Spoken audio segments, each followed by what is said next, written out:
This is a message from the Early Childhood Commission. Do you have a child between 0 to 2 years of age? If yes, you need to download the ECC's first 1,000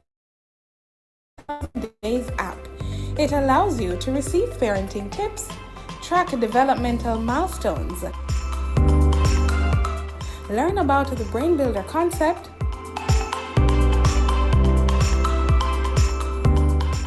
receive relevant articles and research, plus interactive content. The first 1,000 Days app, now available for download on the Google Play Store and the Apple App Store.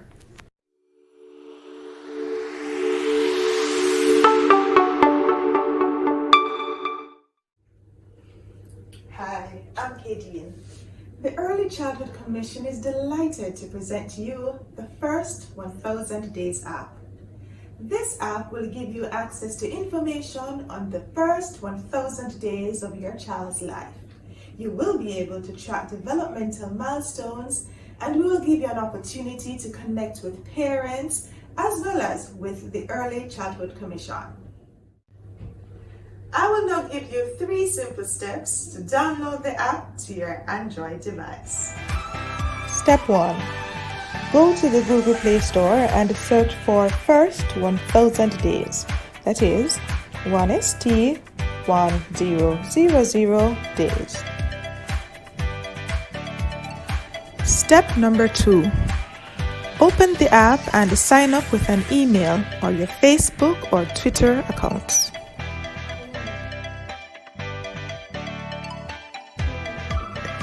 Step number 3 is the easiest of them all. Enjoy the features of this wonderful app.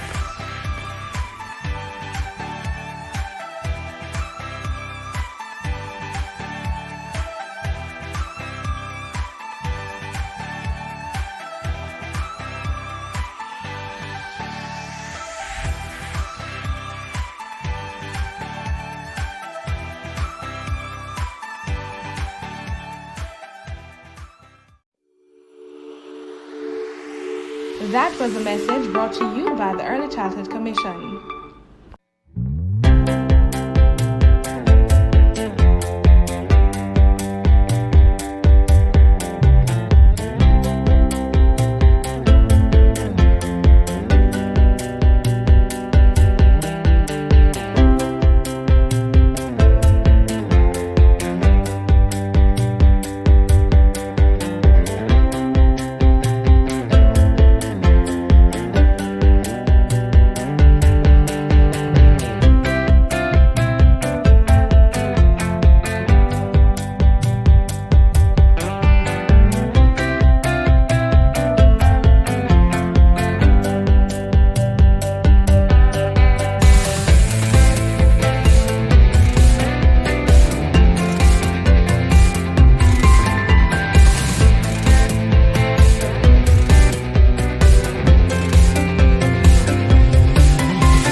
The following is a message from the Early Childhood Commission.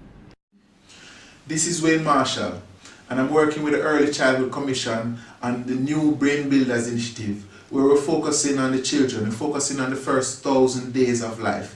That is the time span from conception to 2 years of age, and it's a time when foundations are established for health, growth and development. We have to really focus on the kids at this stage of their development. That was a message brought to you by the Early Childhood Commission. This is a message from the Early Childhood Commission. Do you have a child between 0 to 2 years of age? If yes, you need to download the ECC's first 1,000 Days app. It allows you to receive parenting tips, track developmental milestones, learn about the Brain Builder concept,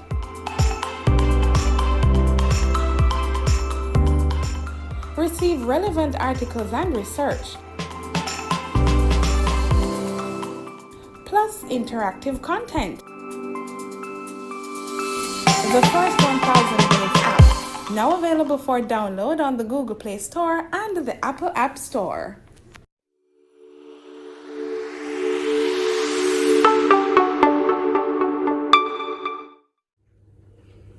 Hi, I'm Kadian. The Early Childhood Commission is delighted to present to you the first 1000 Days app. This app will give you access to information on the first 1000 days of your child's life. You will be able to track developmental milestones, and we will give you an opportunity to connect with parents as well as with the Early Childhood Commission. I will now give you 3 simple steps to download the app to your Android device. Step 1. Go to the Google Play Store and search for First 1000 Days. That is 1ST 1000 days. Step number 2. Open the app and sign up with an email or your Facebook or Twitter accounts.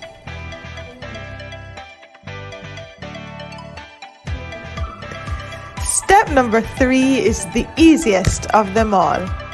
Enjoy the features of this wonderful app.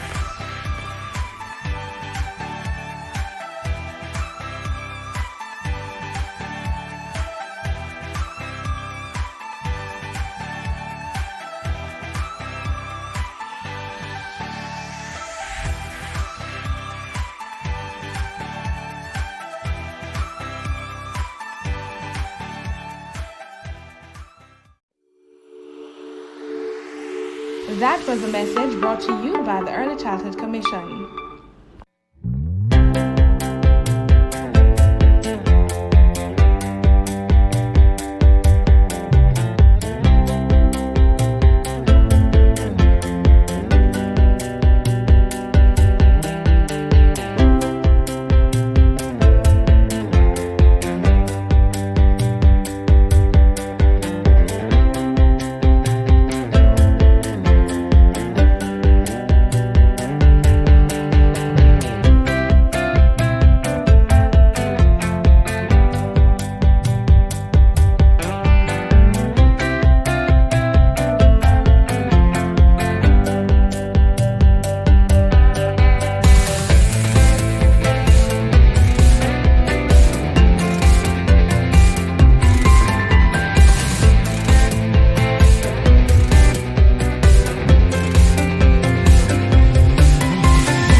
The following is a message from the Early Childhood Commission. This is Wayne Marshall, and I'm working with the Early Childhood Commission on the new Brain Builders initiative, where we're focusing on the children, we're focusing on the first 1000 days of life. That is the time span from conception to 2 years of age, and it's a time when foundations are established for health, growth and development. We have to really focus on the kids at this stage of their development. That was a message brought to you by the Early Childhood Commission. This is a message from the Early Childhood Commission. Do you have a child between 0 to 2 years of age? If yes, you need to download the ECC's First 1000 Days app. It allows you to receive parenting tips, track developmental milestones, learn about the Brain Builder concept,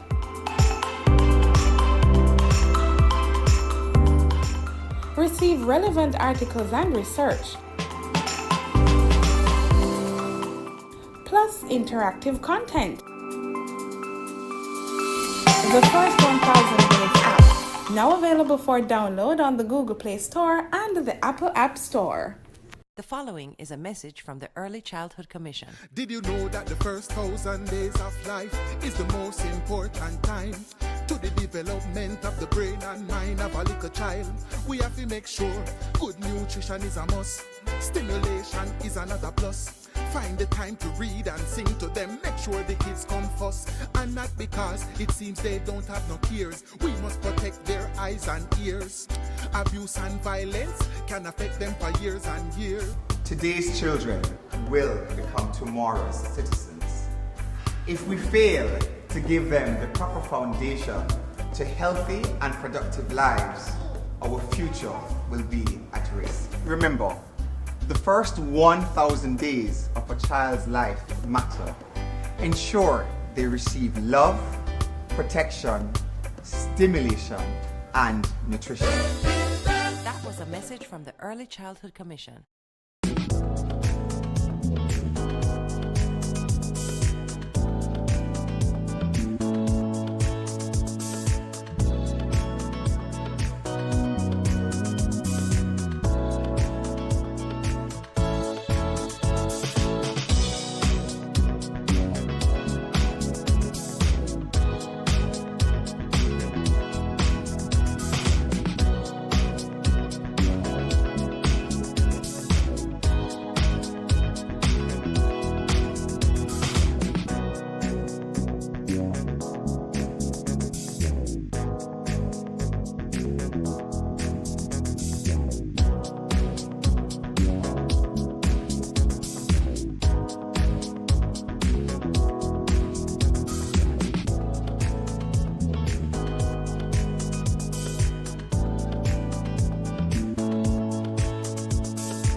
Please stand for the national anthem.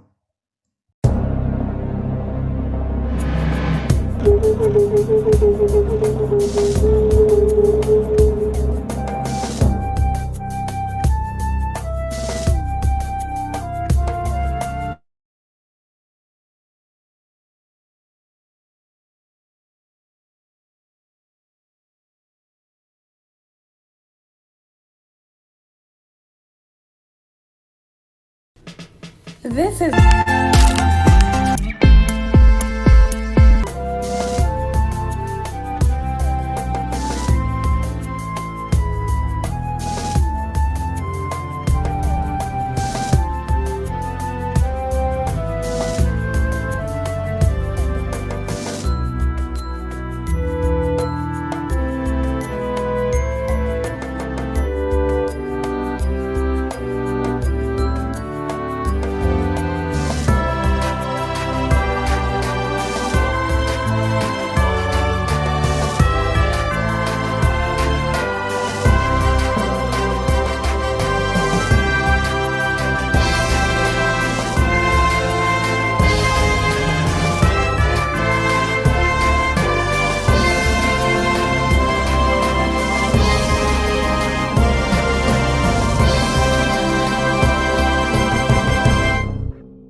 Good morning, one and all, and welcome back to the second day of the Early Child Commission's annual Professional Development Institute 2022 under the theme Innovation in Early Child Development from Vision to Action.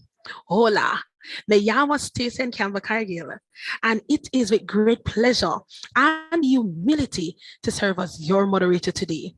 I want to say a special welcome to our Executive Director, Mrs. Carlene Degras Deslandes, our presenters, facilitators, information technology team, and most importantly, you, our valuable early child practitioners.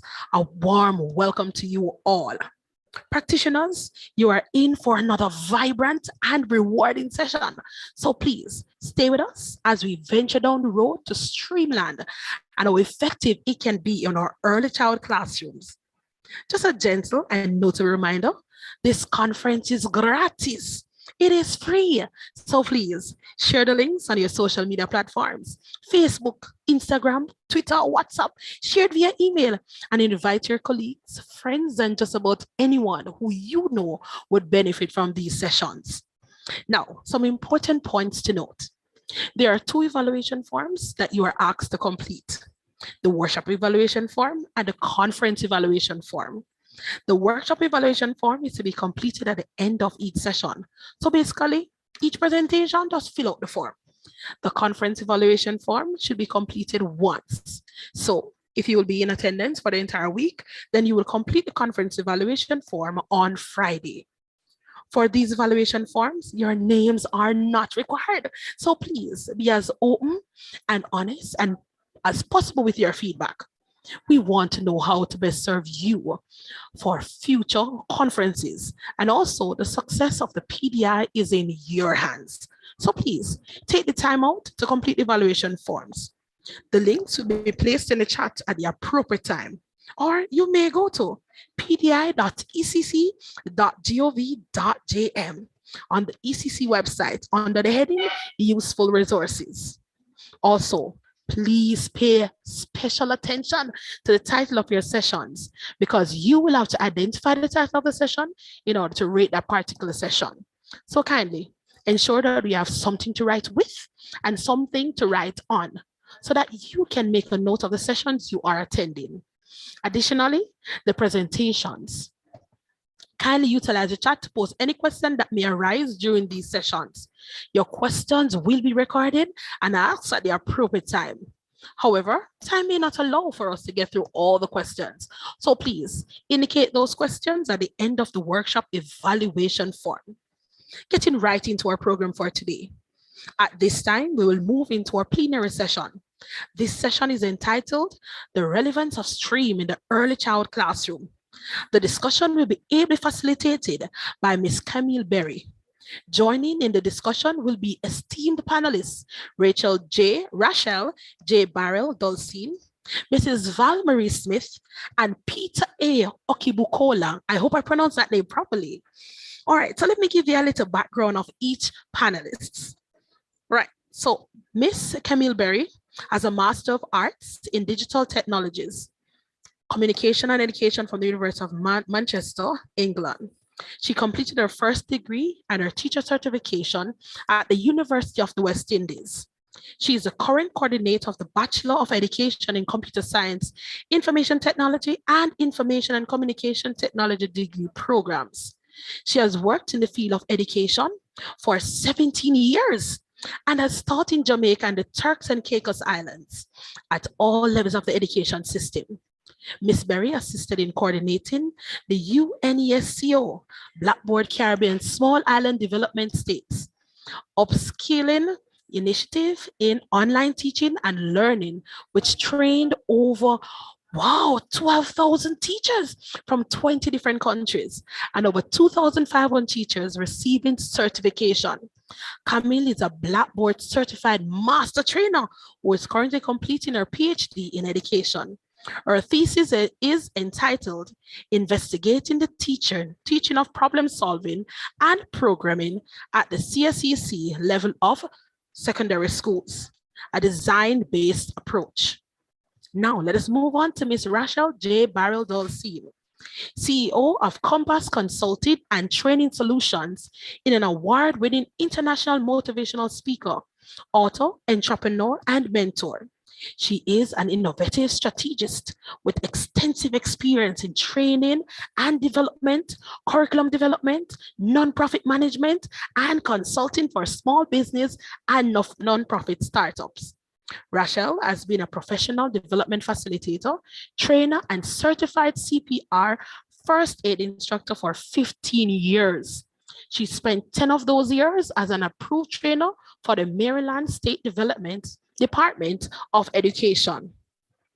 As an approved MSDE trainer, Rachel provided professional development workshops for licensed childcare programs and early child education centers in Maryland.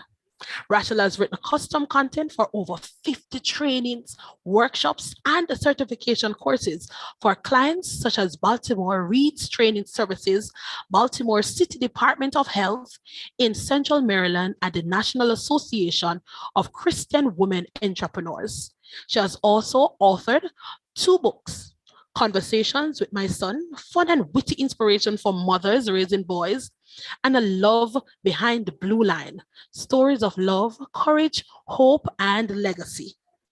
Rachel has been recognized for her philanthropic work and business accomplishments. Her awards include in Maryland's Top 100 Women, Maryland Very Important Professionals Under 40, Women in Business International Nonprofit Leader, and FAME Fame Program Leader and Mentor. Rachel is an avid volunteer and currently serves as the founder of the Joseph and Vera Douglas Family Foundation, Inc. Is on the board of directors for Fostering Change Network Foundation, Inc. and the Police Wives of America, serves on the advisory board for the University of Baltimore Certified Public Managers Program, and is the Jamaica Diaspora Worldwide Organization Task Force Chair for Jamaica Diaspora Task Force Action Network. Rachel lives in Randallstown, Maryland with her husband and son. Now let us move on to Mrs. Valmarie Smith. Has been in the field of education for 32 years and has worked with children at the early childhood, primary, and junior high levels in Jamaica and Canada. She has taught at the Windward Road Primary School as a reading specialist, Woolworths Primary School as a special educator, and at Alpha Primary School, where she was a coordinator for grade 3.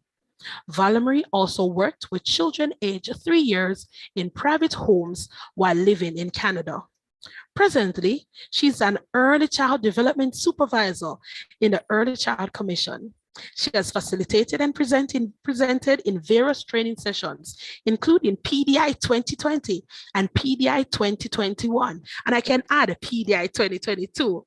A graduate of the Micah University College, yay, go Miconian, and the University of the West Indies. Valmarie holds a diploma in teaching, special education, a Bachelor of Education in School Librarianship, and a master's degree in leadership in early child development. Now on to our final panelist, Peter A. Okibukola, early learning of science specialist and professor emeritus of science and computer education at Lagos State University, Nigeria. He had his high education at the University of Ibadan, where he obtained his bachelor's degree in 1973, followed by master's and PhD degrees in science education in the same university. He had specialized in science and technology training at the Massachusetts Institute of Technology and Harvard University, both in Cambridge, USA.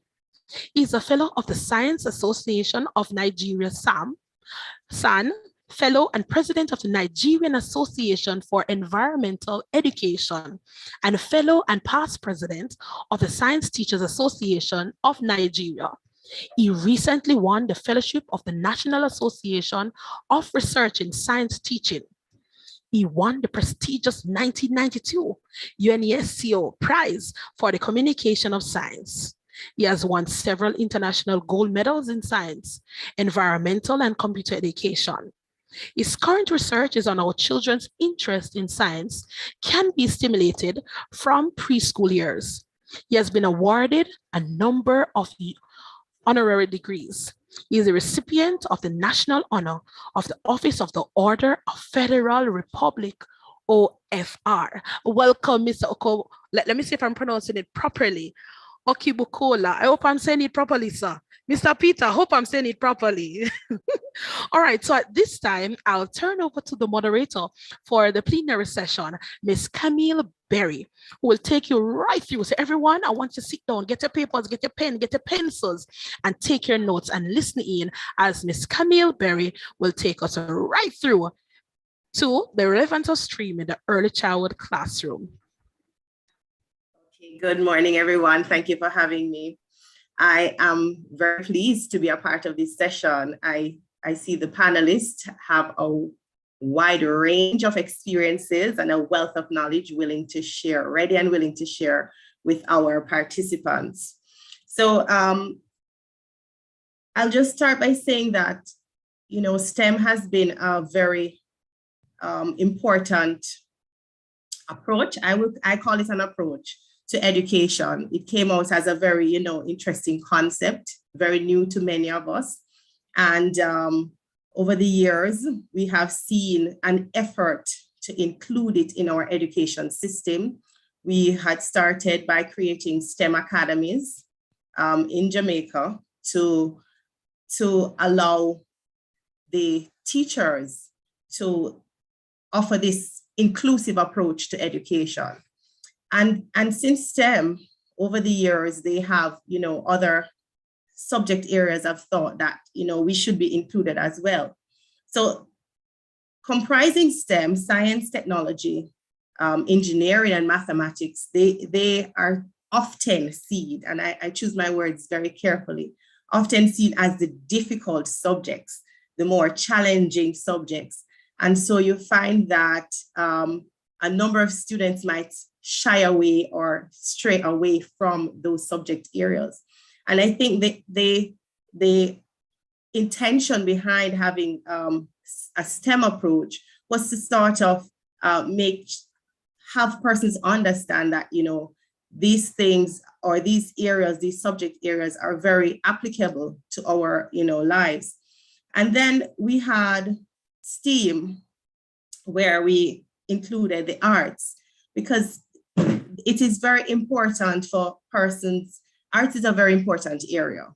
It's a very important area. And so persons have sought to show the importance of persons developing their artistic abilities and including it in this sort of approach to education.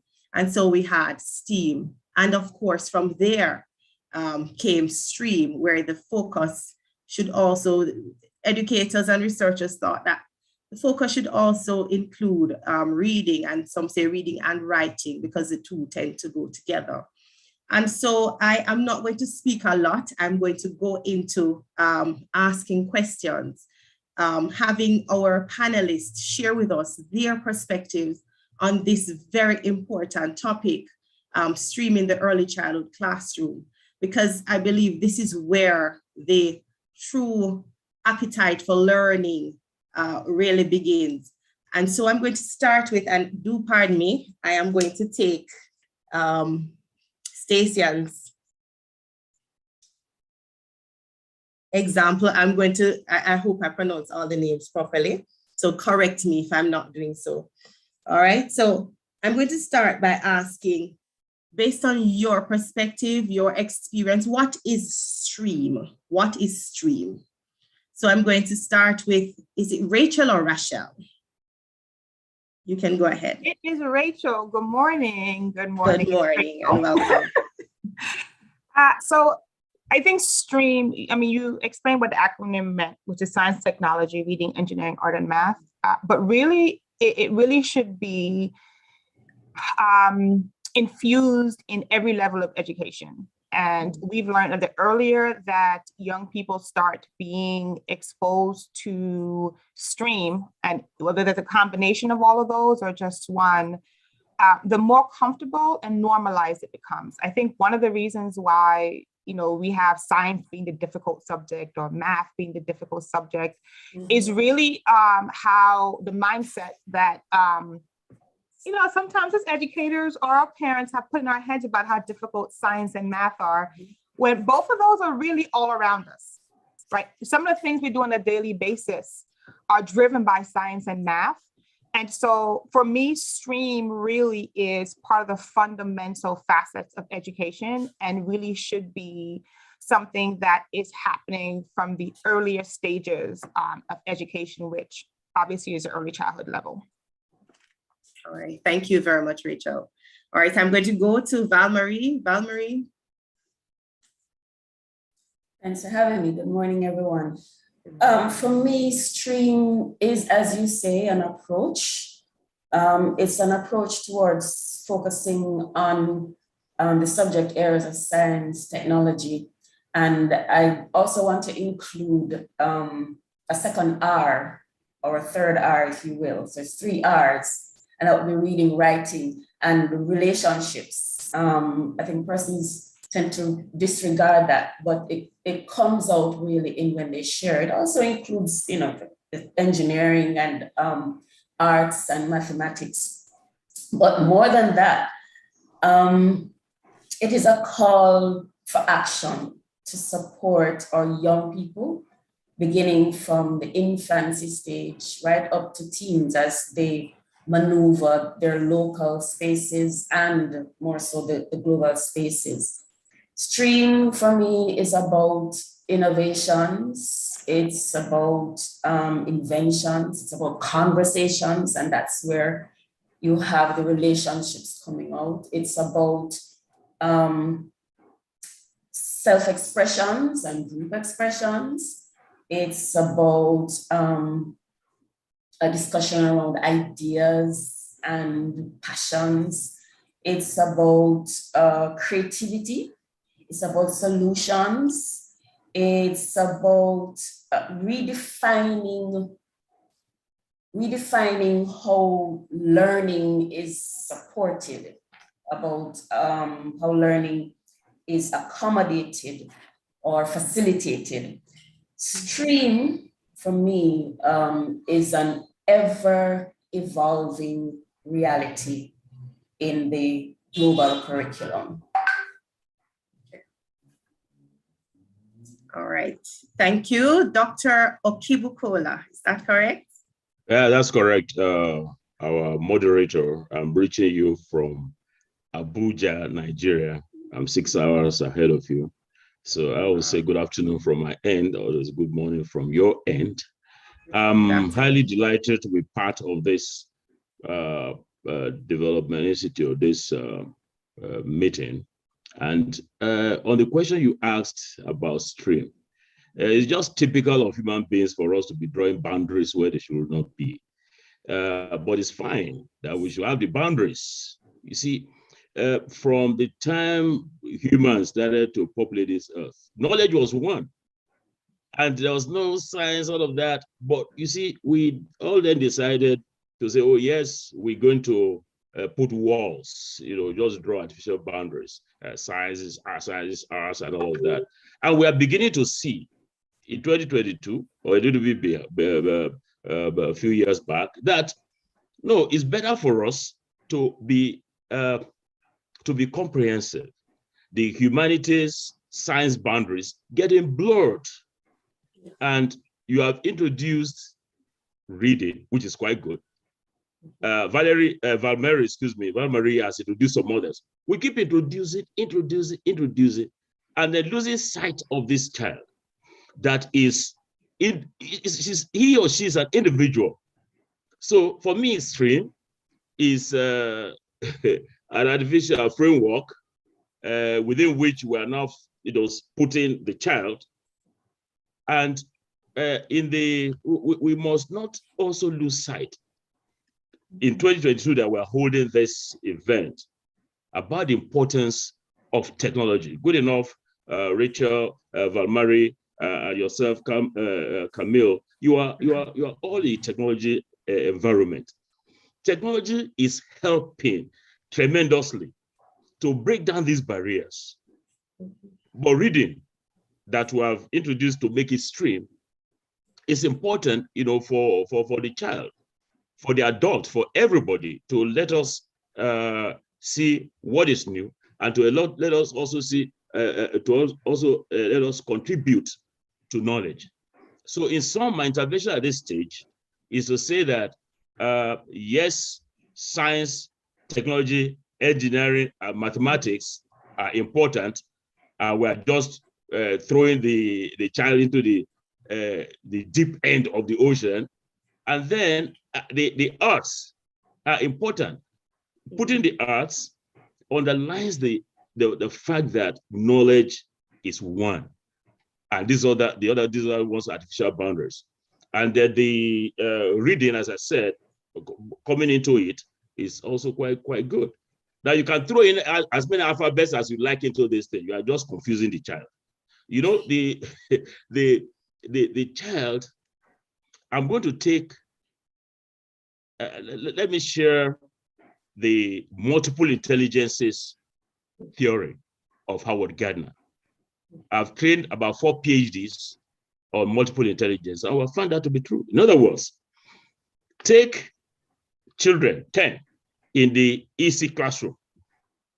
What Howard Gardner's multiple intelligences theory is saying is that we all the children in that classroom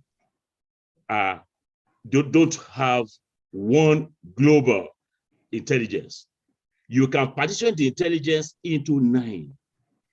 Some of them will have logical, mathematical intelligence that's highly proportioned. In other words, out of 100, that all of us, God has endowed us, let's even take those, the 4 of us on this panel. God has endowed us with 100. So Camille may have 60 units of verbal linguistic intelligence, and about 10 units of logical mathematical intelligence. And I may have 10 units of verbal linguistic intelligence and 60 units of logical mathematical intelligence. I've just taken 2 out of the 9.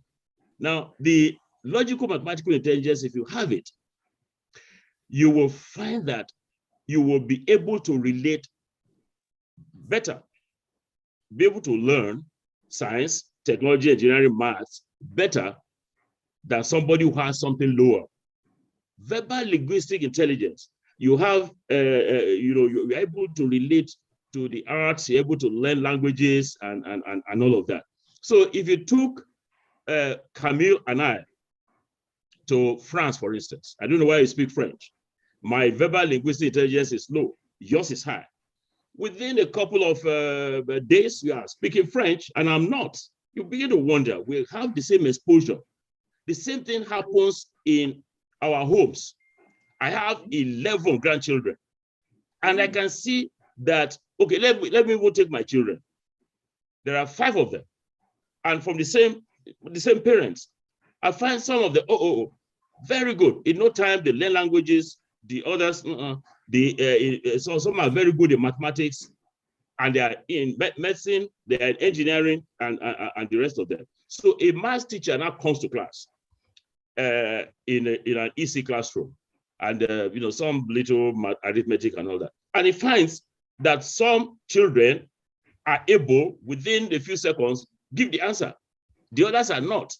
That's not because the others that are not stupid, but because of the endowment.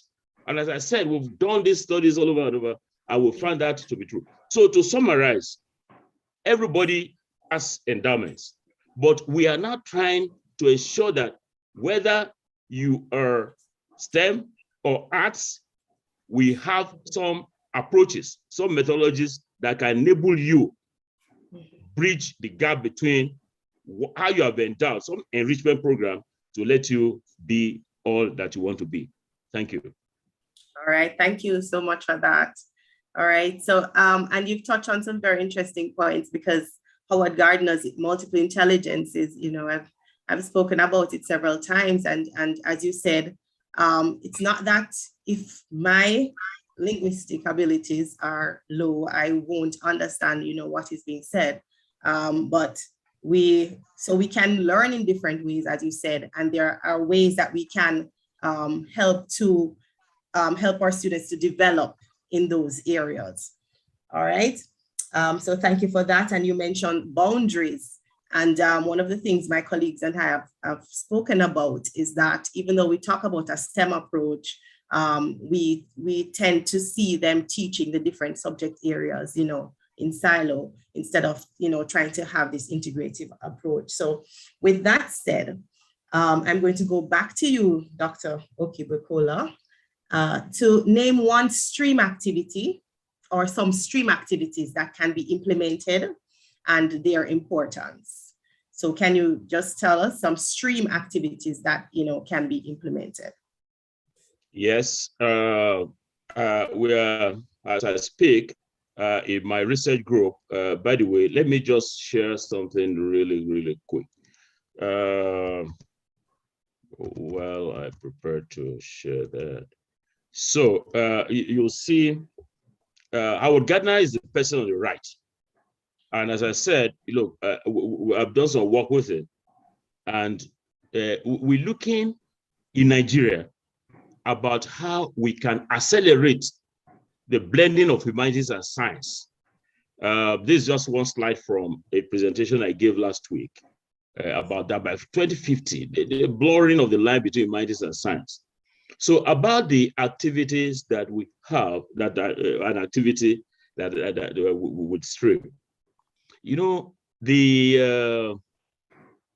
at the early childhood stage, the child in a, I will, by the time you leave, I didn't know you asked me this, but I'm still going to come back to that. I will show you some pictures of the activities. The children taken to the farm. In the farm, they are able to see plants germinate, crops germinate, put some maize seedling, and then you find it germinating. This is exciting. We just put this maize in this we just put it in the soil, and within a couple of days that started germinating, and that gave them some excitement. And in the stream, they were washing clothes in the stream. You find that the clothes that they took to the stream to wash, some will lose color, and color dye the stream, and the others will not. So bringing them back to classroom, we're able to let them see the science in the germination and the science in the washing off of the color of the dress. And they were also able to see also in the farm caterpillars. Oh, these caterpillars, what are they? I was able to explain to them that the caterpillars are a stage in the development of a butterfly, and it was quite exciting. So that's the science part of it. Now the arts part of it is the letting them see the relationship between life and the organisms that they have been able to observe. And then in the reading, we have developed some reading materials related to what I've just described for the children, so that when they come to class, the EC classroom, they're able to read and appreciate all that they have learned in the field. And we were expecting them that they will have their powers of observation sharpened, their powers of experimentation or problem solving sharpened. I close by saying that the reading part, we are emphasizing that we do not let these kids, these children at the early stages, be misconceived of concepts. You see, when children are told the wrong, given the wrong answers, or not giving correct answers, or not giving, or not giving answers to their questions, they're always inquiring, always asking questions.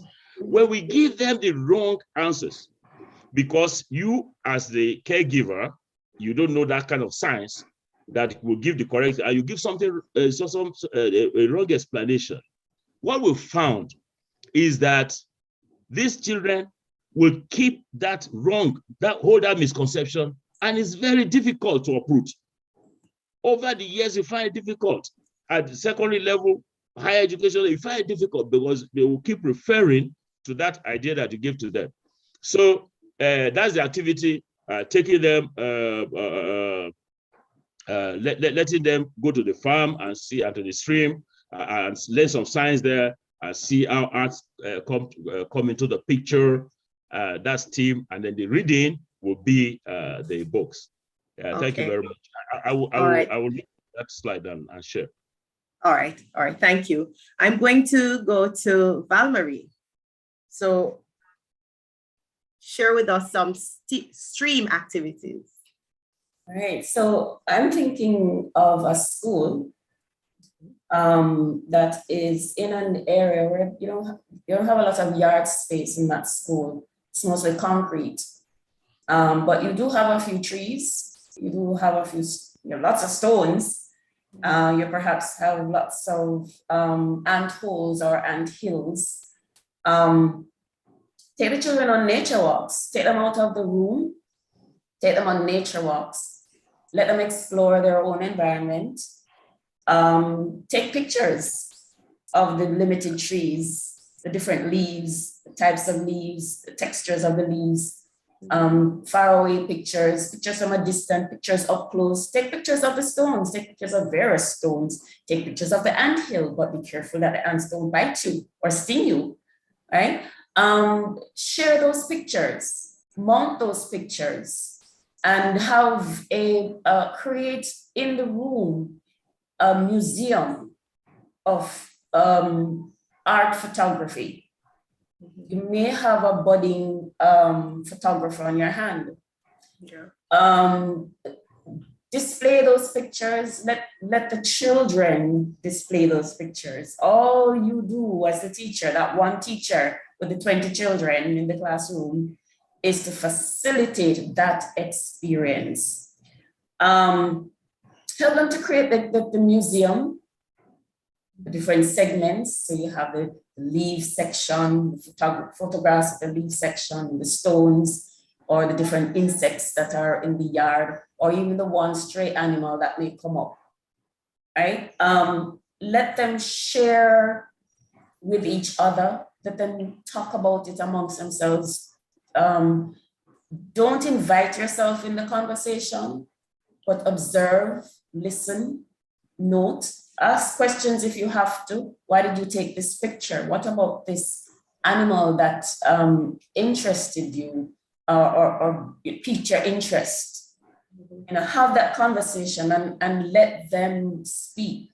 I honestly believe that our classrooms must allow, encourage, support, facilitate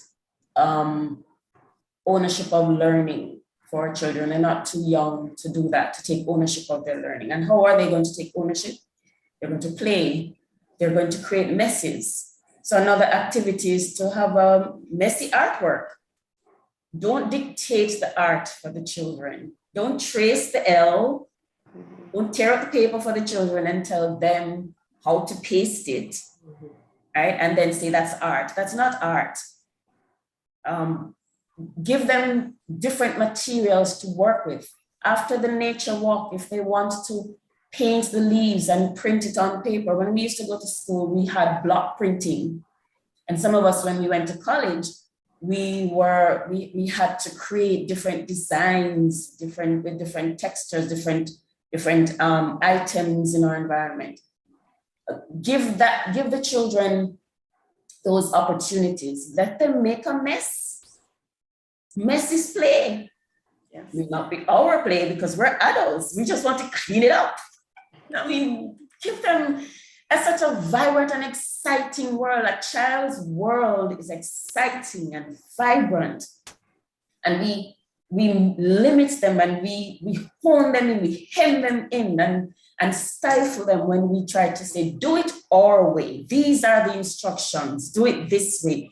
Have them make their own instructions. So messy play is another activity for me because it allows the children to be creative.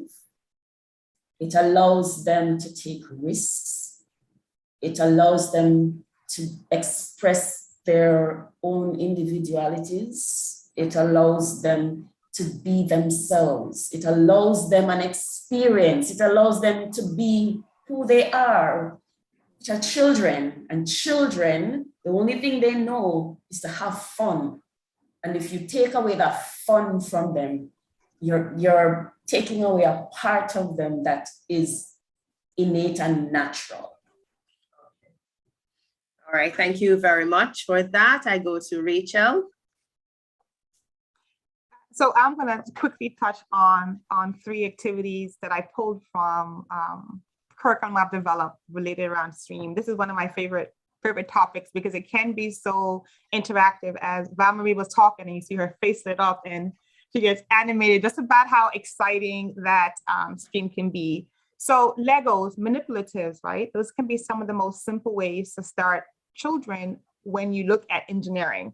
And in places that have limited resources, you take cardboard boxes, you cut them up and you create 3D Lego pieces that you glue together as a teacher. You add some Velcro to all sides so that the kids can put them together in any way that they want, right? So that's a simple way of, if you don't have access to the Lego material, is kind of creating out of what's available these pieces so that kids can still have that opportunity to build.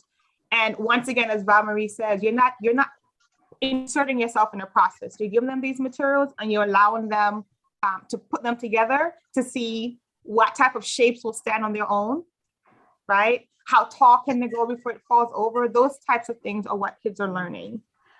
Second is allowing them to tell stories from pictures, right? Early childhood is 2 to 3 all the way through 5 or maybe 6, right? So for the most part, it's children who are just being introduced to language, communicating through language.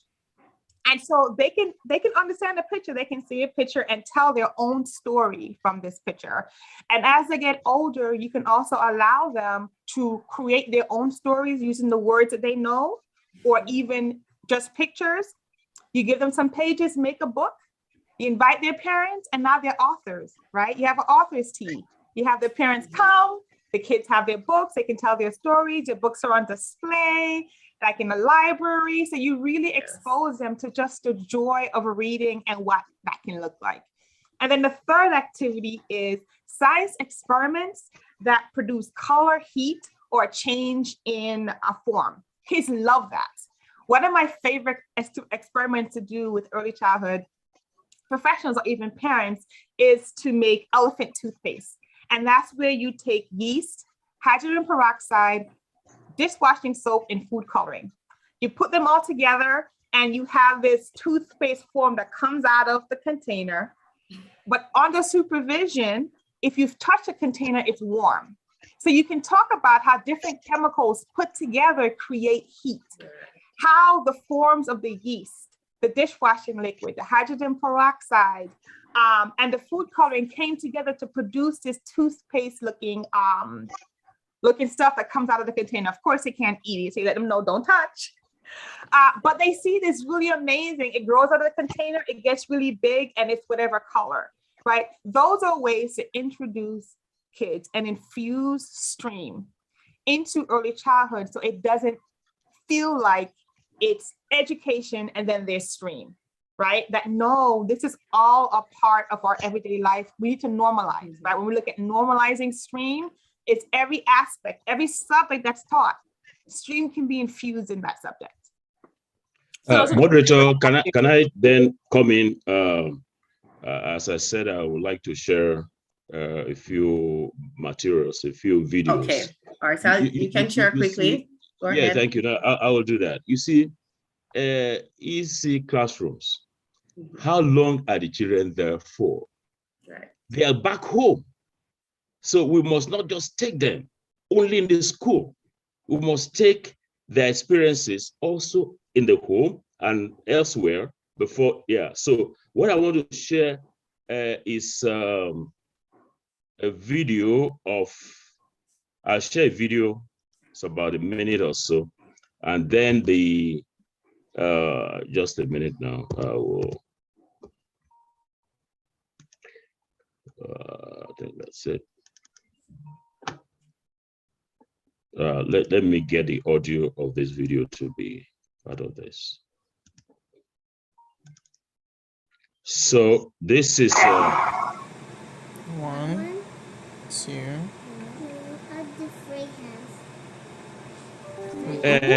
Theo is my grandson, one of my grandchildren, and he is 3 years.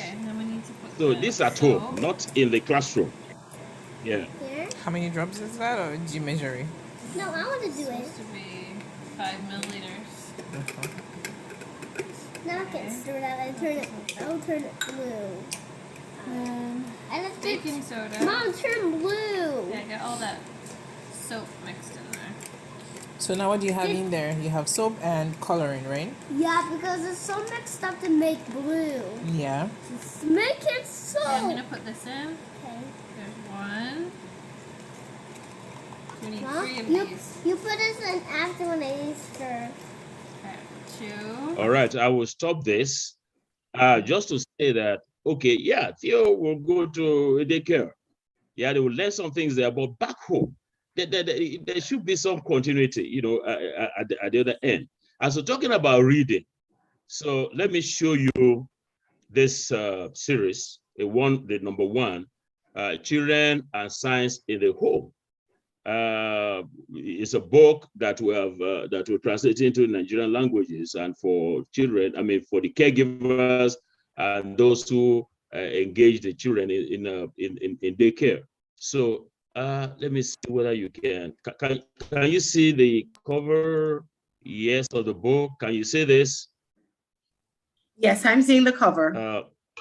Children and Science. Okay, that's by the cover. Exactly, Children and Science in the Home. So you have the girl here. They went to the farm, planted some maize seedlings, and you say, what do you mean by germinate? And so you see, we then have an African scientist to give the children the correct scientific explanation, so that the caregiver who raised this book, that's we're talking about reading now, will be able to explain to the children better. Say, let me help you, Grandpa. The maize fruit you planted a few days ago is now growing to be a maize plant. It begins by seed growing out of the soil into what you can now see. This is what is known as germination. In a few months, it will have grown into a maize plant with plenty of fruits. And so Joanne said, oh, this is amazing. And the lady, Uncle Juma, how do you know all this? Is it because you are a scientist? When I grow up, I want to be scientist like Uncle Juma. Now this, when they went to the stream, the Babagba told them that they must observe, and whoever observes and notes the observations, he or she will be given some prize. So I'm observing a lot today and will win Babagba's prize. I win the prize because I'm observing more than you. So the questions were asked, and let me go to the last bit now. Juwon, your 3 questions are quite interesting. Let us take the first one on why we sweat. We sweat for many reasons. Since you observe the sweat on the boy going to the stream, the sweat is to cool the body when hot. Our bodies need to be at a temperature that is neither too hot nor too cold. When we feel hot, sweat is released and goes on. So she asked, are you satisfied? You see, we decided to bring a female scientist, for them to know that the science is not only for the men or not only for white people. I hope you are satisfied with the answers. Yes, thank you, Auntie Yinka. You are such a brilliant scientist. And she's saying, I also enjoy the answer. I never knew women can be scientists. When I grow up, I want to be a great female scientist too. So we have the reading elements and the rest of that. I thought I should share this. Thank you. All right, thank you very much. All right, so I just wanted to add something to all the activities that you mentioned. They are very interesting activities. And when you had mentioned Dr.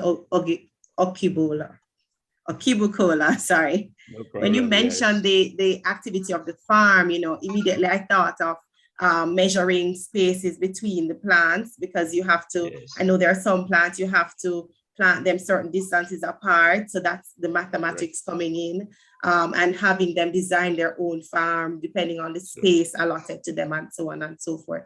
And all the activities are brilliant activities. All right. So the next question I have, and I'm going to ask if you could just put it into 2 sentences. Do you agree that the implementation of STREAM activities is relevant now in today's learning environment? Why? Do you agree that the implementation of STREAM activities is relevant now in today's environment? Why? I'm going to go to Val-Marie first. Oh, 2 sentences. Okay. Yes. Right. So yes, it's relevant whether the learning environment is the home or the classroom, because it gives the children, I believe, an opportunity to experience, to be themselves, to bring out their own creativity, and just to discover through play, through learning, discover their learning, discover ideas, discover who they are in a particular area. I don't know if that's 2 sentences, but yeah, it gives them an opportunity to discover the answers to those questions that baffle them. Okay, thank you. I'm going to go to Rachel and then to Dr. Peter. So I agree that it's absolutely imperative. We are preparing these babies to be our future, right? So when we look at the job market and the skills are going to be needed for the next generation to be successful in moving humanity forward, STREAM plays an imperative, an important part in that. And so, yep, I believe it's absolutely important. Thank you. Yes, go ahead, Dr. Peter. Yes, I agree. That's important. STREAM is important, and we should implement. You call it an approach, yes? We should implement that the approach correctly. In other words, these are children who are growing up. We should ensure that the science that we expose them to, the science experiences, the technology experiences, and the reading experiences that we approach them to, do not steer them into a ditch. Okay. Yeah. All right, thank you. So the next question is, do you agree, or what are your thoughts on this, about the early childhood practitioners having the requisite skills to prepare and implement STREAM activities in the early childhood learning environment? What are your thoughts on our early childhood, our practitioners? Do you think they have the requisite skills to implement these STREAM activities? And I'm going to go to Rachel. So I absolutely believe that in part, yes. I think that when you are trained to be a teacher, there are skills that are cultivated during your learning experience that I think can lend itself to integrating STREAM in your everyday curriculum. Where I think that there is a gap is the resources that are available to teachers so that they can effectively implement STREAM. We know there's a technology divide, there's a digital divide in a lot of Black and Brown communities, right? Specifically communities where there's increased poverty. And we also know, we saw through COVID, how important technology was for learning, right? This digital divide really impacted children being able to learn. So I think that a teacher has some skills that's been cultivated because a teacher can teach, right? So I think in that part, I think every teacher can implement STREAM, but I think the resources and the specialty training that's needed to help them connect a subject matter or infuse a subject matter with STREAM, there is some work that needs to be done in that area, and then the resources that are made available to them so that they can have that available in the classroom is also, there's also some needs there. I hope all that makes sense. Okay. All right, thank you. Dr. Peter? Thank you. I don't know about your environment, but in Nigeria and in most African countries, the answer is that most early childhood personnel are very weak, very, very weak in STEM. Their science, their technology, and their engineering knowledge and skills are weak. So what we must do if we want to implement STREAM is capacity building. Build their knowledge and their skills in science. I can give you some data from UNICEF in Nigeria. We did some work for them on all this. Almost like 70% of those who are in the early childhood environment know a little about science. So you're talking about STREAM. Come and tell them how science how science works, technology, engineering. So that's a challenge. As what has been done, or what I'm now proposing, I mean, if you have the same kind of environment, is build their capacities. They are ready to learn. They are ready to the curriculum. We have revised the curriculum in the at the basic education level now in Nigeria to ensure that all those people, all those teachers who will be, or caregivers who will be part of the early learning delivery system are well kitted in STEM and in reading. You're talking about reading. Reading, look, many of them don't read not anything. All they read is this thing. Just read this thing. We have been able to teach them how to read. Reading culture has depressed significantly. I don't know about your environment, but in our environment, reading culture has depressed. And we're now doing our best to elevate this reading culture by, capacity building. All right, thank you. And Val-Marie? Right, so I honestly believe that some may be able to, some may have the skills, some may not. And for various reasons, I also believe that there is a discrepancy between the access to the various technological skills that may be required to assist and facilitate learning through this approach. I also believe that a culture shift and a way of thinking too may be necessary for some teachers, for some practitioners, some persons, let's face it, they're not technologically savvy.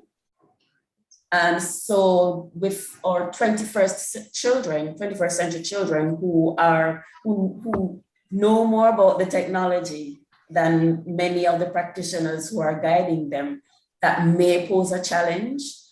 So I do believe that some may have it and some may not, and that's the reality of it, especially in our context, our local context. Okay.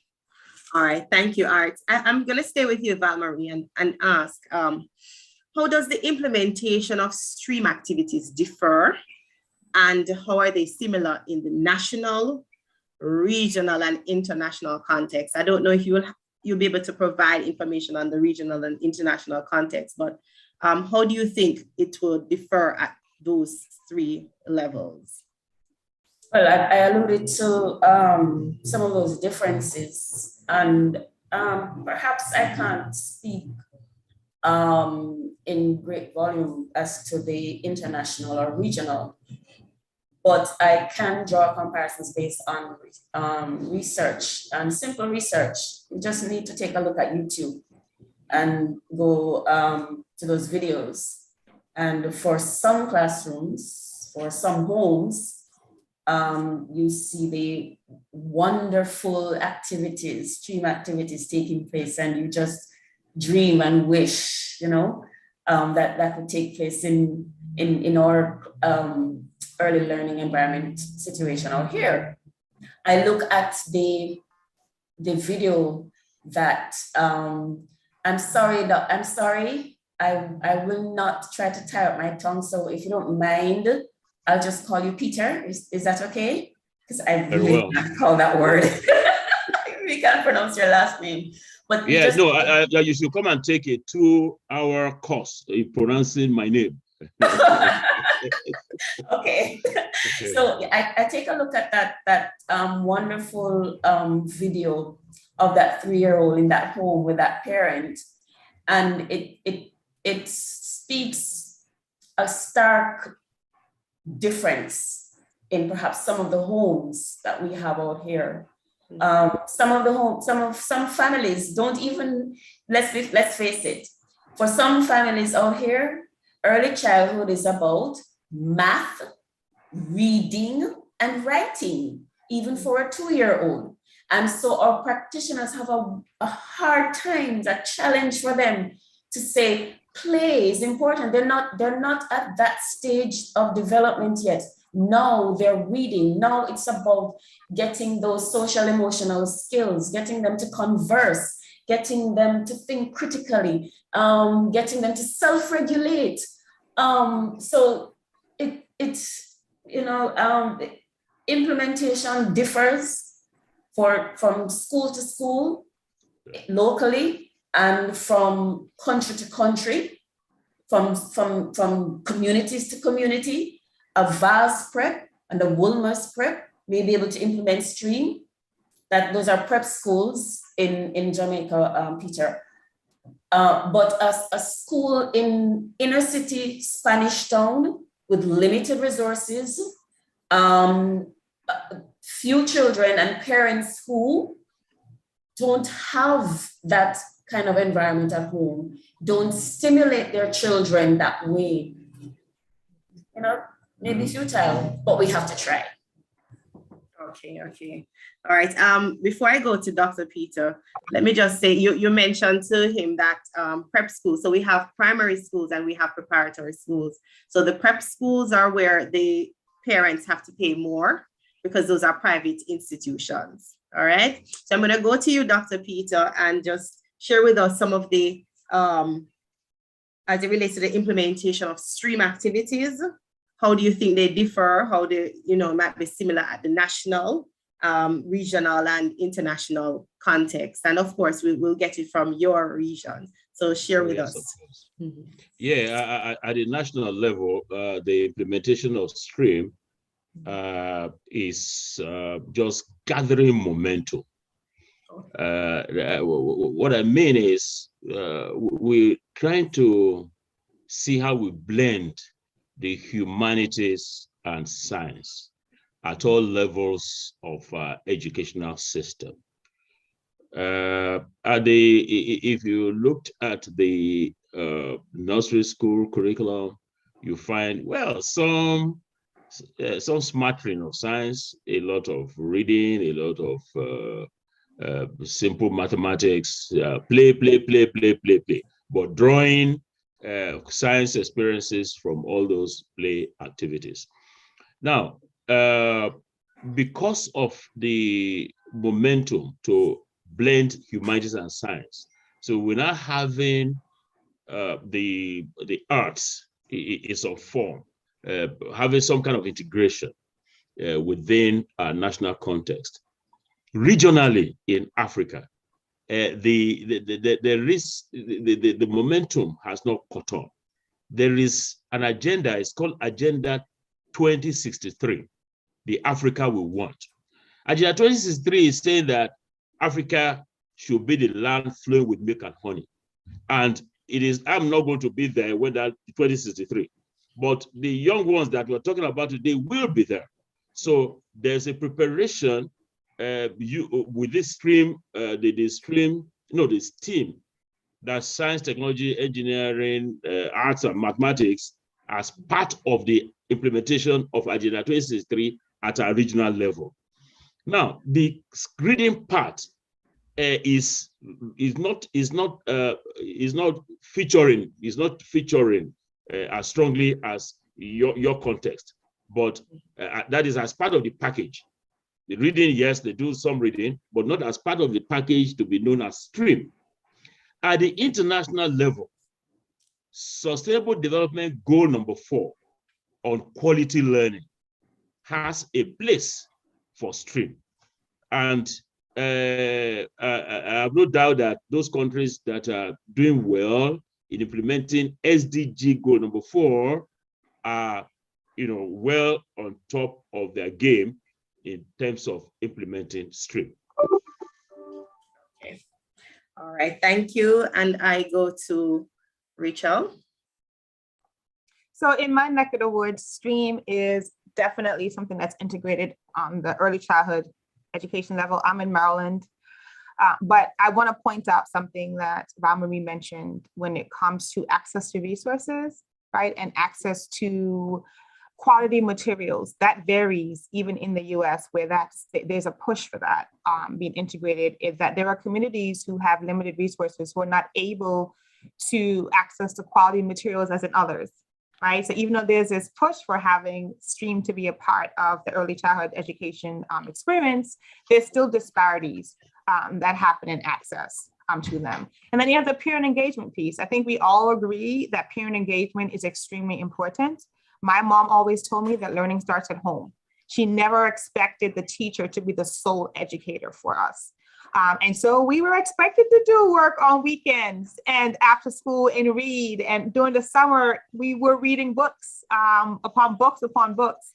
And so, but that was my mom, who was an educator in Jamaica, who moved here, who understood that's the importance of parent engagement, right? But that part is also missing. So I think the implementation of STREAM in the region, although there is this unified push that we know it's important, we know it needs to happen, how it's being implemented it's very diverse. And I don't think we're going to see the same outcomes equally, even though the push is in unison, because of some of these disparities between access and then this mindset shift for parents that play is important, and that a 2-year-old cannot be expected to sit in a class for 6, 7, 8 hours. Sometimes it's a 12-hour day because the program opened at 6 a.m. here.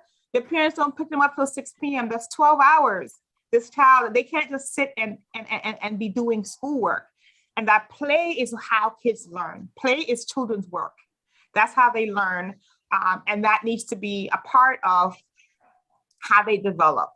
So that's kind of my stance from what I see happening in my neck of the woods.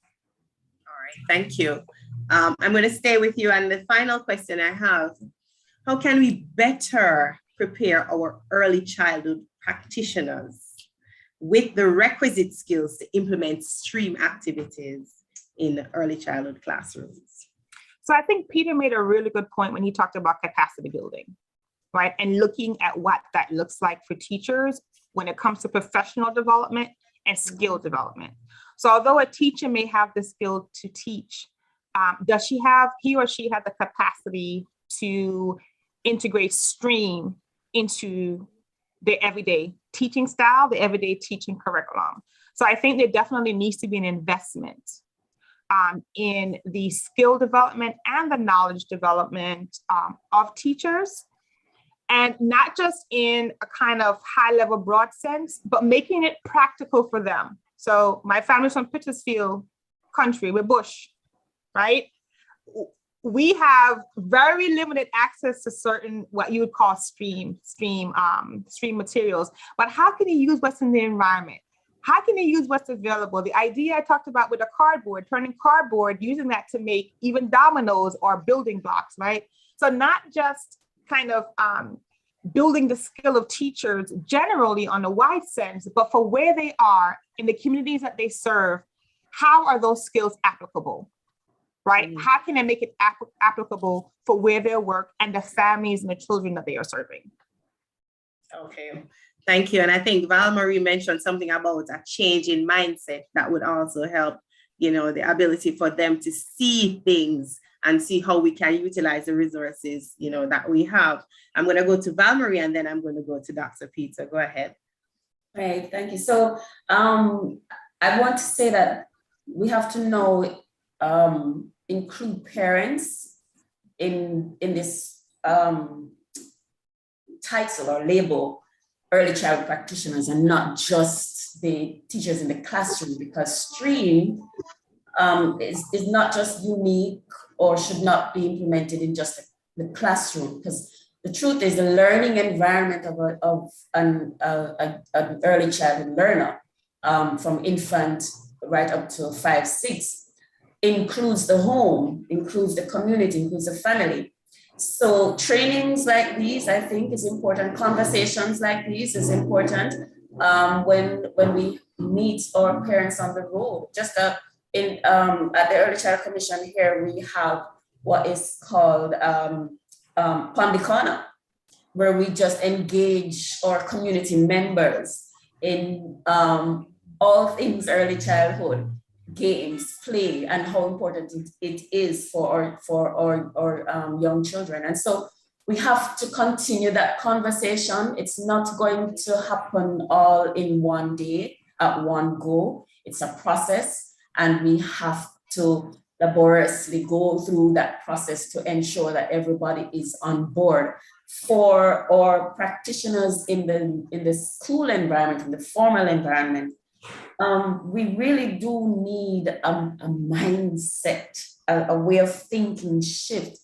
The lecture style of teaching and the subject teaching, separating things and not integrating and letting them realize that science is outdoor. Science is in the home when you're washing. So when you pour that soap in the water and the bubbles come, how do the bubbles come? What do I have to do to let the bubbles come? Right? What do the bubbles do? Where do the bubbles go? Look at the colors in the bubbles. Such an array of thinking and ideas that can emerge from that. So finding alternatives if you don't have resources, rather than sit and say, I don't have the money for the resources. Rachel mentioned the country. Oh, what a beautiful place. Nature is such a wonderful reservoir of resources. You don't need commercially bought items for our children to learn and play and have fun and discover and converse and experience. There are plenty of things around us that can be used. Get the parents involved in providing some of these things. If all the parents can't provide, then target the ones who will.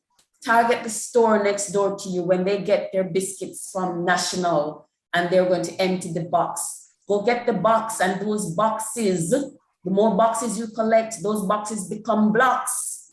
And those blocks can be painted, and those blocks can build. That's engineering, right? And I've touched on so many things. Your cell phones in the class, yes, it's one cell phone, it's yours.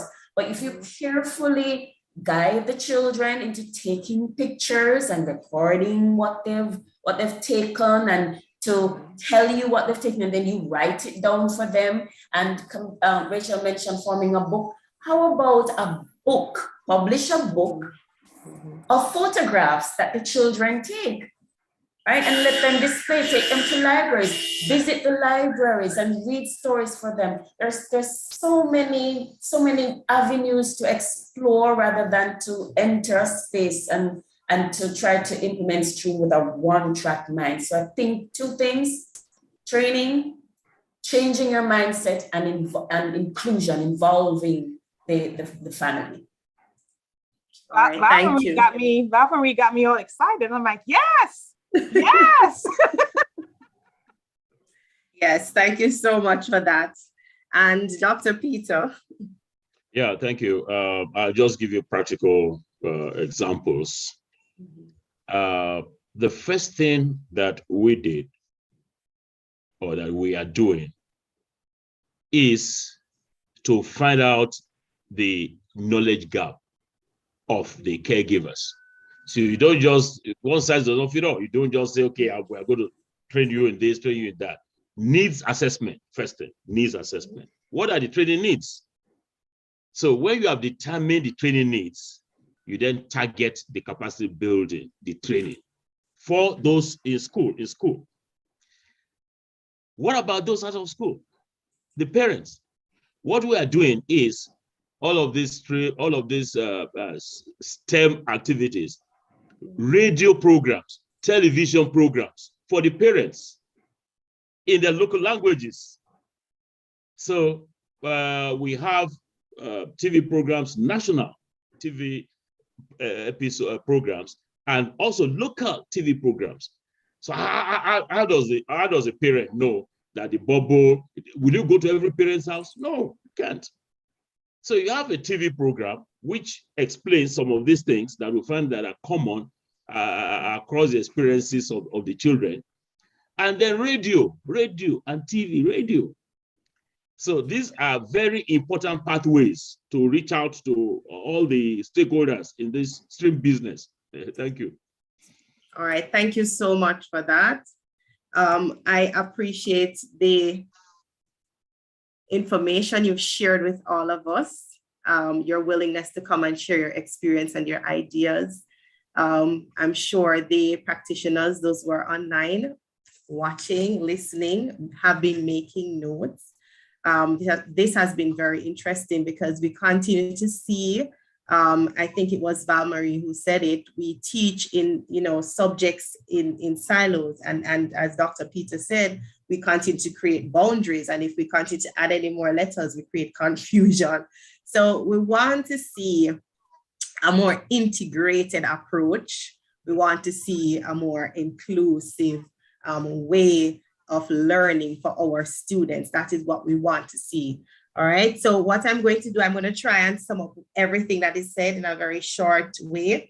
So STREAM should be infused in all levels of the education system. And I agree with Val-Marie. It's an approach that Val-Marie says it should include relationships, expressions. So it should look at how learning is accommodated, and Dr. Peter sees it as a framework, right? And we should not lose sight of the, it's important that we also include technology as a means of how we go about educating how our individuals learn, right? And COVID has shown us the importance and the effectiveness of technology, all right? Also about blending the humanities and science, finding an integrative way of the two meeting and being working together, students learning from both areas. Some activities that were given, utilizing outdoor spaces, looking at plants, and have students just explore and experience, taking pictures. And then the important thing is that educators, we become facilitators. We don't tell them this is the way this should be done. We observe them work, see what they are doing, and just guide them as best as possible. Because as you said, art is very free range. For lack of a better word, it's artistic expressions, no bounds, right? And so we can look at taking pictures of trees, looking at farming, looking at even going to the stream, the actual stream. But we must try to also utilize what we have, so we can use cardboard boxes, and we can use our Lego pieces. We can create Lego pieces from cardboard boxes. Is that what you had said? I think something to that effect. So pieces that you can use to build. And also you can do your experiments as the 3-year-old, that's Dr. Peter's grandson, with his parent. And I must say that the importance, it is very important that we include the parents, as Val-Marie said. Parents it starts at the home, as the book says, it starts in the home. It is important that you try to get the parents on board, to have that mindset change, to do some activities with their children at home. The more successful students, I learned somewhere that they are successful because of the parental involvement in their lives. And so it is important that we do that. And so we also want to mention that in order to have these things implemented, we want to upskill the early childhood practitioners. We want to look at first needs assessment before we can go ahead and do a broad brushing of training. We want to do needs assessment to ensure that we can equip them with the necessary skills to implement these activities in the classroom. As Dr. Peter mentioned, Agenda 2063, and said that he wouldn't be around for that. And we have our Vision 2030, which is fast approaching. I don't know where we are, but our Vision 2030 talks about innovation and science. And I hope that we can achieve through these, because it starts with the early childhood, through these training sessions and these activities that we want to see get going. We hope we can achieve those goals. So, but one of the issues that we mentioned was the disparity in resources and also in skills across different countries, different areas, different communities, different schools, as you mentioned, prep versus primary. And so we have to look at how we can help them to utilize the resources that we have. I think that's about it. And I hope I've summarized what we discussed as best as possible. Thank you so much again for participating and sharing. And I hope those who are observing, they have made notes. I don't know if any information will be made available afterwards for them, but I'm going to hand over to Lady Stacyan. Are you there?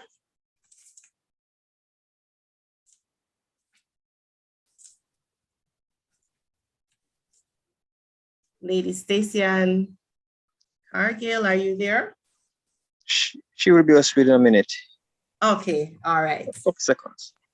Okay, no problem. All right. So I'm looking to see if I left anything off here, but just want to mention that when I had the discussion with you, and as you spoke, I thought about project-based learning as an approach where you have the students engage in a particular task, and over a period of time, you add different components to it. So they might be, and the farming can be one, they going outside and looking at the different types of stone, different types of leaves. And so they build and they create a project that they will present, not just overnight by Googling, but over time they add to this portfolio and they will submit it. All right, so I hand over to Lady Stacyan. Thank you so much. Thank you very much, Ms. Berry. Look here, I'm smiling because guess what? This has been a very exciting session. Look here, I've written a lot. I'm just gonna pick some points out. The practitioners, let me just go to some of the comments that they were making in the chat. From, let me look. Natasha Forrest Spence said stream materials can be found in the home and schools to help to engage the children. As shared, our presenters YouTube can help to guide us in adapting the way of learning. Yes, man, I see you clapping indeed. They are listening. Let me see if I can find some more. Let me look. Sharing some of the comments. Teachers and Natasha Forrest Spence again, teachers and parents are responsible to foster children's curiosity by providing materials and support. Children are naturally curious, and with guidance, they can develop in all areas. Let's stream. And I'll join Natasha by saying, yes, let's stream indeed. All right, now some points that I wrote down. Dr. Peter, I'm not going to try to pronounce that last name again. I think I failed the first time. So I'll just call you Dr. Peter. You mentioned about different learners, and indeed stream really cater to different learning styles in our classrooms, and we need to remember as practitioners that we need to cater to all of these students' learning styles, and stream is the way to go. All right, so thank you very much for that point that you have made. I wrote, love the idea of the children exploring the environs, taking photos. I think it was Val-Marie who said this, right? Taking photos. And the statement that I put, it says that a picture is worth 1,000 words, don't it? Put up the picture and you'll be surprised how many things they can pull from that picture. So I just want to say thank you very much. I heard the passion in her voice. She was so animated, animating. She was very, very animating. So thank you very much, Mrs. Smith. Look here, I feel proud of Nisi, man. You guys did awesome, very much so. All right, Rachel, I got you correct. You spoke about Legos for engineering.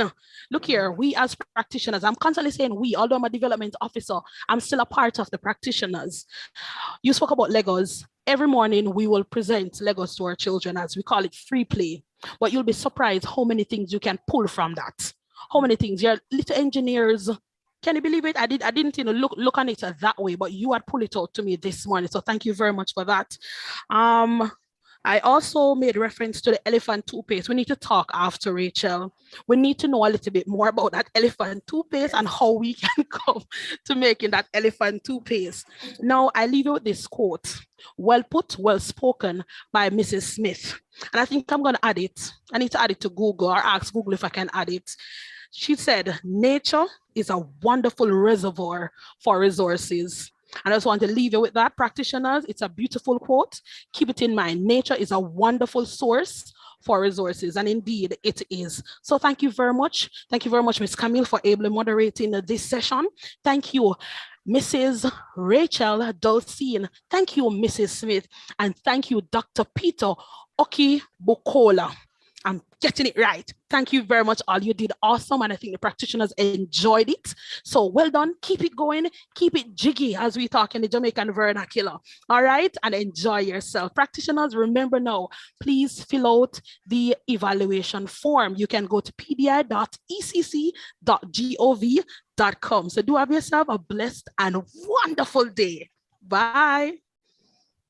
Thank you. Take care. Bye, everyone.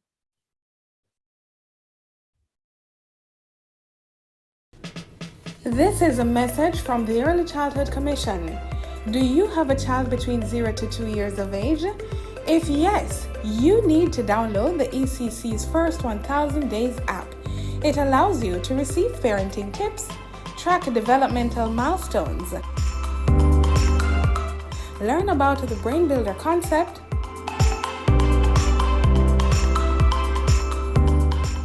receive relevant articles and research, plus interactive content. The First 1000 Days app, now available for download on the Google Play Store and the Apple App Store.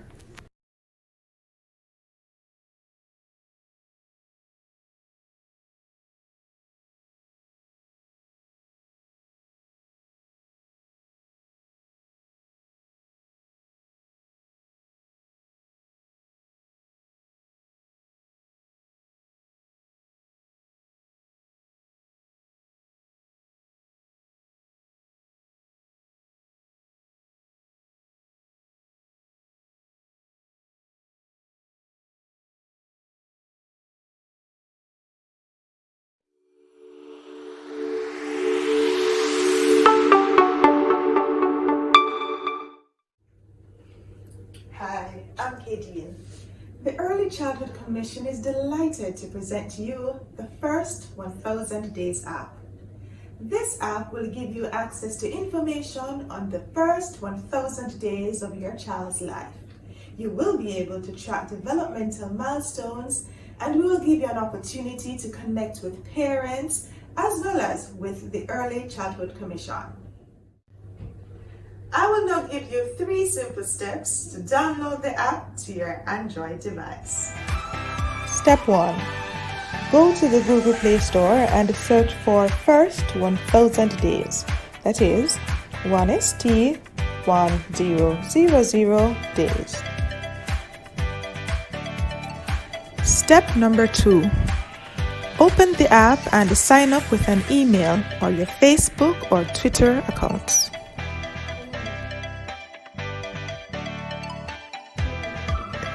Step number 3 is the easiest of them all. Enjoy the features of this wonderful app.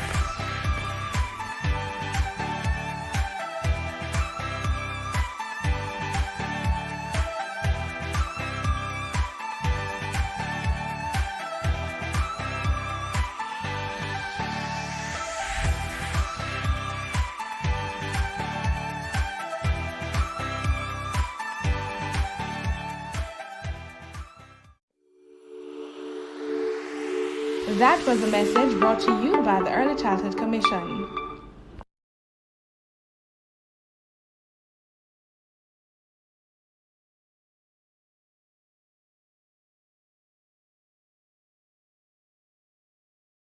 Good morning.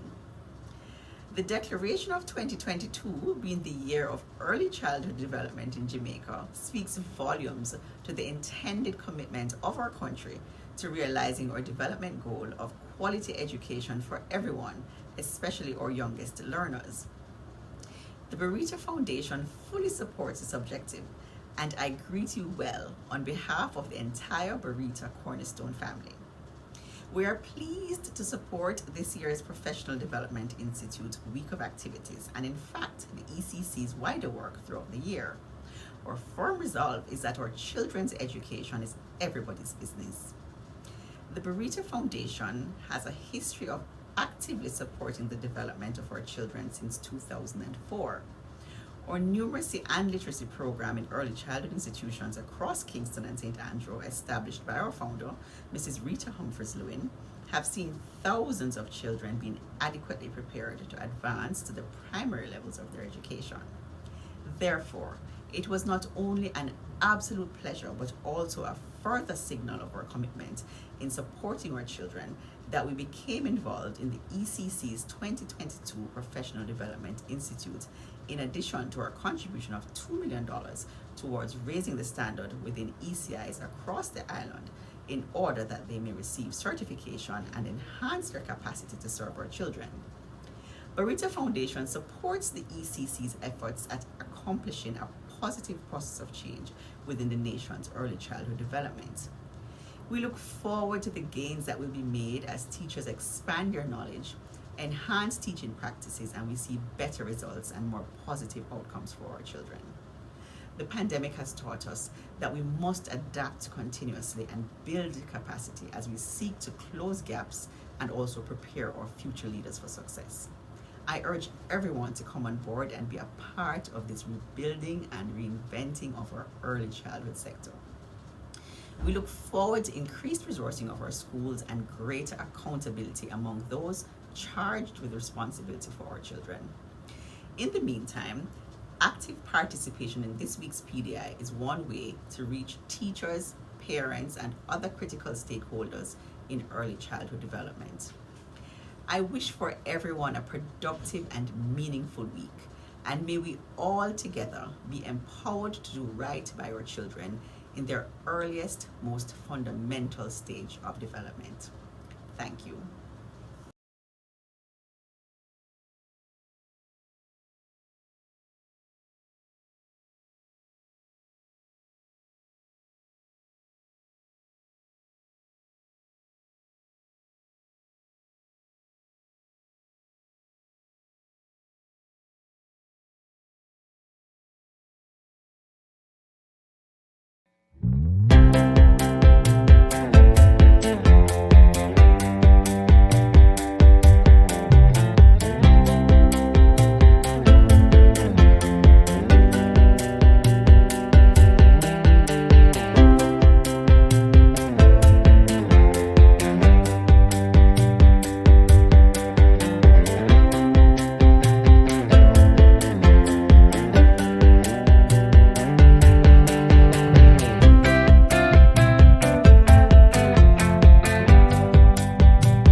The following is a message from the Early Childhood Commission. Did you know that the first 1,000 days of life is the most important time to the development of the brain and mind of a little child? We have to make sure good nutrition is a must. Stimulation is another plus. Find the time to read and sing to them. Make sure the kids come first. And not because it seems they don't have no cares. We must protect their eyes and ears. Abuse and violence can affect them for years and years. Today's children will become tomorrow's citizens. If we fail to give them the proper foundation to healthy and productive lives, our future will be at risk. Remember, the first 1,000 days of a child's life matter. Ensure they receive love, protection, stimulation, and nutrition. That was a message from the Early Childhood Commission.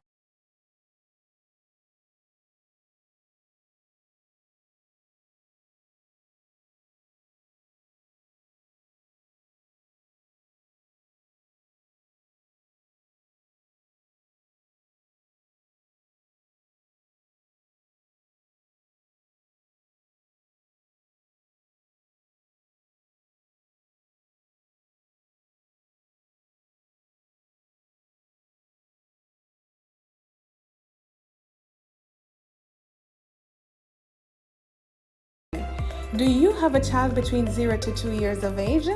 If yes, you need to download the ECC's First 1000 Days app. It allows you to receive parenting tips, track developmental milestones, learn about the Brain Builder concept,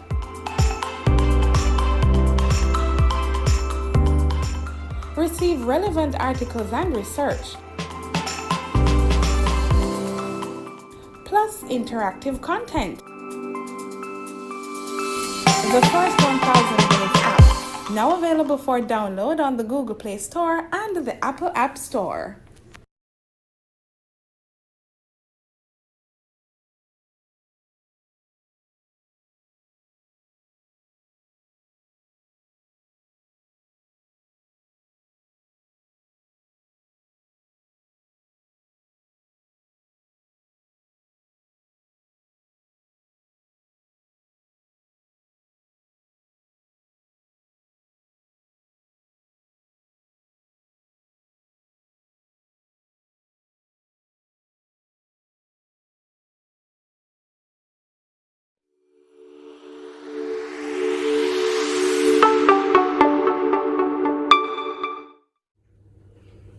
Hi, I'm Kadian. The Early Childhood Commission is delighted to present to you the First 1000 Days app. This app will give you access to information on the first 1000 days of your child's life. You will be able to track developmental milestones, and we will give you an opportunity to connect with parents as well as with the Early Childhood Commission.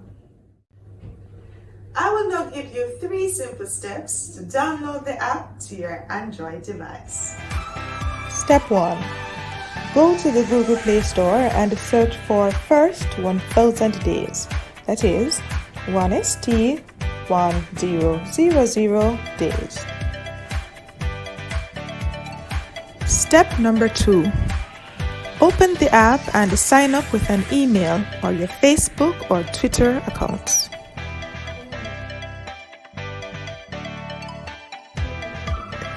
Step number 3 is the easiest of them all. Enjoy the features of this wonderful app.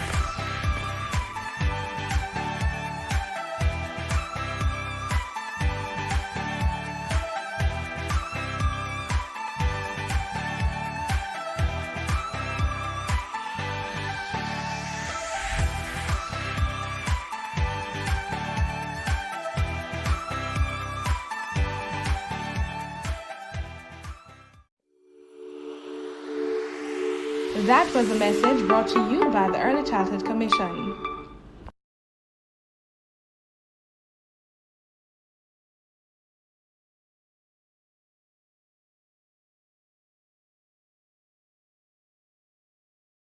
Good morning.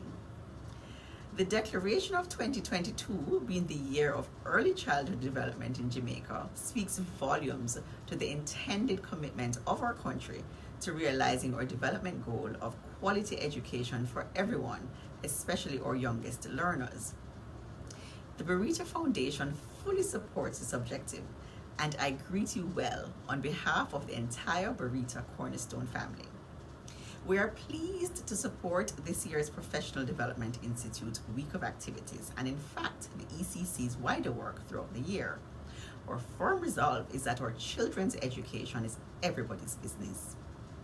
The Barita Foundation has a history of actively supporting the development of our children since 2004. Our numeracy and literacy program in early childhood institutions across Kingston and St. Andrew, established by our founder, Mrs. Rita Humphreys-Lewin, have seen thousands of children being adequately prepared to advance to the primary levels of their education. Therefore, it was not only an absolute pleasure, but also a further signal of our commitment in supporting our children that we became involved in the ECC's 2022 Professional Development Institute, in addition to our contribution of $2 million towards raising the standard within ECIs across the island in order that they may receive certification and enhance their capacity to serve our children.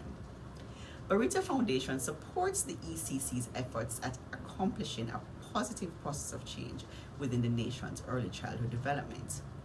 We look forward to the gains that will be made as teachers expand their knowledge, enhance teaching practices, and we see better results and more positive outcomes for our children.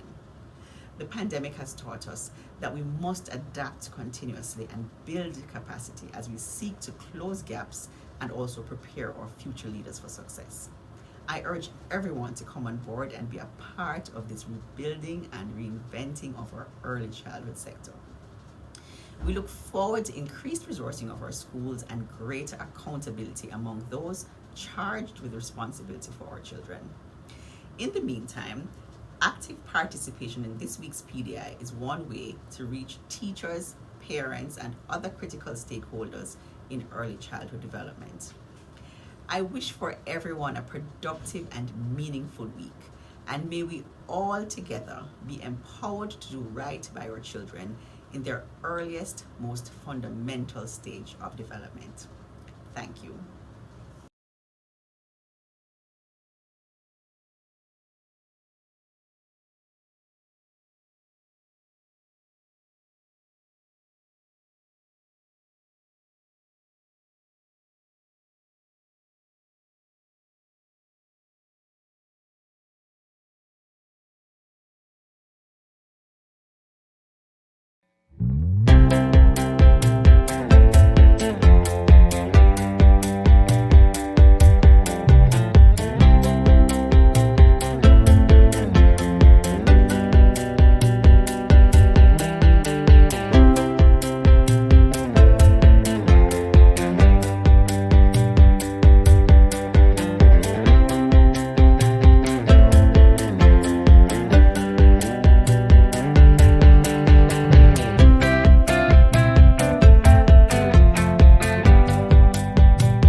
The following is a message from the Early Childhood Commission. Did you know that the first 1,000 days of life is the most important time to the development of the brain and mind of a little child? We have to make sure good nutrition is a must. Stimulation is another plus. Find the time to read and sing to them. Make sure the kids come first. And not because it seems they don't have no cares. We must protect their eyes and ears. Abuse and violence can affect them for years and years. Today's children will become tomorrow's citizens. If we fail to give them the proper foundation to healthy and productive lives, our future will be at risk. Remember, the first 1,000 days of a child's life matter. Ensure they receive love, protection, stimulation, and nutrition. That was a message from the Early Childhood Commission.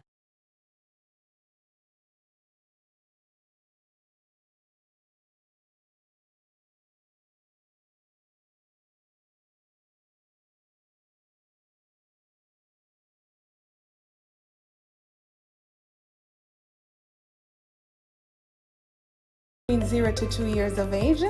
If yes, you need to download the ECC's First 1000 Days app. It allows you to receive parenting tips, track developmental milestones, learn about the Brain Builder concept,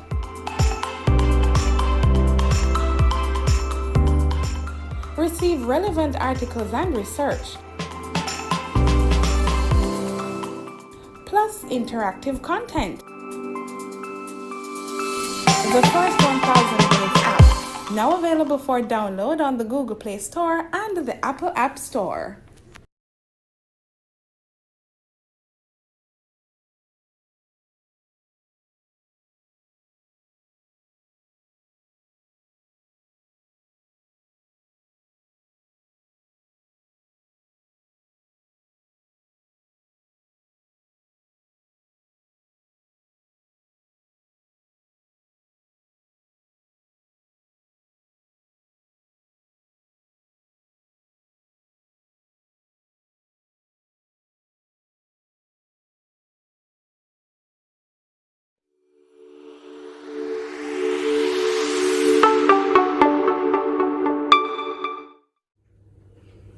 Hi, I'm Kadian.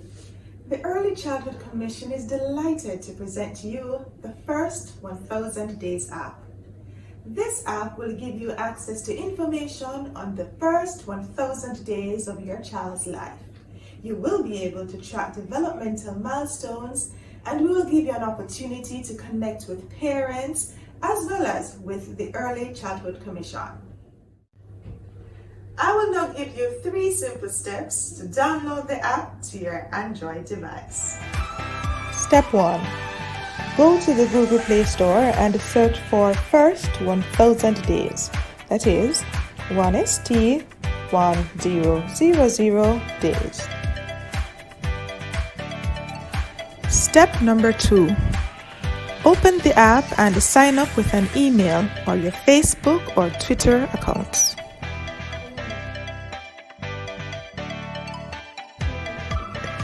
Step number 3 is the easiest of them all.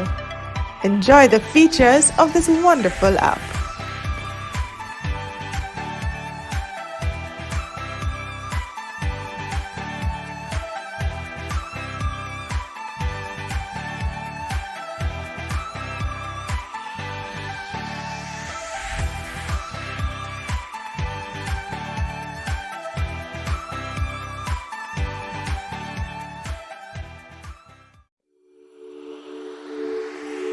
That was a message brought to you by the Early Childhood Commission.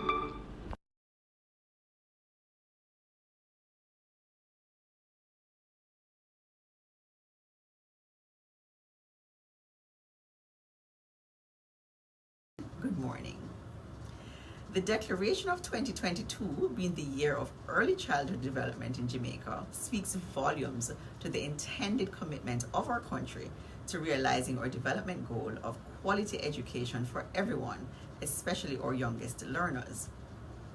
The Burrito Foundation fully supports this objective and I greet you well on behalf of the entire Barita Cornerstone family. We are pleased to support this year's Professional Development Institute week of activities, and in fact, the ECC's wider work throughout the year. Our firm resolve is that our children's education is everybody's business.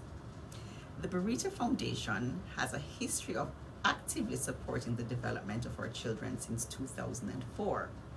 Our numeracy and literacy program in early childhood institutions across Kingston and St. Andrew, established by our founder, Mrs. Rita Humphreys-Lewin, have seen thousands of children being adequately prepared to advance to the primary levels of their education. Therefore, it was not only an absolute pleasure, but also a further signal of our commitment in supporting our children that we became involved in the ECC's 2022 Professional Development Institute, in addition to our contribution of $2 million towards raising the standard within ECIs across the island in order that they may receive certification and enhance their capacity to serve our children. Barita Foundation supports the ECC's efforts at accomplishing a positive process of change within the nation's early childhood development. We look forward to the gains that will be made as teachers expand their knowledge, enhance teaching practices, and we see better results and more positive outcomes for our children. The pandemic has taught us that we must adapt continuously and build capacity as we seek to close gaps and also prepare our future leaders for success. I urge everyone to come on board and be a part of this rebuilding and reinventing of our early childhood sector.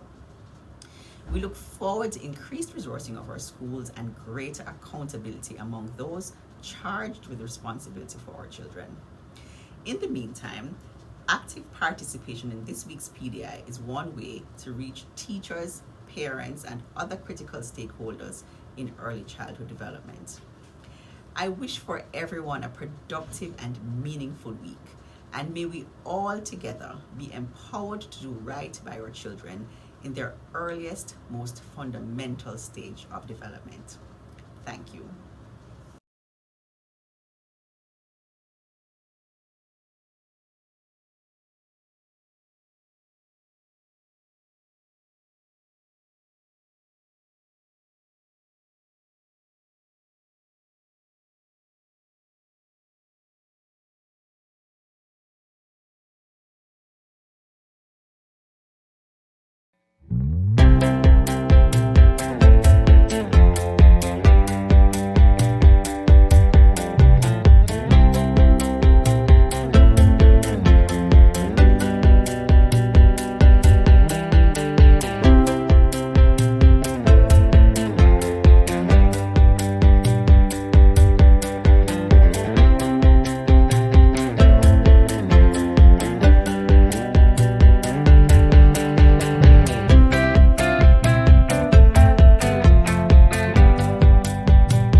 The following is a message from the Early Childhood Commission. Did you know that the first 1,000 days of life is the most important time to the development of the brain and mind of a little child?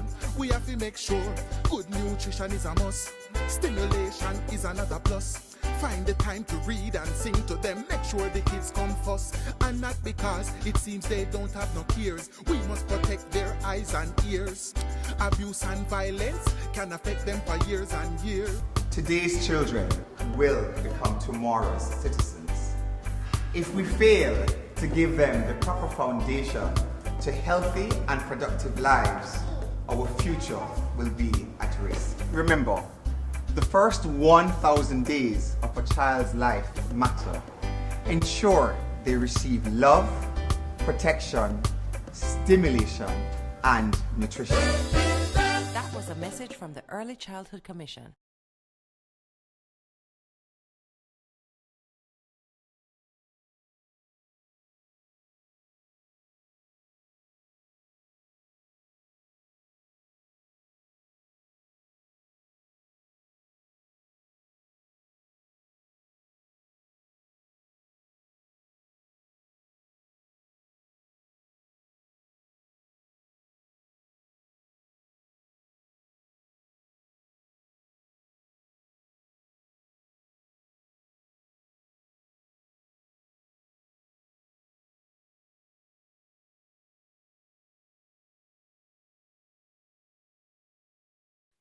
Hi, good morning and welcome back, welcome back, welcome back. Look here, if you're just joining us, you have missed a very exciting and strawberlicious and what you call the word now? Splendiferous session just now. We had a total of 4 persons on our panel and they were talking about the relevance of STREAM in the early child classroom. Now, at this time, I'm going to introduce one of the panelists that was basically with us earlier, who is Mr. Peter A. Okibukola. All right, Mr. Peter Okibukola, early learning or science specialist in Professor Emeritus of Science and Community Education at Lagos State University, Nigeria. He had his higher education at the University of Ibadan, where he obtained his bachelor's degree in 1973, followed by master's and PhD degrees in science education in the same university. He had specialized science and technology training at the Massachusetts Institute of Technology and Harvard University, both in Cambridge, USA. He is a fellow of the Science Association of Nigeria, fellow and president of the Nigerian Association for Environmental Education, and fellow and past president of the Science Teachers Association of Nigeria. He recently won the fellowship of the National Association of Research in Science Teaching. He won the prestigious 1992 UNESCO Prize for the Communication of Science. He has won several international gold medals in science, environmental, and computer education. His current research is on how children's interest in science can be stimulated from preschool years. He has been awarded a number of honorary degrees. He is a recipient of the National Honor of the Officer of the Order of the Federal Republic, OFR. At this time, I want you to pay keen attention, listen attentively, and make your notes. Make sure you have your paper, your pen, your pencil right beside you, because he will be addressing our children, our future, STEAM from the lens of babies. All right, at this time, I'm just going to ask Dr. Peter to make himself present and present yourself, Mr. Peter. Go ahead. Thank you so very much. I'm excited to be here. I'm reaching you, by the way, from Abuja, Nigeria. Abuja is the capital city of Nigeria. Nigeria is the most populous country in Africa. We have about 210 million people in our great country. And I'm so delighted to be part of this ECC's Professional Development Institute. I'm glad to have been invited. And today we'll be looking at our children. That will be our future. STEAM from the lens of our babies. I like to, the moderator who introduced me did well in pronouncing my last name. By the way, my last name is the simplest in the world, very sweet sounding. Yeah, at least my point of view is Okebukola, and Peter Okebukola, Professor Emeritus, Lagos State University, has been introduced. So we're looking at STEAM, and I will be talking about STREAM in a moment, because the session that just ended, we were looking at STREAM. So STEM, as you know, is what you have on the screen: science, technology, engineering, and mathematics. And then you see, we have to blend this thing. We have to, in the early days of human civilization, we did not have knowledge partitioned into science, geography, mathematics, English, and all of that. Knowledge was knowledge. But you see, humans decided to put boundaries around some specific knowledge areas. And now we are saying that, look, the arts are as important, or the humanities are as important for the person as the sciences. So we're looking at a blend, and that's where you have STEAM coming in there: science, technology, engineering, arts, and mathematics. So it's an interdisciplinary approach towards learning. And occupations of the future, I tell you, will not be mainly science. Indeed, quite a number of those who are in computing had their university first degree in the arts or in the humanities. So STEAM is looking at holistic education, which puts emphasis on learners' real-life experiences. Now here comes Mr. STREAM. STREAM, you can see the R there, and that's reading. For us at the early childhood level, reading is important. Of course, at all levels. The sad part of it, though, is that reading culture is dropping. What people read now is just a few badly worded text messages on their handheld devices. Now, we're looking at STEAM in the early years. I'd like to appreciate Dr. Sue Dale Tunnicliffe, who is our consultant in our research group. And we have aliases for this. We have early science, children's science, toddler science, preschool science, kindergarten science. And this science for our study for ages 0 to 9 years. So whichever of these aliases you find happy with, just pick it up.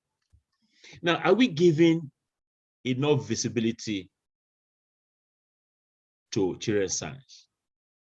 The answer is no, because in many countries, children's science is at our blind spot.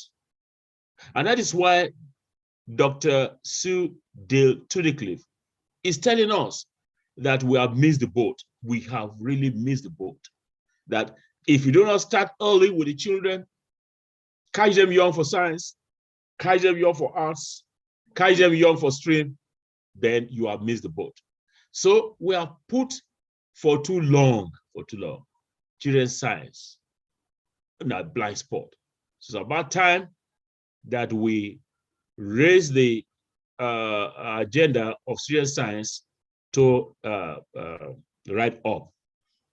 Now, how do children learn science? How do they learn science? Children learn science through a variety of ways. You know, we have senses. So by observing, they learn science. By listening, by exploring, by experimenting, by asking questions. When they play, they learn science. When they are reading, they learn science. So that's the STEAM part, the reading part. Let's progress to some theories of how children learn science. There are several of them. And it's not my duty today, because I know that you are familiar with many of them. It's not my duty now to go through all of these theories, but I just pick up a few of them. Take the Piaget's cognitive development theory. That's very popular, which has staged the intellectual development of children, and that they can learn science from any time, at all the ages. Now you have Vygotsky's theories, which emphasizes the culture, the context where the exposure of the child is. And these are some others. You can see this screen is populated by different theories. In fact, in our group, we have what we call, that's the last one, Okebukola's cultural techno-contextual theory of how children learn. We conducted some studies, and we had 2 research questions. When you find out the home and playground-based activities of children from our region, that's in Africa, and the folklores that are predisposing to the learning of science concepts and early acquisition of scientific attitudes. So what are these scientific attitudes? Honesty, willingness to change opinion, perseverance. These are some of, there are quite a number of them, attitudes of the scientists. We want them to learn this, to develop, acquire these attitudes, catch these attitudes early enough. We are going to see as we go along. You can see the photo on the left of this children. There is Talowa no Banom. It's a playground activity that children in Africa, I'm sure also in your context, that they play. I'm going to show you what science concepts children can learn from this. The rolling of tires. You know, the children, when they're back from school, they want to have some fun. Some worn out tires on the road, or of their parents or others. Yeah, they'll just roll them and have some fun. The second question that we address: how can the interest of preschool children be stimulated through home and playground activities that can enhance the possibility of their future interest in science? Let's talk about African folklores. Now, we have folklores relating to different animals, human beings, and others. And this is a series by Olusegun Obasanjo. Olusegun Obasanjo is former president of Nigeria, was former head of state, is the longest serving leader of Nigeria.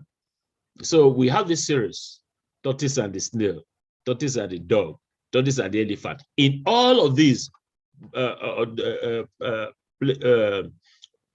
books for children, reading books for children, there's science there, there's art there, there's humanities, there is science concepts, everything that you can think about that you have in these folklore materials. So how did we design our study? We had it in 2 phases. We had a survey. We surveyed 2 to 7-year-old children, and from 4 countries: Burundi, Democratic Republic of the Congo, Ghana, and Nigeria. We had a survey instrument which we used to inquire about the home and playground activities of children that are predisposing to a learning of science. So we conducted the case studies in the 4 countries. But before we collected the data, we had to subject the data collectors to a 4-week intensive training on the use of observation as qualitative data gathering technique. And then we recorded the videos of all the interactions that we had with the children. Let me now move on to what we found. You know, we asked the question, what home and playground-based activities of African children and folklores are predisposing to the learning of science concepts? In this table, you find some of the playground activities. When rubbing palms together, when they rub palms together, oh, daddy, mommy, this is hard. Oh, it's hard. It's hard because there is friction. So they start to learn about friction from that. Inflation of balloon. You are looking at blow the balloon. You're looking at principle of elasticity. And they do tug of war. These children, they do tug of war. So they enjoy themselves, but there's science in what they're doing. And we need to let them see the science in what they're doing. I'm going to ask questions. Science is about asking questions. Arts is about also asking questions, but relating it to human behavior and all of that. So STEAM is interplaying there. Making paper boats and place them on water. All of these you find outside of Africa. In your context, you also have them. So, but you see, the children just play and just go away. But we missed a very important point of the caregivers, of the parents, to let them see the science in them. So now, paper boats, you put it in the water, the thing is moving, the child blows it, it's moving. But we need to let the child know the principle of flotation, transportation, buoyancy. Of course, they have catapults, play with catapults, and use rubber band and paper as catapult, inflation of balloon, as I said earlier, elasticity and motion, rolling of tires around the streets, motion and speed. Our children play kites. So you just see them play kites and just look away. No, the caregivers must have to use these activities in the EC classrooms. The parents also must be exposed to the science of these activities. Explain to the child, oh, the child will ask, look, why is this kite flying? Why is it flying higher than that of my my friend? Why is it flying high? So they need to know. And when they do, their interest in science will begin to be kindled. Mixing colored powder with water, dipping tea bags in hot water. Okay, so you take the tea bag. Sorry, I don't have one right here, but take the tea bag and you put it in this, and the thing goes color brown. Or if it's green tea, green. So what is happening? Your diffusion. Bring hot food to become cold. Okay, now it's dinner time or lunchtime. The food is served. Oh, this is hot. We eat a lot of pounded yam. Come to Nigeria, we're going to give you some nice pounded yam, I tell you. So you eat pounded yam and you put ogbono soup. And this is hot. Ooh. The child blows the thing. So the parents is just looking. No, we got to let the child know the science in that. They'll change the temperature. And the rest that you can see on this screen. We do hide and seek, boju, hide and seek game. We'll learn about volume, about object permanence, problem solving, taking a turn, the research team, and the rest of them. Now, let me go to one of the countries. That's Ghana. Now, children under age 4 are either at home or enrolled in kindergarten or day nurseries. So do we want them, when they are home, before they are 4, doing nothing, learning no science? No. So the socio-cultural context of Ghana, indigenous knowledge, you can see they play all over the place, and every image that you see here has some science that we need to underline and let our children know. So Ghanaian children in the playground. I'm going to stop sharing because I need to let you have the audio to that. So this boy who is 3 and the sister 3.5, they are in the playground. This is being rocked, this canoe. So you don't just let them miss that golden opportunity of learning the science that is and you can see this merry-go-round too. Well, science everywhere. There is science. Playground, there is science. Home, there is science. In the EC classroom, science. Okay, so let's move on. Let's move on. So you can see children are rocking on an artificial canoe. Now, the cultural perspectives, we try in our research to ensure that we do not let it be right on the head of the children. We situate it within the culture of the people.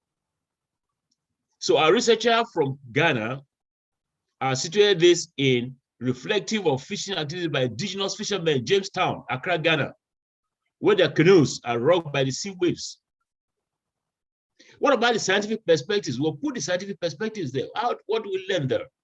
Fluid mechanics, floating bodies, density, buoyancy. And we're teaching the children 21st century skills. 21st century skills. Collaboration. So you can see children are collaborating, you can see on achieving the best swing effect on the canoe. Now the boy is throwing rings on the trunk of an elephant. That's another video that you have not seen. But you see, cultural perspectives. This is reflective of hunting activities by people of there's the H, should be there, hunting, H-U-N-T, sorry about that. By the people of Winneba, the central region of Ghana, during their annual festival. So you see, when you relate the science to the social cultural context of the child, it makes more sense. It becomes more relevant. And I tell you, it's imprinted in the mind of the child and will last for almost forever. Goes into a long-term memory store. So the scientific perspectives here, projectiles, focal points, gravitational force, and the 21st century skills, problem solving. We want to teach our children problem solving. Like we said, STEM from the lens of the future. The future is theirs. So if you don't lay a good foundation for their future, then that will not be good enough. So the girl is saying riding a kid-sized motorbike, and so the other thing goes as we'll have a balance, loss of motion, and the rest of them. Now let's come to Nigeria. Nigeria, as I said, most populous primary school children start from 6, but children observed in this study are between ages 1 to 5. And children around this age are mostly at home or attending preschool within their environment. Our socio-cultural contest, oh, wonderful. I'm going to send tickets to all of you to come to Nigeria and enjoy and see the diversity of cultural expressions in Nigeria. And you see these children, the place away game, Tinko Tinko, the 10-10 game, they are all related to science. So there's this one I showed earlier, who is in the circle, and the rolling of tires. And then let me show you this video first.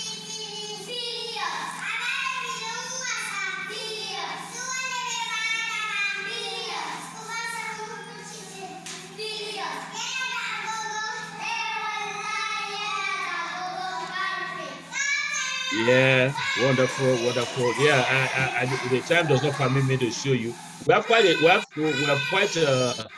excuse me. So you can see this video shows 4 girls in a classroom with sun shining through the window. The girls held hands in a circular formation while they sing a song in their native language.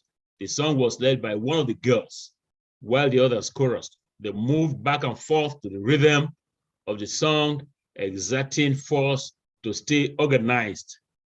And we're later seen jumping without holding hands. When they jump, they counted the number of jumps they made. Afterwards, they reorganized and repeated these activities. They appear to be having fun with what they do. So these are the STEM-related activities, or STEM E, the STEM experiences. The circle-like formation depicts spatial relationship, which explains geometry in mathematics, angles. The movement, while holding hands, explains force, gravitational pull of the earth. The song the sound produces sound. The jumping explains static and sliding friction. The sun entering the classroom through the window exemplifies light rays.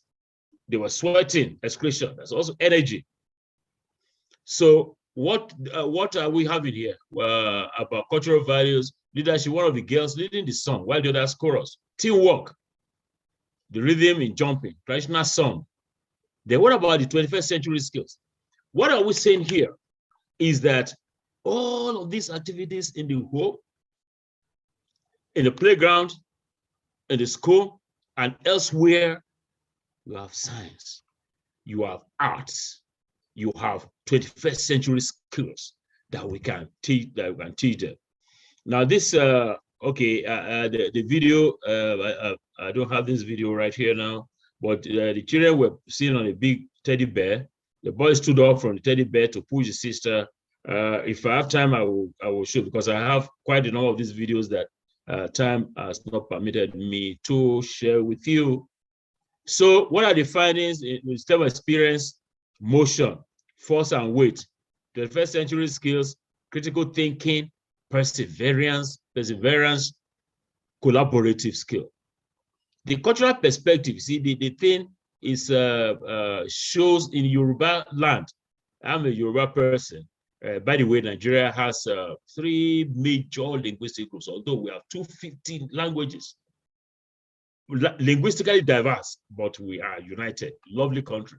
So the Yoruba, the king in Yoruba rides on a chariot. The chariot is a type of carriage driven by charioteer, usually the horse and all of that. So that you find in the video. Now, the other one is about, let's see now, children beating plastic like drums, singing and dancing around the play. So not to waste, not to spend too much time on this, we have the video narration, we have the cultural elements, we have the STEM E, that's STEM experience and the 21st century skills. What are the interventions that we are following up? Now, we are finalizing a series of materials for parents. So how does a parent know? A parent know that when the child does this, there's friction. He or she would not know. So the idea is, and when the child asks, the parent may not be able to explain in some detail accurately that science concept. So we're trying to elevate the knowledge and the skills of parents in Africa through a series of materials for teachers, for parents and teachers on science literacy, so that they can explain the science concepts to the children. So what's the logic? The logic is that if children can see science in what they do, their inquisitive and impressionable minds will be, in quotes now, sold early for science. While developing these materials, I will show you a couple of them in a minute, in English and the major local languages. So let's take the folklore books by President Obasanjo, the one I showed earlier.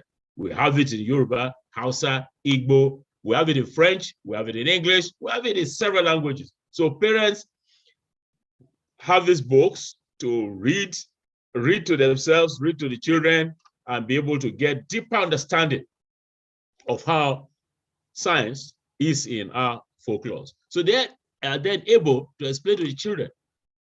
But I tell you something, many of the parents cannot read. The literacy level defined as those who can read and write the local language in Nigeria is about 71%. So what are we doing now? We are doing broadcasts on TV and radio. So you hear this thing on radio, on TV, in the local languages, the national language is English, I mean, official language is English, but you have, at the local television stations. What is the overall idea here? The overall idea is for every parent to be able to, you see, we are conducting studies on the common activities that children undertake in the home. Let's take the home, in their bedrooms, in the sitting room, in the kitchen with their mom or dad, and on the playground, everywhere, even in places of worship and the school. So we are harvesting all these activities and explaining the science concepts. So if we do in books, of what benefit is that? So what we are doing is sharing this with caregivers, organizing training for the caregivers, and ECC classroom, well, if you like me to call them teachers, so that they are also aware, because the children will ask, why is there, yesterday or 2 days ago, I saw that there's something, the moon got covered. So the teacher who is a blind person, himself or herself, may not be able to guide the child well. It's not a question of blind man leading blind man.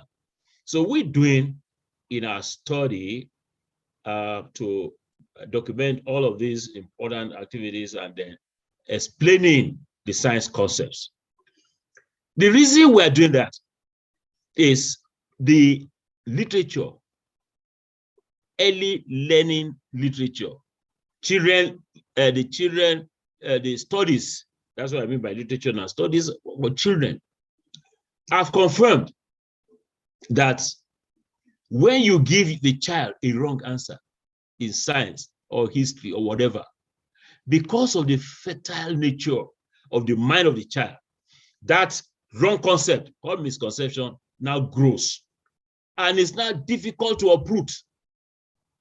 Since 1973, after, of course, I did my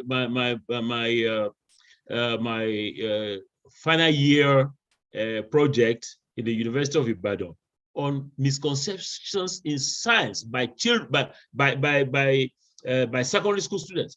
We found that all those misconceptions, they brought from the early years. So difficult to uproot. Even up to the university, you find that they still reflecting on what they learned. So it's important that our caregivers, our parents, have some understanding. This journey is not a journey of 1 week, it's a journey of decades. And we must continue to improve on the knowledge, on the skills of those who will be handling our children, our future in these areas. So I talked about the book, one of the books. Now this is Children and Science in the Home. It's a series. We are now in number 3. Aranjuwon in Elegbada village. Most of the inhabitants of Nigeria, when I say most, I can tell you it's about 68, 69, close to 70% live in rural areas. So if we had a book, that means most of the children will live in rural areas.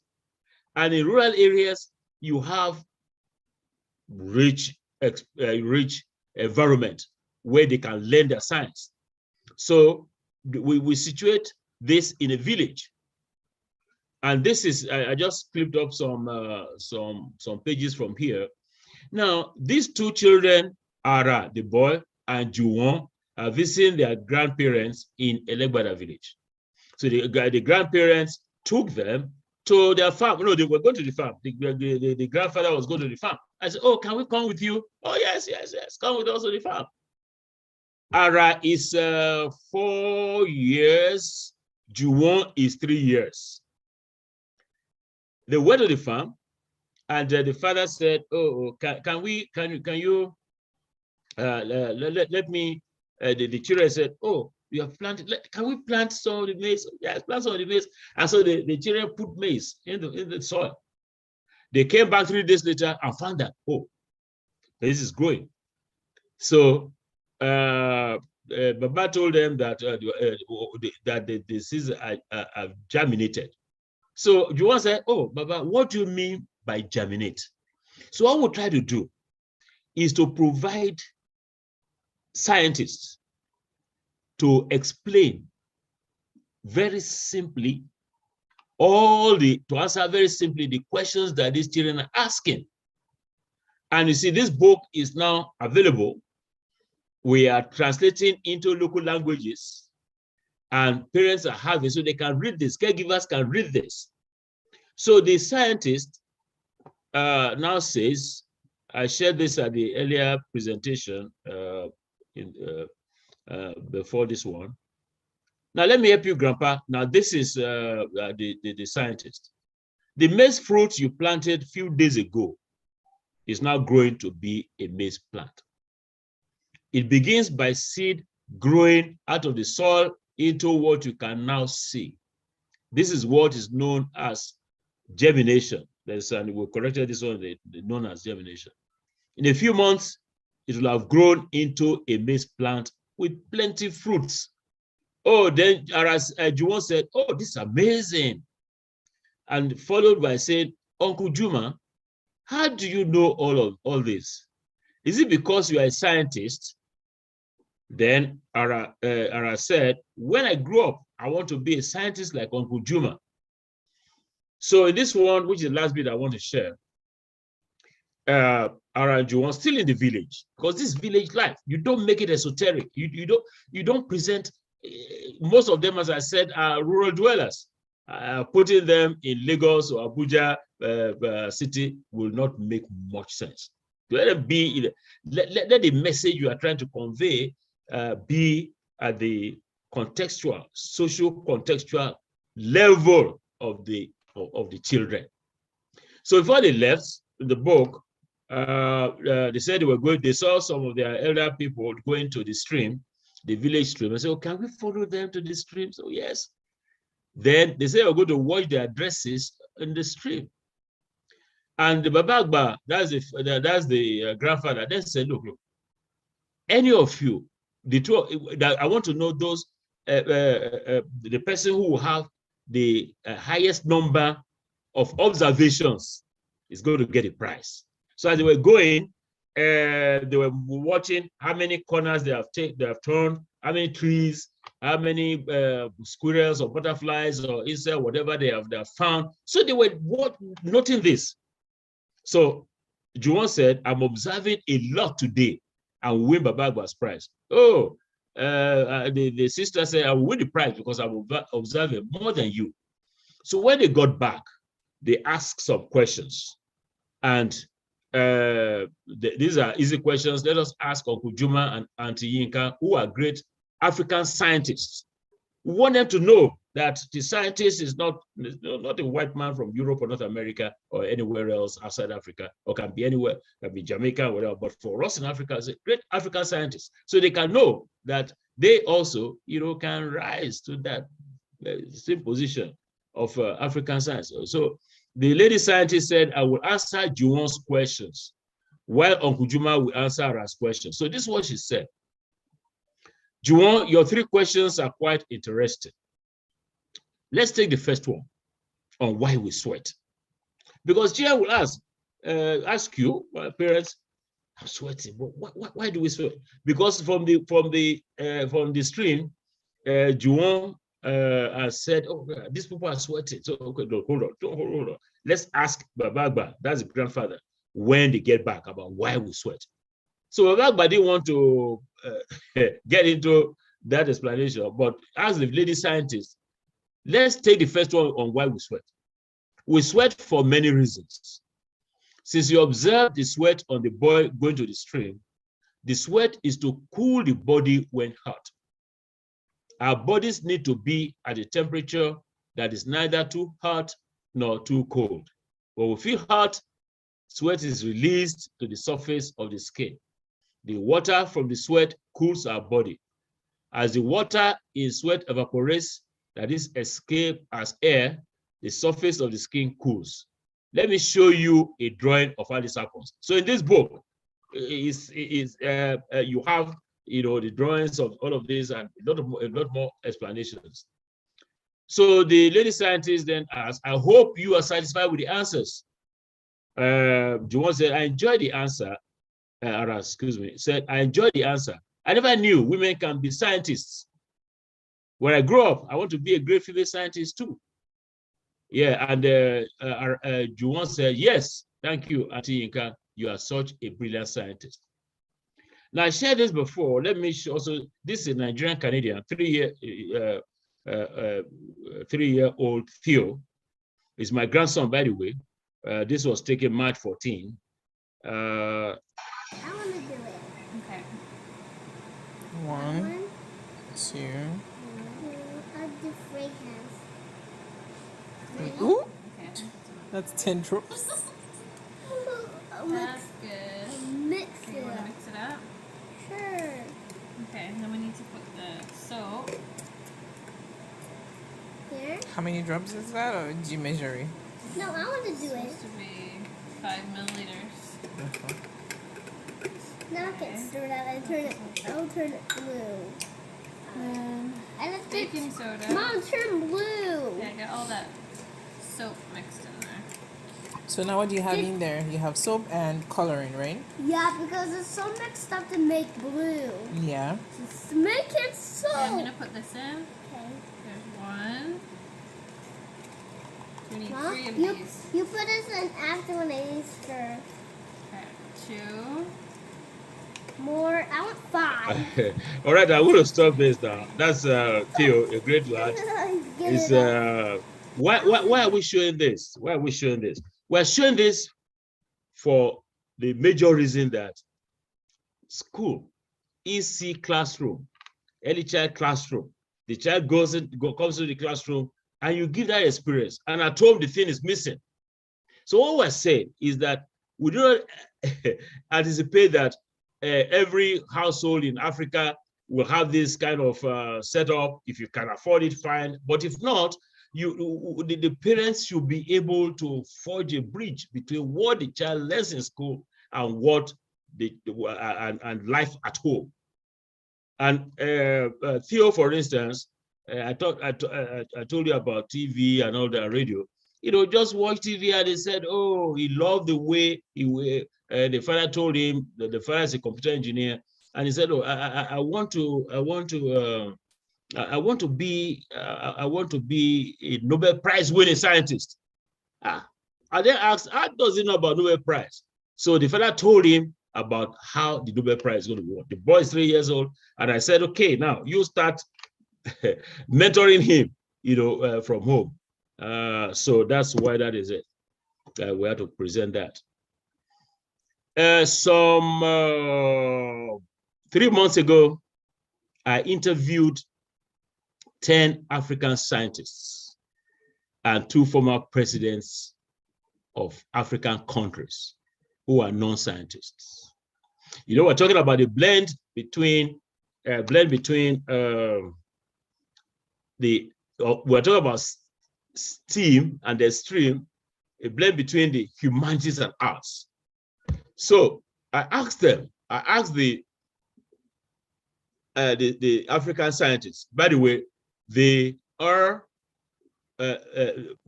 7 or former presidents of their national academies. Ask them what stimulated their love for science.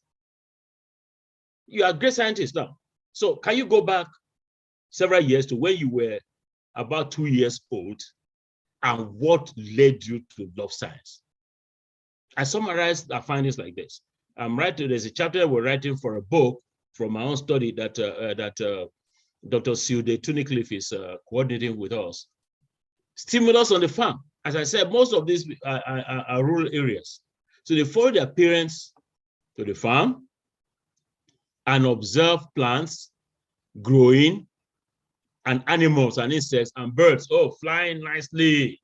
They're intrigued by the behaviors of these living things. They're intrigued by the behavior. In fact, in the last session that we had, moderator said, yeah, you can even measure the distance between the ridges, heights of plants, and all of that. Yes. So they were stimulated through following their parents to the farm. Their folklores told by their parents about the moon, about stars, about different animals. This stimulated their interest in science. Their home activities, participating in cooking and other household chores, and then on errands after school. I'll tell you something that is not child labor, but that's what happened in those days. I don't know whether you want to call it child labor. When I experienced that. You come back home from school, you do your homework, and your mother will say, okay, can you go sell this? So you're part of the shop or the trading platform of your mother. So when you are selling this thing, you are able to now do some mathematics, or if you like, arithmetic, and all of that.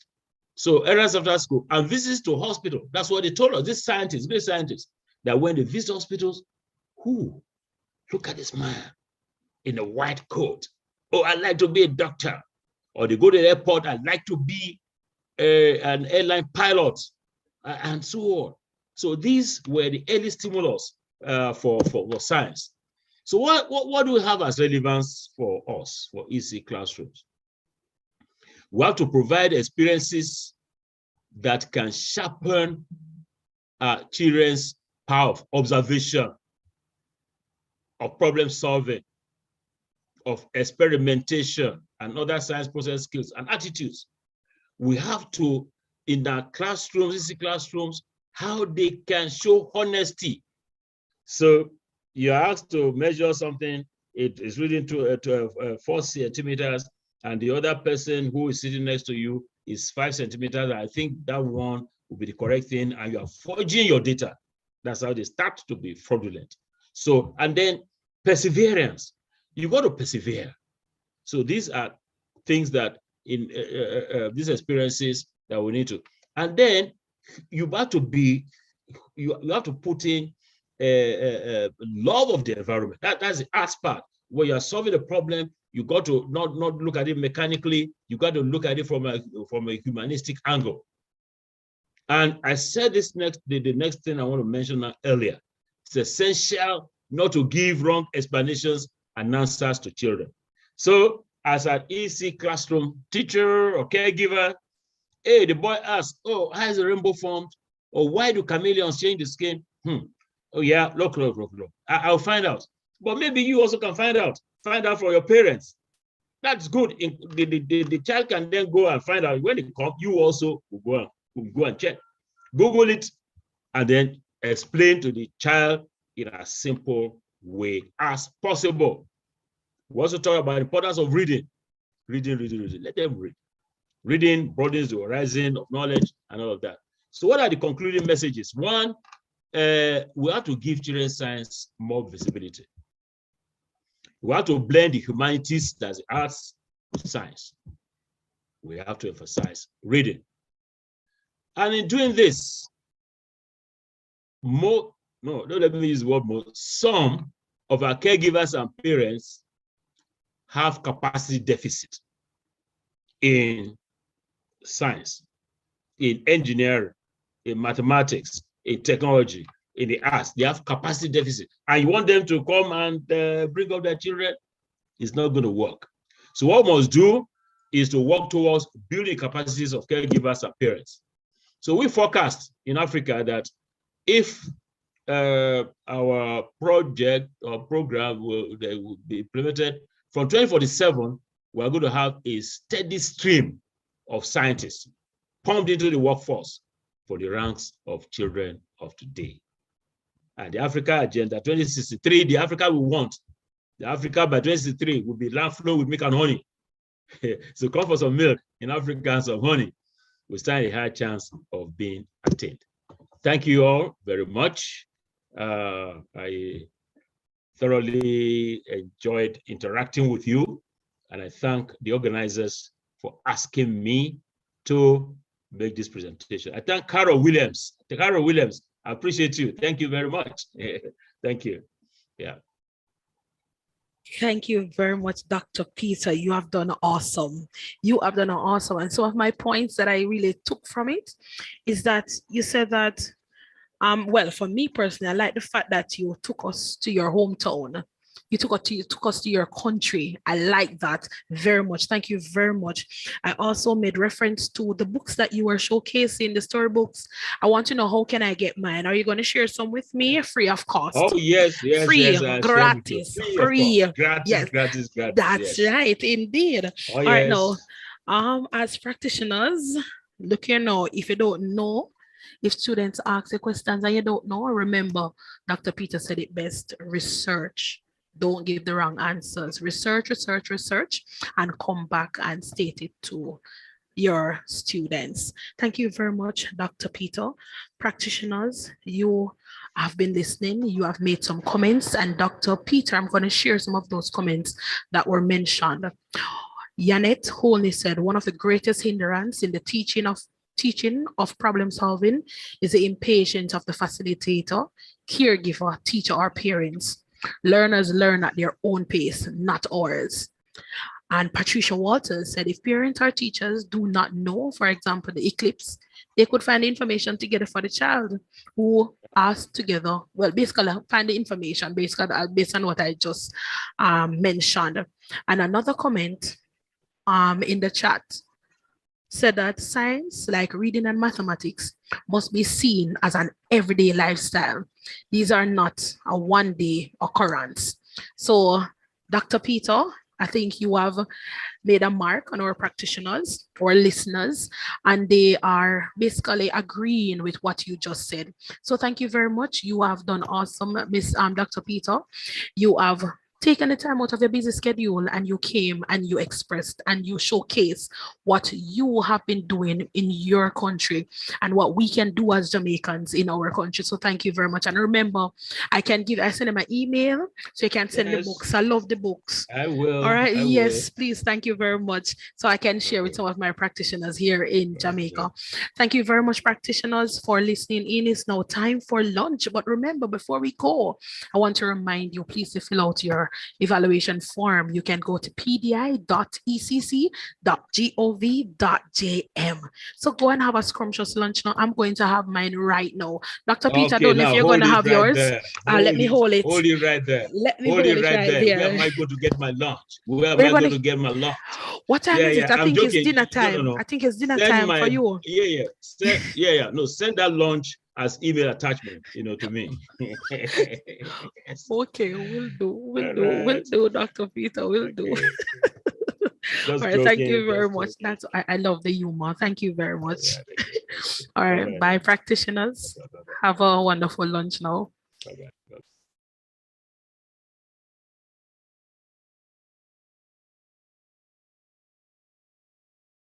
Thank you very much, Miss Williams. You did awesome. Well done. Well done. Well, let me kiss my face when I say it. Well done, well done, well done. I'm not hearing you. Your microphone is off.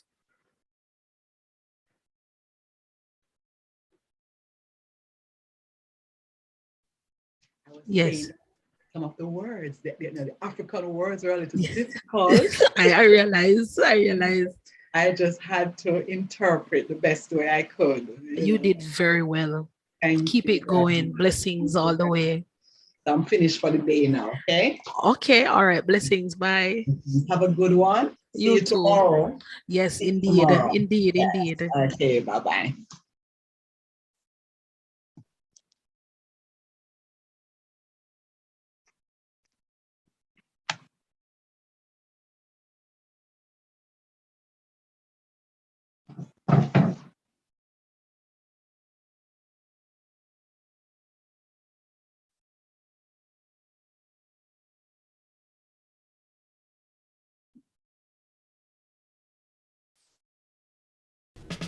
This is a message from the Early Childhood Commission. Do you have a child between 0 to 2 years of age? If yes, you need to download the ECC's First 1000 Days app. It allows you to receive parenting tips, track developmental milestones, learn about the Brain Builder concept,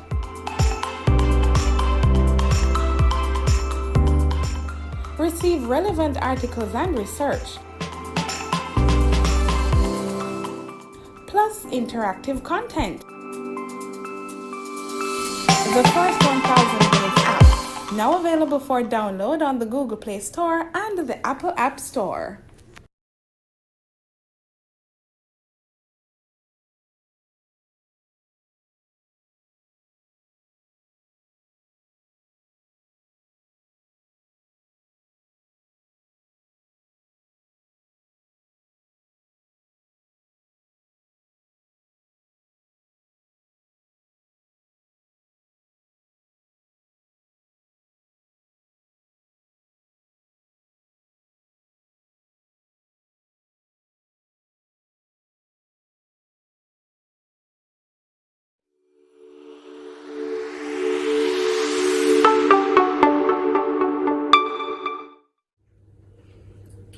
Hi, I'm Kadian.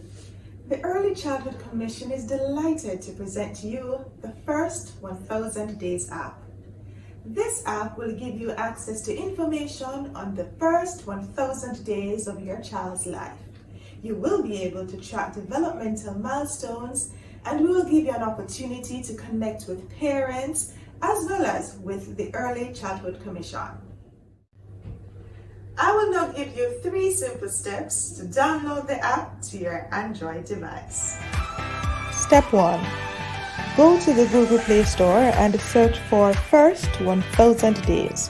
That is 1ST 1000 days. Step number 2.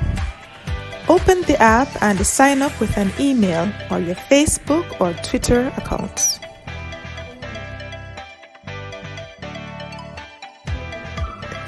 Step number 3 is the easiest of them all. Enjoy the features of this wonderful app.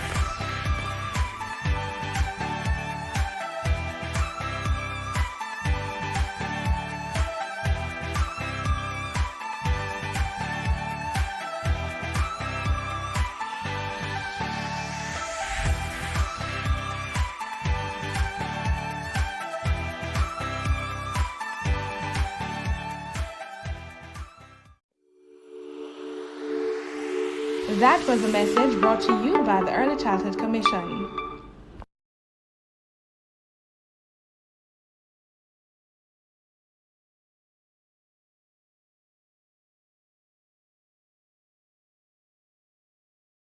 Good morning. The declaration of 2022, being the year of early childhood development in Jamaica, speaks volumes to the intended commitment of our country to realizing our development goal of quality education for everyone, especially our youngest learners. The Burrito Foundation fully supports this objective, and I greet you well on behalf of the entire Burrito Cornerstone family. We are pleased to support this year's Professional Development Institute Week of Activities, and in fact, the ECC's wider work throughout the year. Our firm resolve is that our children's education is everybody's business. The Burrito Foundation has a history of actively supporting the development of our children since 2004. Our numeracy and literacy program in early childhood institutions across Kingston and St. Andrew, established by our founder, Mrs. Rita Humphreys-Lewin, have seen thousands of children being adequately prepared to advance to the primary levels of their education. Therefore, it was not only an absolute pleasure, but also a further signal of our commitment in supporting our children that we became involved in the ECC's 2022 Professional Development Institute, in addition to our contribution of $2 million towards raising the standard within ECIs across the island in order that they may receive certification and enhance their capacity to serve our children. Burrito Foundation supports the ECC's efforts at accomplishing a positive process of change within the nation's early childhood development. We look forward to the gains that will be made as teachers expand their knowledge, enhance teaching practices, and we see better results and more positive outcomes for our children. The pandemic has taught us that we must adapt continuously and build capacity as we seek to close gaps and also prepare our future leaders for success. I urge everyone to come on board and be a part of this rebuilding and reinventing of our early childhood sector. We look forward to increased resourcing of our schools and greater accountability among those charged with responsibility for our children. In the meantime, active participation in this week's PDI is one way to reach teachers, parents, and other critical stakeholders in early childhood development. I wish for everyone a productive and meaningful week, and may we all together be empowered to do right by our children in their earliest, most fundamental stage of development. Thank you.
The following is a message from the Early Childhood Commission. Did you know that the first 1,000 days of life is the most important time to the development of the brain and mind of a little child? We have to make sure good nutrition is a must. Stimulation is another plus. Find the time to read and sing to them. Make sure the kids come first. And not because it seems they don't have no cares. We must protect their eyes and ears. Abuse and violence can affect them for years and years. Today's children will become tomorrow's citizens. If we fail to give them the proper foundation to healthy and productive lives, our future will be at risk. Remember, the first 1,000 days of a child's life matter. Ensure they receive love, protection, stimulation, and nutrition. That was a message from the Early Childhood Commission.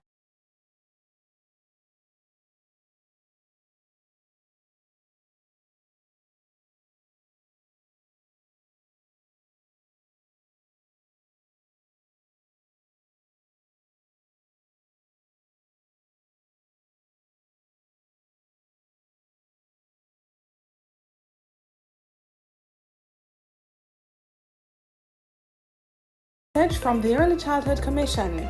Do you have a child between 0 to 2 years of age? If yes, you need to download the ECC's First 1000 Days app. It allows you to receive parenting tips, track developmental milestones, learn about the Brain Builder concept,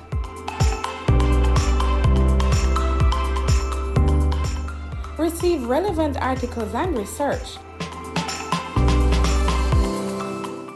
plus interactive content. The First 1000 Days app, now available for download on the Google Play Store and the Apple App Store.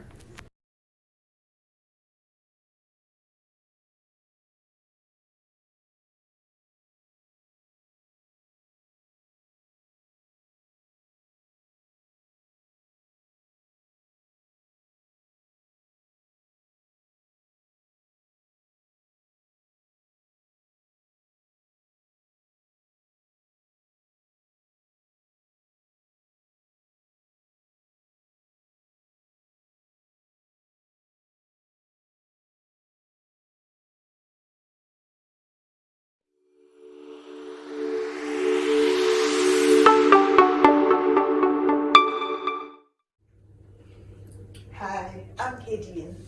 The Early Childhood Commission is delighted to present to you the First 1000 Days app. This app will give you access to information on the first 1000 days of your child's life. You will be able to track developmental milestones, and we will give you an opportunity to connect with parents as well as with the Early Childhood Commission. I will now give you 3 simple steps to download the app to your Android device. Step 1. Go to the Google Play Store and search for First 1000 Days. That is 1ST 1000 days. Step number 2. Open the app and sign up with an email or your Facebook or Twitter accounts.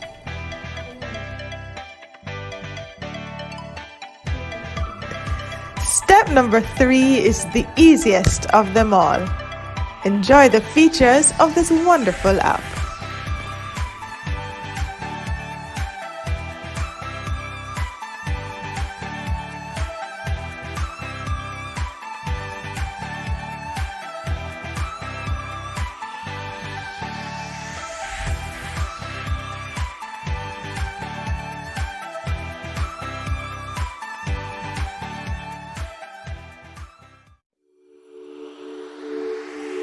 That was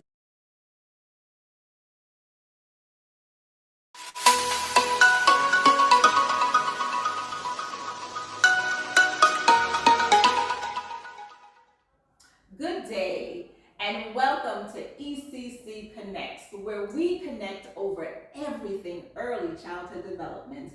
My name is Michelle Campbell, and today we'll be talking about learning centers. We'll be looking at the Art and Sensory Center, what it is, what children learn from visiting the Art and Sensory Center, the types of materials for the center, and then we'll leave you with some tips.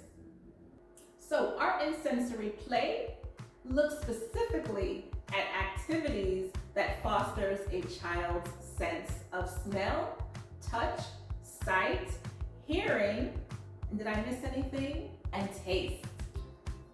So by providing these sensory play activities, children begin to naturally learn to explore, investigate, and be creative. So when I say we're getting ready to play in the Art and Sensory Center, what really comes to mind? One, we're going to be using our senses, and two, we're getting ready to get really messy. This means children are self-directed, right?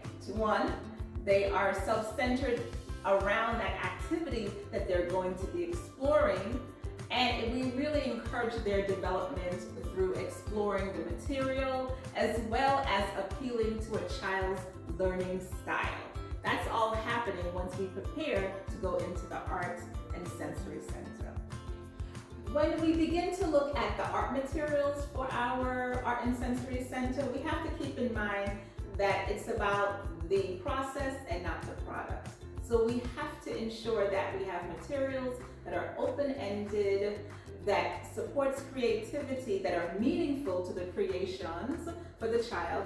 And also, we want to keep in mind that they're in charge of the process and the materials that they use. So they have to be able to select what they're using, because keep in mind, once they decide on what they want to create and what they want to develop, they're going to be focused and they're going to be on task.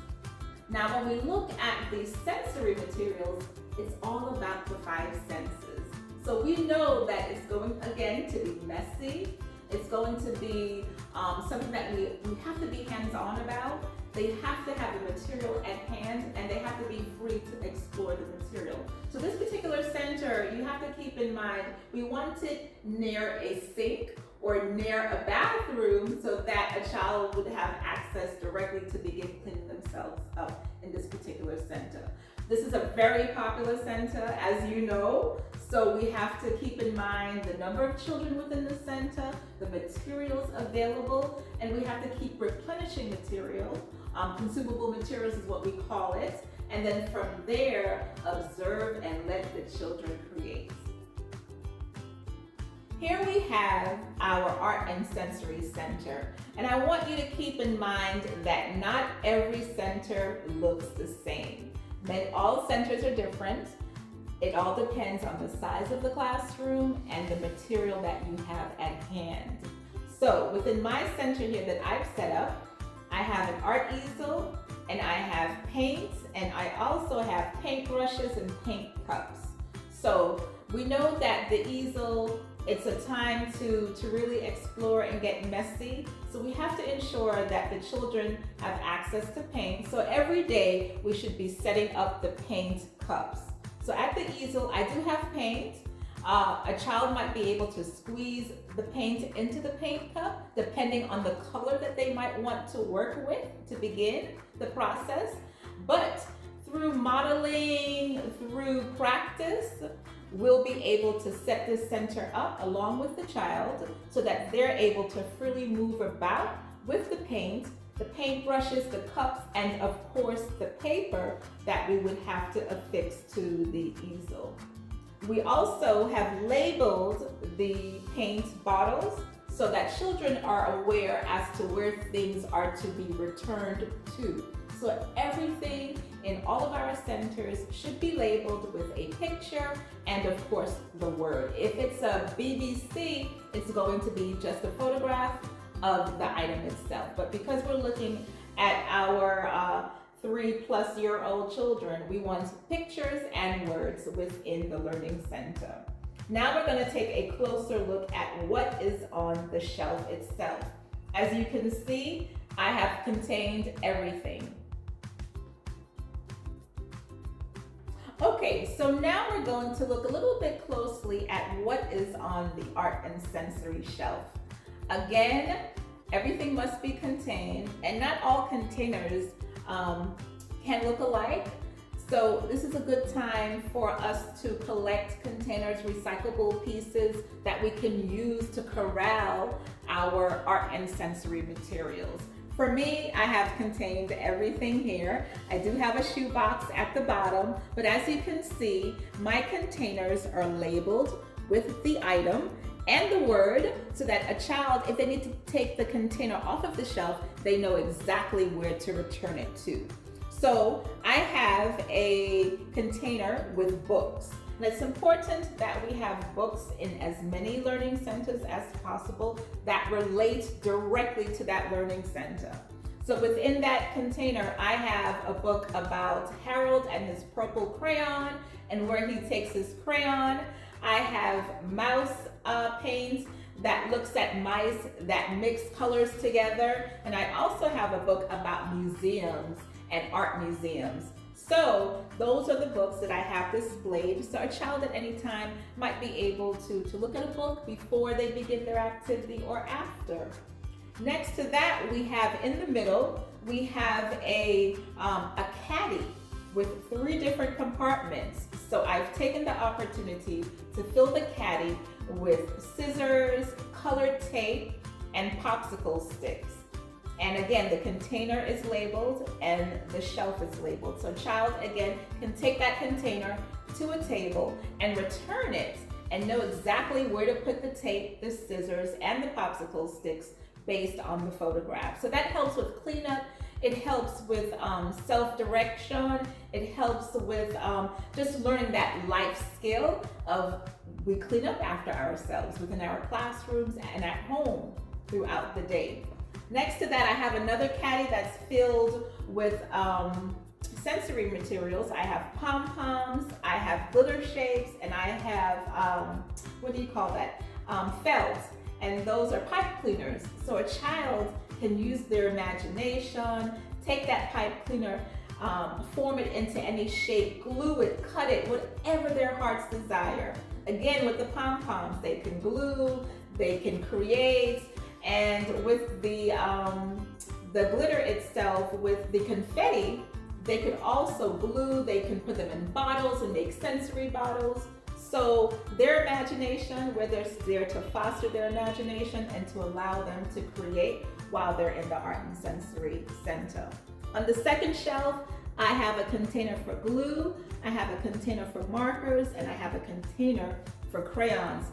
Very clearly outlined for a child to be able to know what item is on the shelf, where to go, how to remove it, and how to put it back after they're all done. Because remember, there are other children that are going to be using the same center. So we want to keep the center as organized as possible.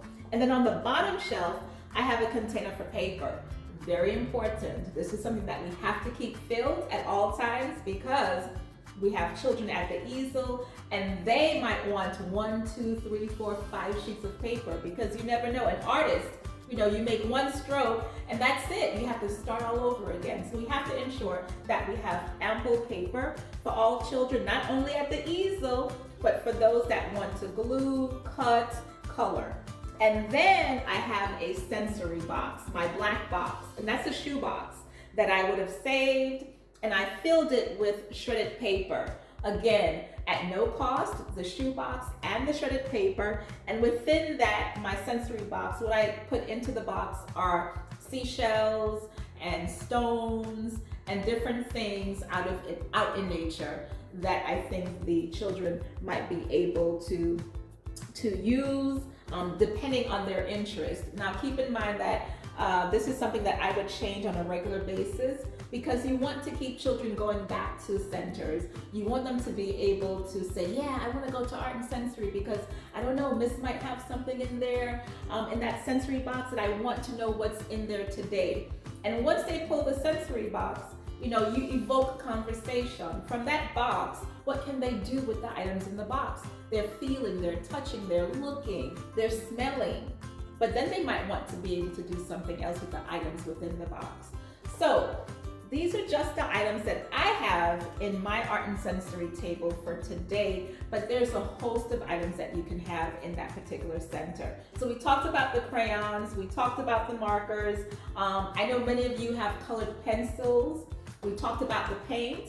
And remember my paint cups. I don't have paint cups, I just have regular cups that I'm using and I'm reusing to fill my paint with. Also my paint brushes. I did not show you Play-Doh and clay and molding clay because guess what? There's no space on my shelf for that today, but that is something else that we normally have in this particular learning center. We talked about the collage and craft materials. So I have craft sticks, you could have feathers, we have the pipe cleaners, yarn. I know many of you use yarn within this particular center as well as glitter sometimes. Stencils, we have the pom-poms, felt sheets. Oh, I have some of those, but I didn't have room on my shelf. But guess what? I can bring that out next week possibly. Or if there's a group of children working at the table, I might say to them, hey, I have some felt sheets. Do you want to feel them? Do you want to possibly use them with what you're doing and creating? And they might say yes. So you might have to run and go get that felt sheet just to bring that added layer to the experience for them. So we're scaffolding as we go through the activity itself.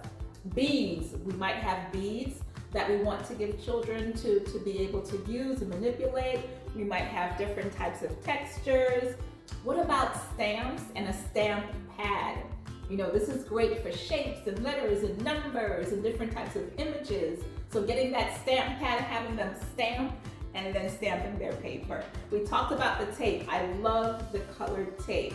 This is also great for them to rip. So they're using their fine motor skills to rip the tape, to create what they want on their paper. And also you might have a child that might say to you, can they hang their artwork on the wall with using that same piece of tape?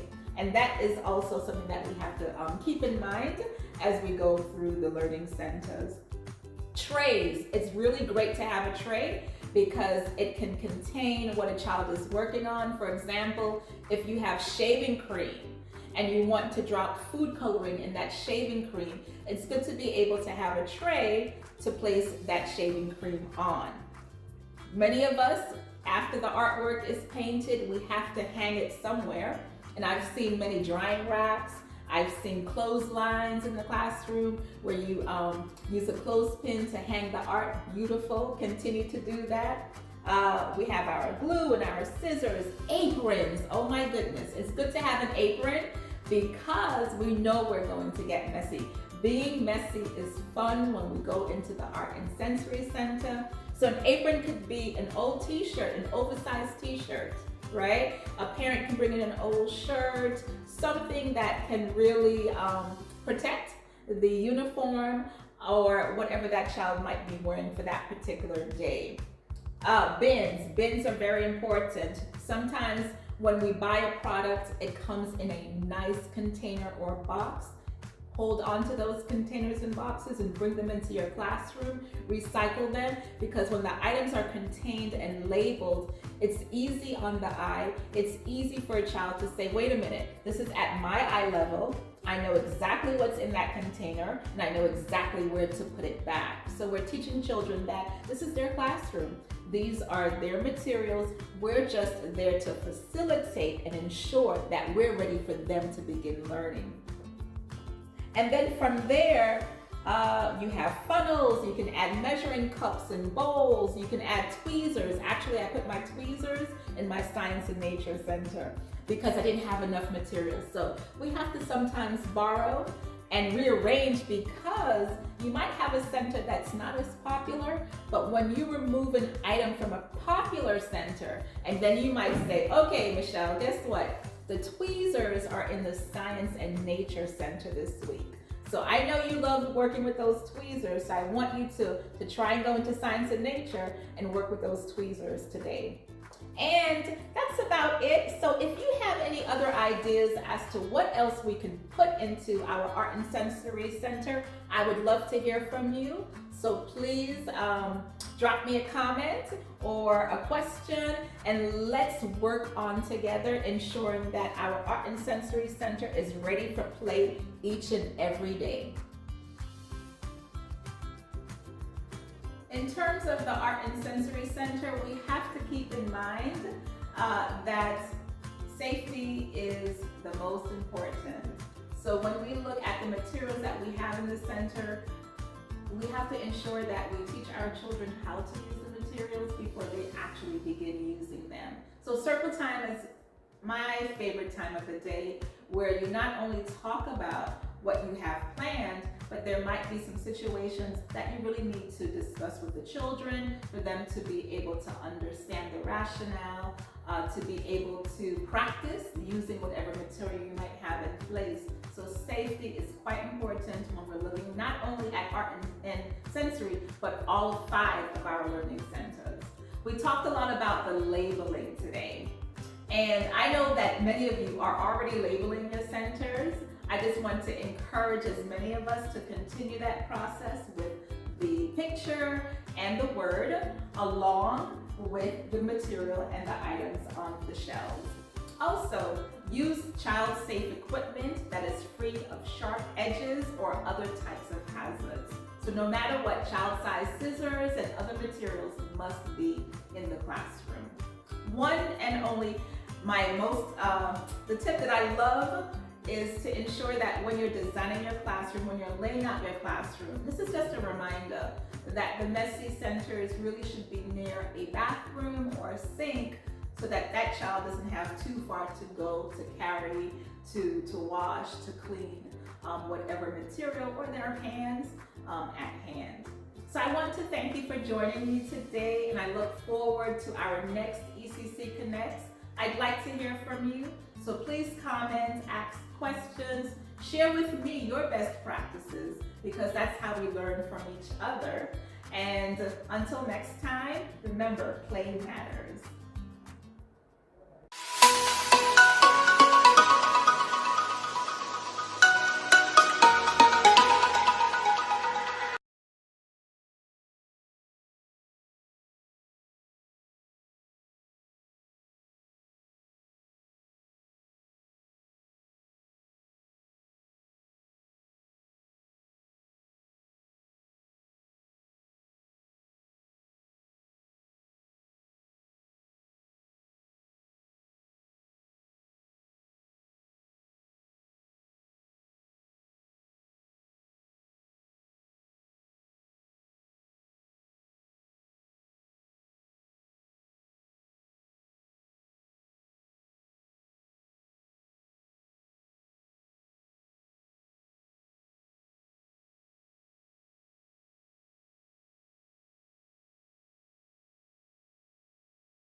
This is a message from the Early Childhood Commission.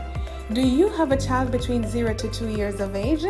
If yes, you need to download the ECC's First 1000 Days app. It allows you to receive parenting tips, track developmental milestones, learn about the Brain Builder concept,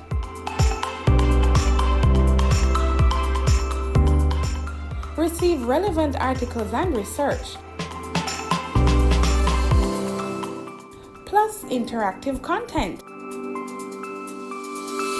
The First 1000 Days app, now available for download on the Google Play Store and the Apple App Store.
Hi, I'm Kadian. The Early Childhood Commission is delighted to present to you the First 1000 Days app. This app will give you access to information on the first 1000 days of your child's life. You will be able to track developmental milestones, and we will give you an opportunity to connect with parents as well as with the Early Childhood Commission. I will now give you 3 simple steps to download the app to your Android device. Step 1. Go to the Google Play Store and search for First 1000 Days. That is 1ST1000 days. Step number 2. Open the app and sign up with an email or your Facebook or Twitter accounts.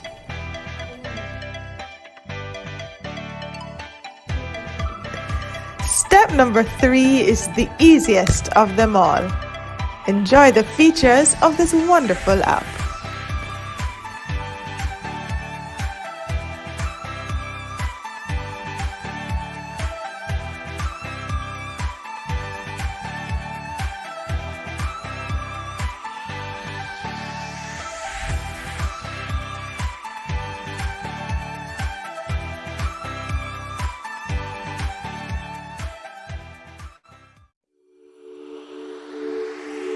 That was a message brought to you by the Early Childhood Commission.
This is a message from the Early Childhood Commission. Do you have a child between 0 to 2 years of age? If yes, you need to download the ECC's First 1000 Days app. It allows you to receive parenting tips, track developmental milestones, learn about the Brain Builder concept,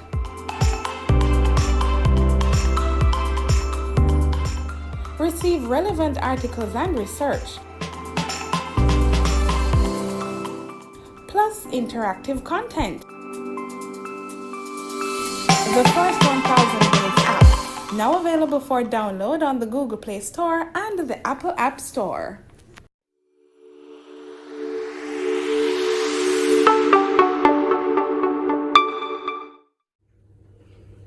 Hi, I'm Kadian. The Early Childhood Commission is delighted to present to you the First 1000 Days app. This app will give you access to information on the first 1000 days of your child's life. You will be able to track developmental milestones, and we will give you an opportunity to connect with parents as well as with the Early Childhood Commission. I will now give you 3 simple steps to download the app to your Android device. Step 1. Go to the Google Play Store and search for First 1000 Days. That is 1ST 1000 days. Step number 2. Open the app and sign up with an email or your Facebook or Twitter accounts.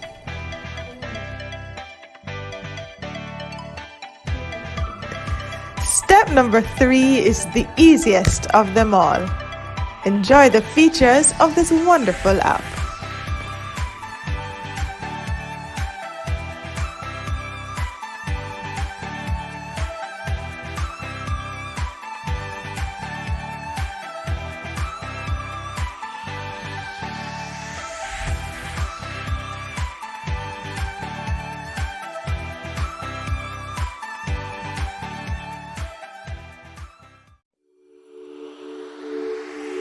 That was a message brought to you by the Early Childhood Commission.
This is a message from the Early Childhood Commission.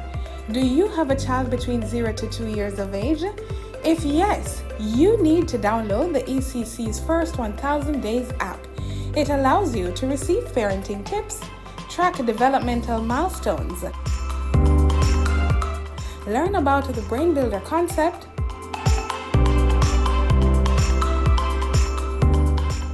receive relevant articles and research, plus interactive content.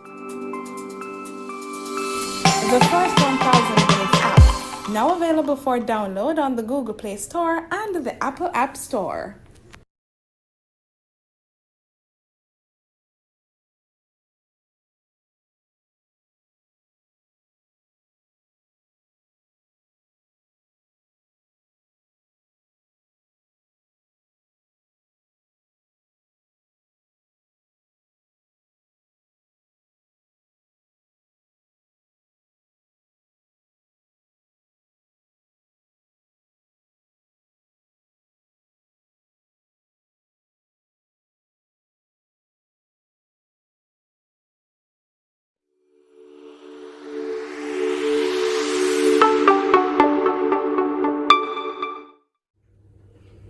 Hi, I'm Kadian.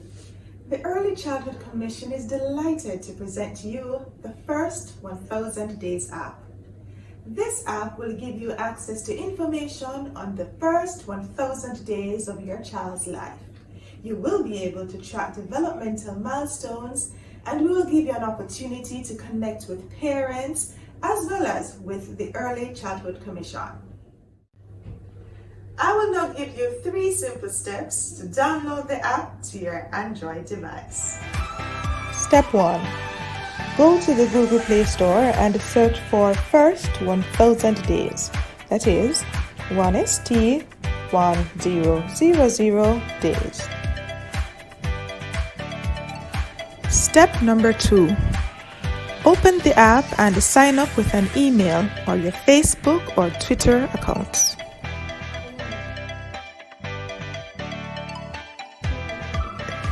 Step number 3 is the easiest of them all. Enjoy the features of this wonderful app.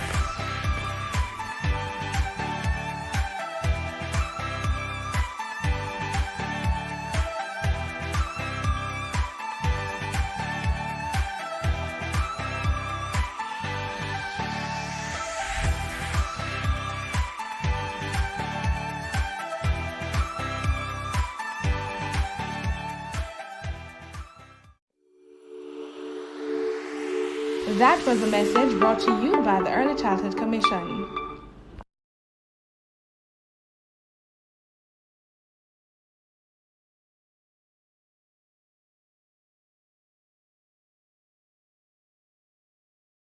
Good morning. The declaration of 2022, being the year of early childhood development in Jamaica, speaks volumes to the intended commitment of our country to realizing our development goal of quality education for everyone, especially our youngest learners.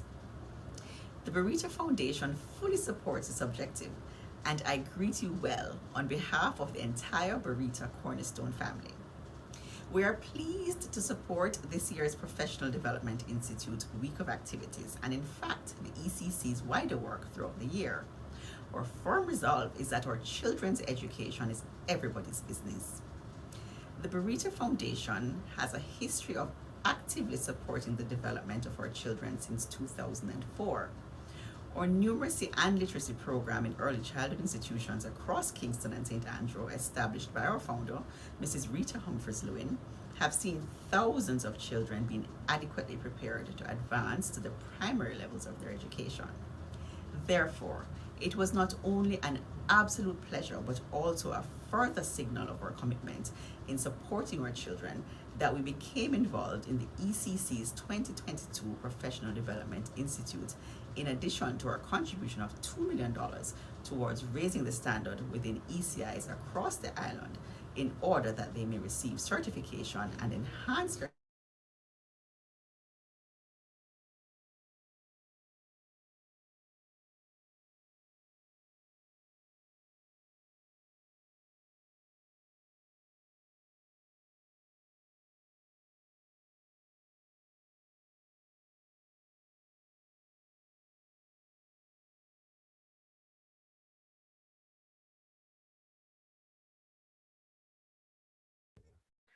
Hi, good afternoon, good afternoon, good afternoon. Welcome back, everyone. I hope you took the time to eat something because we're back to continue what we have started. This is called the Whopper section. Now, if you're just joining us, you would have missed thought-provoking and informative discussions on the topics, the relevance of STREAM in the early child classroom, and our children, our future, STEAM from the lens of babies. And might I tell you, for persons who were here, they can attest that the discussions were superb. Now, not to worry. Remember, I told you before, we are in the Whopper section, so you will still be feasting on some good topics ahead. So don't you move from where you are. However, just a gentle reminder to please pay special attention to the title of your sessions because you will have to identify the title of the session in order to rate that particular session.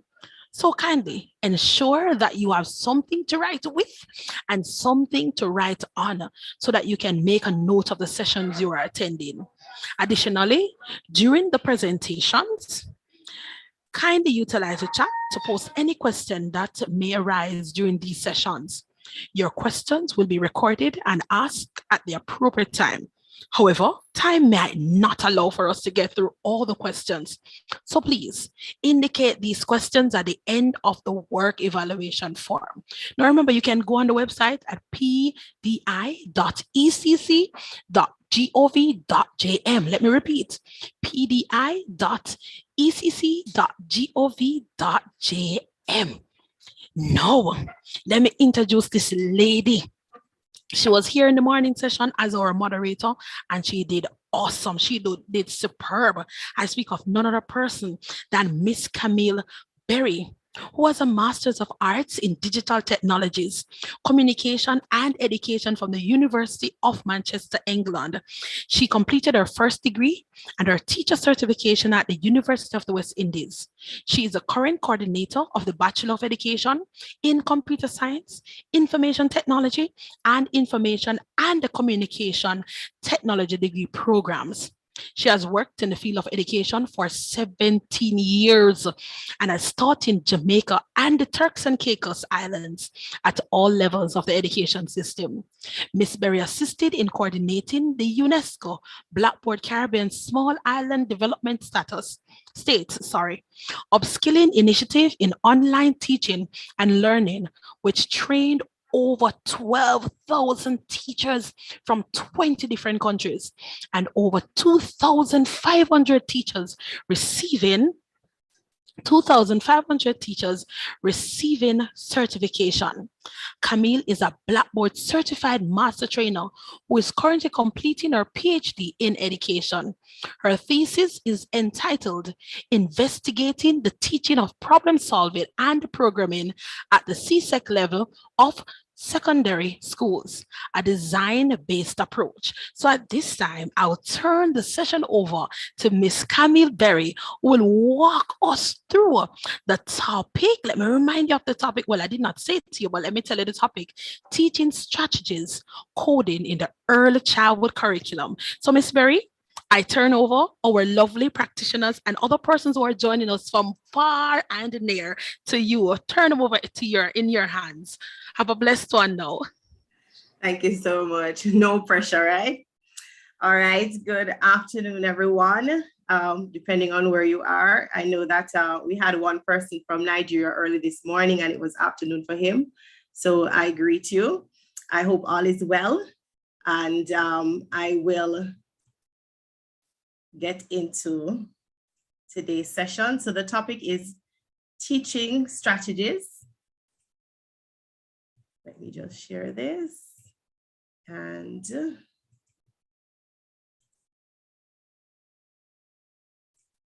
right, so it's teaching strategies, coding in the early childhood curriculum or early childhood classroom. So I had here that just to welcome you, because I know that we could have found other things to engage ourselves in. And so I hope that the time you spend here will be well spent, will be beneficial to you And whatever you learn here, you can go back and implement it into your classrooms, into your settings. You can share with others. All right, so I have a little icebreaker activity. And it says, if you were a superhero with special powers, which power would you want to have and why? Now, because of the setup, I'm going to work with Lady Cargill, Stacey Ann, to share with me some of the responses, but I need you to respond. I like when it's an engaging presentation.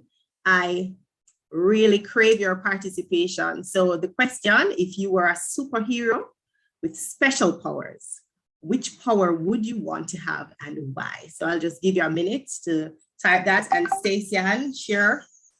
I am right here. My tech person that is with me, you would have shared it just now. So just give them a little time to respond. All right, I'll allow you to do that. All right.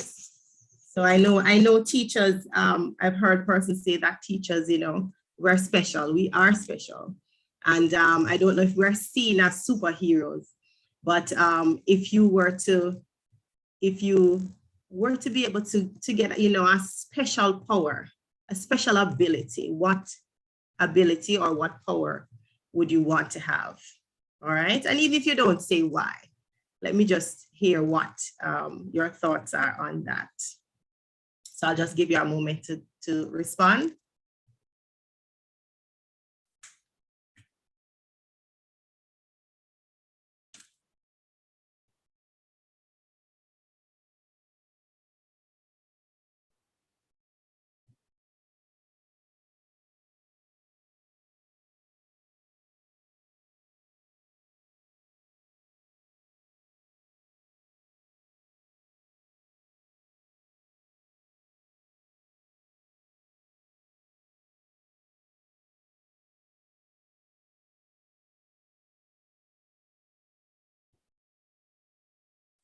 All right, have we gotten any responses? So Shelred said Flash. She hasn't stated why.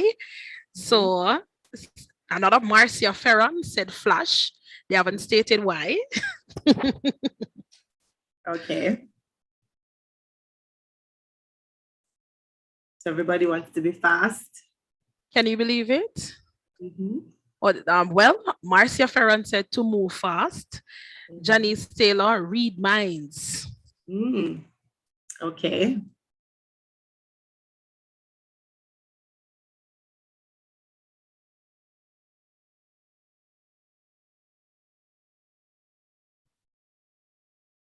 All right, just give you a few more seconds. So this is just a warm-up activity.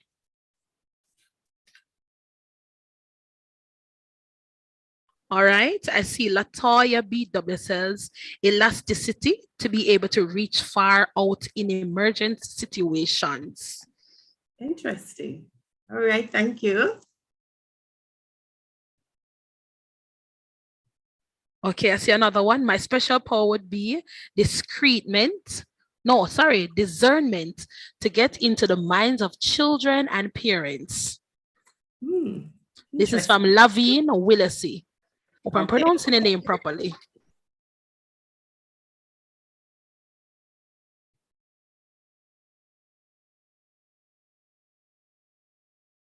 All right, and we'll take one more.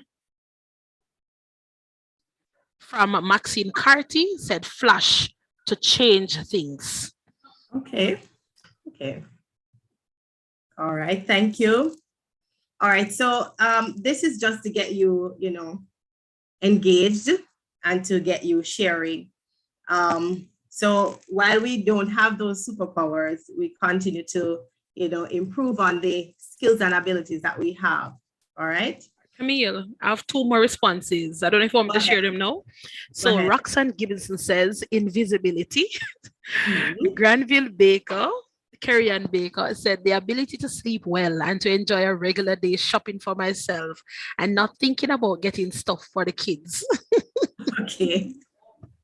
I could understand the first one, but the second one, I'm not sure if you need superpowers for that, but yes. All right, thank you so much for those responses. All right, so our presentation, our workshop today I will first look at just an overview of what coding is. Then I will look at basic coding concepts, and then some characters of a code. When you create your code, what characteristics this should have. And then we'll look at some pre-coding skills. What do students need to be able to participate in coding activities? And then activities, we'll look at coding in early childhood curriculum and benefits of coding in early childhood curriculum. And then we will look at some activities that you can implement. And then I will have some activities that I want you to participate in, right? And then I will do a wrap up. So firstly, I don't know if you can just quickly respond with a yes or a no. Have you ever coded before? Have you ever coded before? Have you ever coded before? All right, so that's just a quick question. All right, so coding, which is synonymously referred to or interchangeably called programming, which they're pretty much the same, has become a very important skill for the 21st century in this digital world. Now, coding is usually used when we're talking about early childhood and younger children or younger persons programming. So it is simply creating steps to perform a task or to get a job done. However, this varies from level to level. So at the early childhood level, it will be very basic, using terms that they are familiar with. While as you get older and as you go into the depth and the heart of computer science, we'll talk about using programming languages. Before we even get there, we have different types of programs. So we have block-based programming and so on. And I'll introduce you to a little activity that features block-based programming. So it might look differently, but it's pretty much the same. Steps to perform a task or to get a job done, all right? And so coding is very important because most devices require coding to function effectively. Your cell phone, your appliances such as your washing machine, your microwave, your tablets, whatever it is you use, these devices, they require coding so that you can press your buttons and it can perform the task that you wish for it to do. So when children learn to code at an early age, it provides them with the opportunity to work on their communication and problem-solving skills. And we will look at some other benefits, right? So I don't know if anybody had responded. Stacey-Ann, did anybody mention anything about coding, whether or not they have coded before? Yes, Arlene Grant's wife said no. Okay. That's the only person, she's the only person that would have responded. Okay. Well, sometimes I don't know if you have had experience of programming the remote. I'm sure you've heard that term before, but we have done, there are a number of things that we have done in our daily routine that would be considered examples of coding, right? So we are going to look at basic coding concepts. Now, an algorithm is organized steps to complete a task. Organized steps to complete a task, right? And of course, emphasis here on organized. So an example I have here is the steps to making a glass of lemonade. Steps to making a glass of lemonade. Very simple, I think. But I want to ask you, how do you make your lemonade? How do you make your lemonade? Because persons, and I've asked this question before, and persons might do it a little differently. So I'm going to ask you, because I want your participation, what are the steps to making a glass of lemonade, right? So when you hear the term algorithm, it's really just a series of steps organized in order for you to complete a task, okay? And algorithms in terms of computer science, it can be represented in different ways. So when you talk to students, you use what we call, they're represented in the form of what we call narratives, simple steps in English. So they will state what you do first, what you do next, and so on until the task is completed. All right. So these are organized steps to complete a task. The next concept, we talk about sequencing, placing steps or items in a specific order. Order is important. In order for you to complete a task, to do a job, things must be placed in a particular order. And so sequencing is important. Storytelling, I'm sure it is important in telling a story that it is told in a specific order, right? So we will look at how we can use storytelling also in some of these activities. Decomposition is a big word, but it's really breaking down the problem into smaller parts. Let's say you want to make a cake. You want to make a 3-layer cake. You break it down into smaller parts. What are the smaller parts? Well, you have to bake 3 different cakes. I'm not a baker, a professional baker, but I think you have to bake your 3 different cakes first, and then you have to, layer them. And what it is what do you put between the different layers, and then you icing. So it's one task, but you break it down into different parts. All right. So that is decomposition. And then we have branching. Branching is having choices and selecting the best choice. Let's say you want to get from here, I am in Kingston, to Montego Bay. What are the options? There are several options. I can fly if I have the money. I'll just go to Tinsel Pen. But since that is not the case, what are my other options? I can take the bus. I can take the regular bus. I can take Knoxford Express. I can take the taxi. But what is the best option?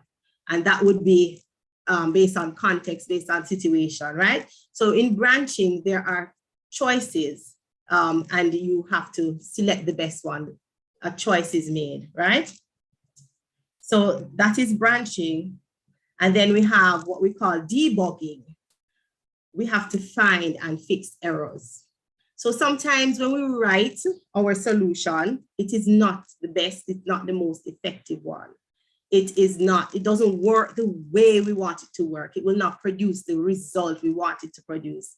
So we have to look at what it does, and we have to find where there is an error, and we have to fix those errors. All right. So that's algorithm, sequencing, decomposition, branching, and debugging. So once we demystify these concepts, it's very easy to implement.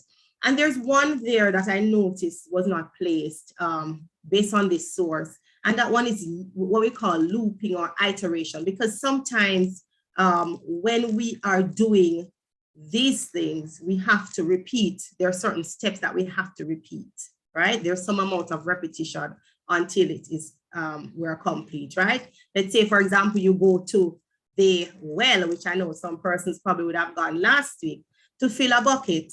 And so we would have to take water out of the well, place into the bucket, depending on how you do, or whatever it is you have container to fill, and you repeat those steps until that bucket or container is filled, and so on and so on. And there are a number of other examples we can look at. So what are some of the characteristics? Now, if you're going to write a solution or you're going to write a code, it must be effective. So it must work. It must do what you want it to do. It must accomplish the task you set out to accomplish. So it must be effective. It must be concise. You want to choose the shortest possible way or the most compact, concise way of creating that solution. All right. Also, it must be precise. It must, again, do what you want it to do, exactly how you want it to be done. So it must be precise. And so what you'll find is in a number of instances, there are several ways to write your solution, or a number of ways that you can actually do a particular task, but which one is the most effective and most concise and on point, precise way of doing it. Then we have easy to understand. If you write it, it should be easily understood by somebody else, right? And also, if you write it and go back to look at it a couple years later, it should still be easily understood, okay? And then we have able to execute and stop. So it must be able to, you must be able to perform this task using the steps you gave, but it must have a start and a stop. We don't want the process to be looping or be repeating or be going over and over without an end, all right? So those are simple characteristics I thought include when you talk about coding or writing a piece of code or doing coding activities. I'm gonna ask Stacey Ann, did anybody respond to the question? Nothing as yet. Nothing as yet. Okay. All right, so we continue. So now we have, and I put this here because I do remember I heard a panelist mention that up to 6 years old, but I have early childhood as birth to 8. So this is what I am working with here. And I put here because I didn't have to put it, it's a very important stage of student development.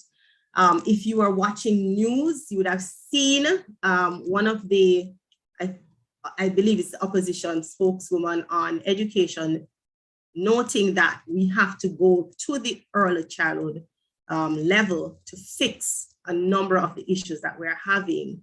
It's a very important stage of students' development. And I'll mention also, one of our panelists also noted that we talk about early childhood practitioners, we have to include parents, because parents prepare the students to come into the classrooms to learn. So they also, it's a partnership. They also have an important role to play. So coding can be introduced to young children in simple activities, very simple activities. Now, there are some prerequisite skills and development before coding. And we have here communication. They should be able to communicate, say what it is they need to say in a very clear way.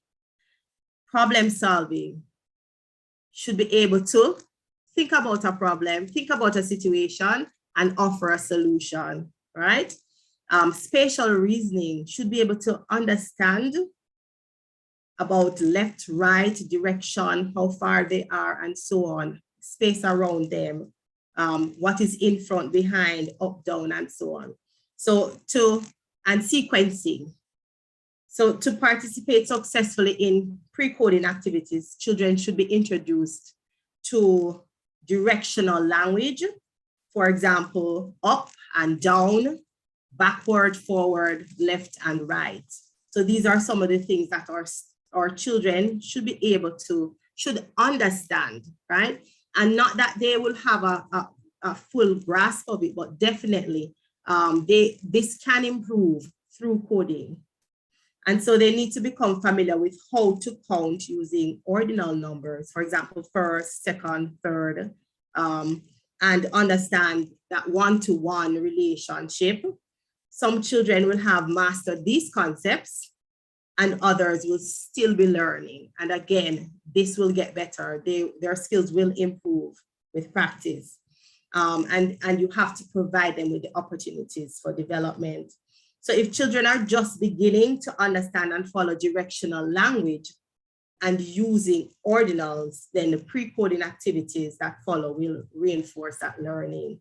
So activities involving location and movement, right? Understanding spacing, how you move, such as playing board games, that can help, and giving directions to peers in pretend play. Offer some background knowledge and can provide entry points for children into coding activities, right? So these are the things that we want to bear in mind. Miss Berry. Yes, go ahead. We have some responses here as it relates to the making of lemonade.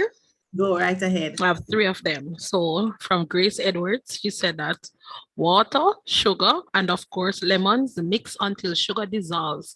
Then add ice if needed. That's lemonade. Okay. Then we have Shellret. Get limes, water, sugar, container, spoon. Pour water in container, squeeze in limes, then stir in sugar with spoon. Okay. And the last person, Carrie Ann Baker. 1, get jug, spoon, strainer, water, knife, lime, sugar. 2, cut lime and squeeze through strainer, sweeten to taste. And 3, chill and enjoy. And the last one from our own tech person that is right here, the Early Child Commission, Jason, said, lime, get your jug, your sugar, water, long spoon, squeeze the lime, combine everything and stir. All right. Thank you. Thank you so much. Appreciate that. Yes. So some persons, go ahead. Go ahead, say it. Okay. Oh, I don't have anything else to say. That's it. All right. I appreciate. Thank you to everyone who submitted a response. Thank you. Right. So I have asked that question before, and I have received, in terms of the order of what do you put first? Do you put the lime before the sugar before the lime? And some persons would prefer using cold water, but of course, you know, the sugar would not dissolve as quickly and so on and so forth. So thank you very much. So you see, they're all solutions, and whether you have a long spoon or a short spoon, they're all solutions that will get you to your lemonade. All right, so thank you so much. So now, Macridge, Milieu, and Angeli, in a publication 2021, they mentioned that programming can be introduced, sorry, one second, to young learners as a standalone subject matter, or it can be integrated into the regular kindergarten curriculum with other subject areas such as music, movement and dance, art, science, mathematics, and literacy. In addition, programming can be infused in literacy and storytelling activities as a developmentally appropriate delivery approach. So there are so many ways that you can go about doing your coding activities, right? So now, what are the benefits of coding in early childhood? Coding stories and games use mathematics, right? Now, coding involves, as I mentioned, spatial reasoning and logic. And so helping children to think about direction, location, and movement strengthens their math skills. Children need to count the number of spaces they must move and indicate in which direction they are headed as they relate objects and locations to one another, all right? So is it to the left? Is it to the right? Is it 2 steps back? And so on and so forth. So the coding integrates a number of math skills into one meaningful experience. And so I'm going to ask you another question. And so I love music. And so there's a dance that is so popular, I think internationally. I don't know if there's a country that hasn't heard of this dance. And it's the Jerusalem, which to me looks a little bit like Electric Boogie. But I'm going to ask you, think about it. And what are the steps in Jerusalem? If you're familiar, think about it and let's say you're going to tell me how to do it. What are the steps in Jerusalem? Think about it. Put your answer together. I know I didn't pass that question on to you. Stacey. But what are the steps in the Jerusalem dance? All right. So the first benefit, it uses mathematics. All right. The next one is coding stories and games encourage problem solving. And I'm going to share with you the 3 Little Pigs. is a story that I used to read a lot for my son. And I do remember in one instance, I read the story. And then out of the blue, he just said, you know, why is the third pig building a house with bricks and no cement? And I thought for a moment and I said, but, you know, come to think of it, that really doesn't make a lot of sense. But I never thought about it in all the years of listening to that story and even reading that story. I never thought about it. So you'll be surprised the way these children think. And so when activities like coding provide a challenge for the user, or when there are several ways of solving the same problem, children can consider multiple paths for arriving at a solution and choose the most efficient strategy, right? And in these activities, planning ahead is the key to success. And similarly, when we teach problem solving to IT students, a part of it, or one step is identifying possible solutions, because there are more than one ways to solve a problem. So they have to identify possible solutions, and then based on those options, which one is the best, all right? So it helps, it encourages problem solving, all right? I hope they're answering, Stacey, and I don't know if anybody has put any response yet, but I'll give them a little bit more time, and I will go on to the next benefit of coding. And this one is that it strengthens coding stories and games, strengthens communication. Communication is very important. It is this ability that helped many. And one of the things that I have learned, I read a book some time ago, and it says that one of the most important skills is for an individual is the grasp of their mother tongue. Their first language is their ability to speak and use their first language. So communication is important. It's very important. And so when a child codes, that child needs to indicate directions to another person, or, you know, a device or a computer. So the communications need to be succinct, need to be on point, need to be precise. That is, they can't be too wordy, right? So you can't use too many words. You have to find a very nice, simple, short way of saying what it is you want to say. So when two children play coding games, the child receiving the instruction needs to be an active listener in order to move the coding pieces in the correct way. And so clear communication and turn taking are essential to coding. So again, another benefit here is that it strengthens communication. So I need to be able to tell you how to do what you need to do, all right?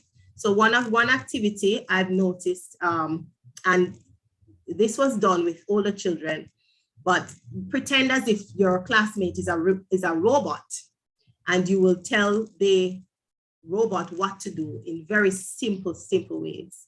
How to get up from a chair and move to the door and open the door, that kind of thing. Very, very simple steps. And so it helps because they have to think a lot about what it is they're going to say before they say it. It really does strengthen communication.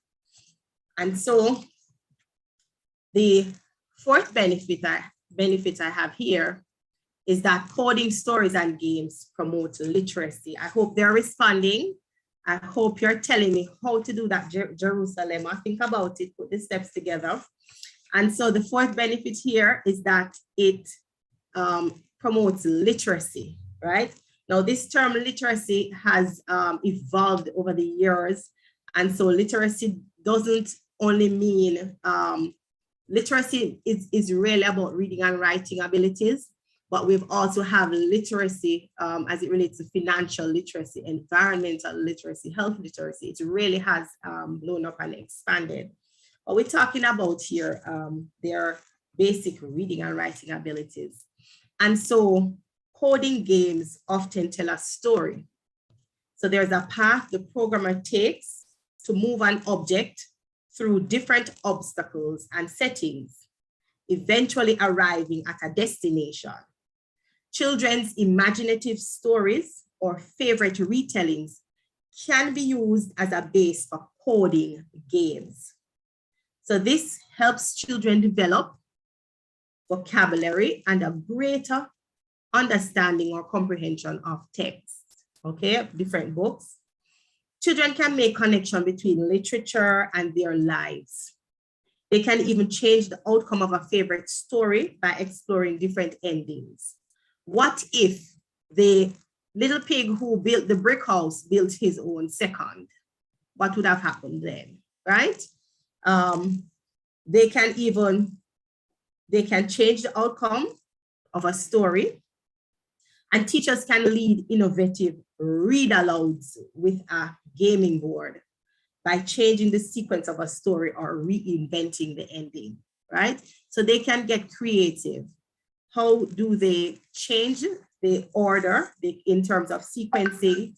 And what if the story ended this way as opposed to that way, and so on? What if we changed what happened in the middle? What if we reordered events? Would that make sense? Is that possible? Could that work?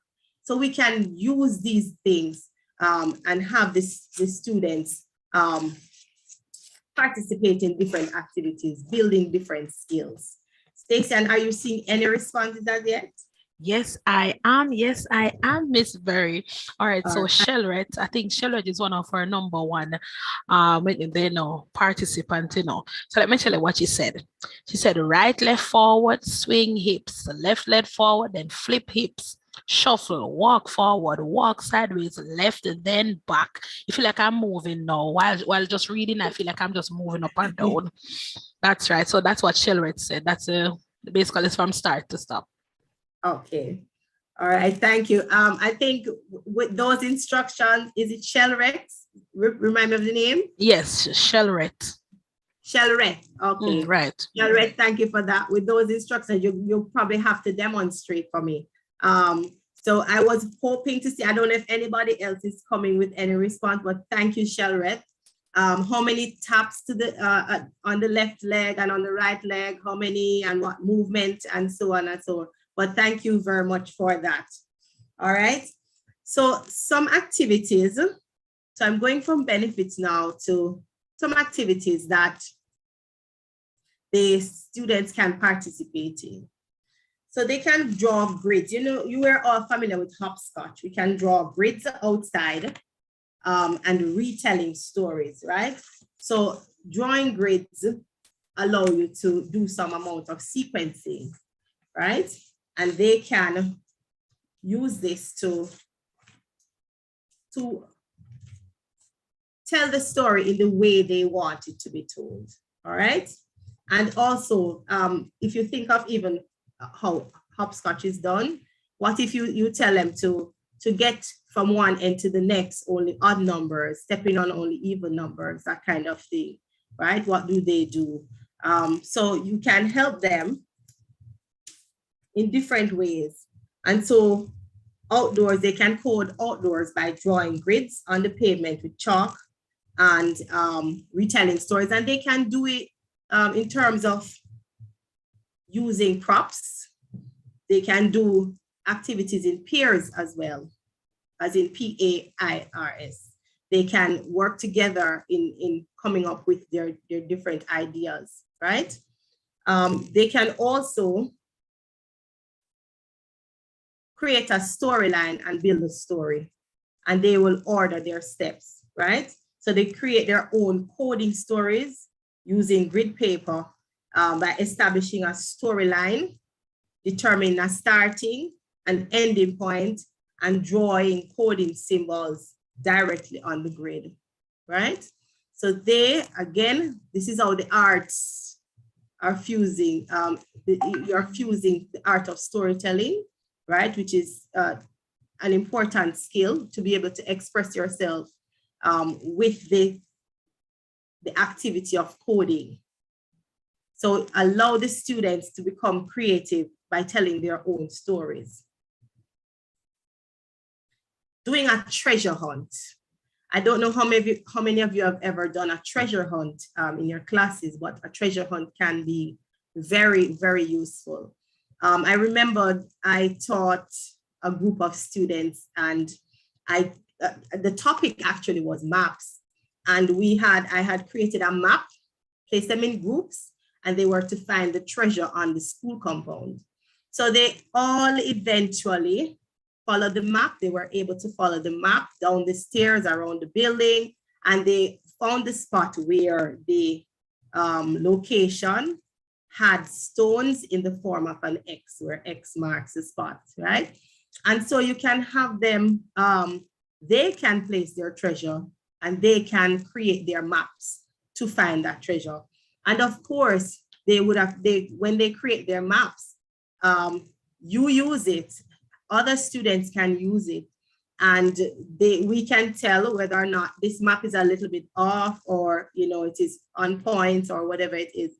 But you can have them, you don't always have to do it. They can do it from time to time, right? And so they choose their spot where they want to hide whatever it is they want to place, and they can go ahead and do that activity. So that is another way, another activity that you can do. And also using maps, using a map. Of course, the treasure hunt is in a similar way. So with treasure hunt, you can give them clues, and you can provide them with clues to find to get different responses. So for example, I've done treasure hunts where they get different clues, and when they find the solution, they find the location, they find that clue at a particular location, they get information to find the next clue, and so on and so forth. And so you can do it that way, right? In the other example, you give them a map, and they'll be able to follow the steps given in order to get to the point where you want them to get. So right away, you are seeing if their ability to understand directions and to be able to execute the steps given, right? So you can think of different ways. So while I'm talking, you can think of, is there a story that you think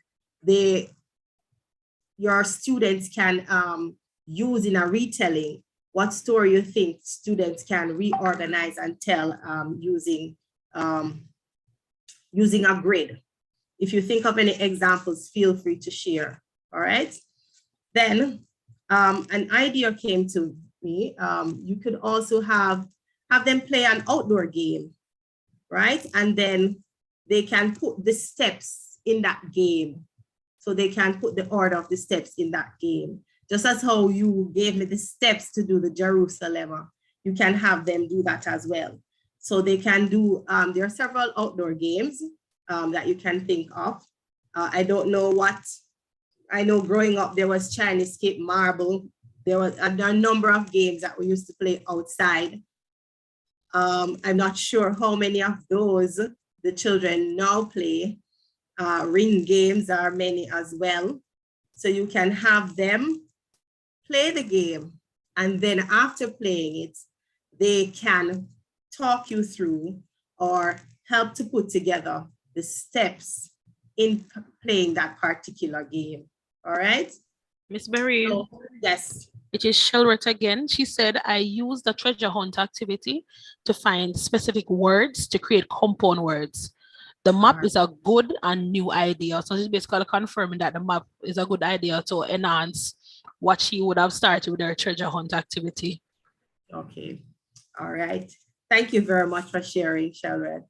And what I also did with that treasure hunt, when they got the clues, each of the clues had something on the back of it, and it actually formed a paragraph. So they had to place those strips of paper with the clues on one side. They had to place those in order to put together that paragraph in order for it to make sense. So there are different ways you can, and I like that you're sharing, and I want others to share too. So there are different ways that you can go about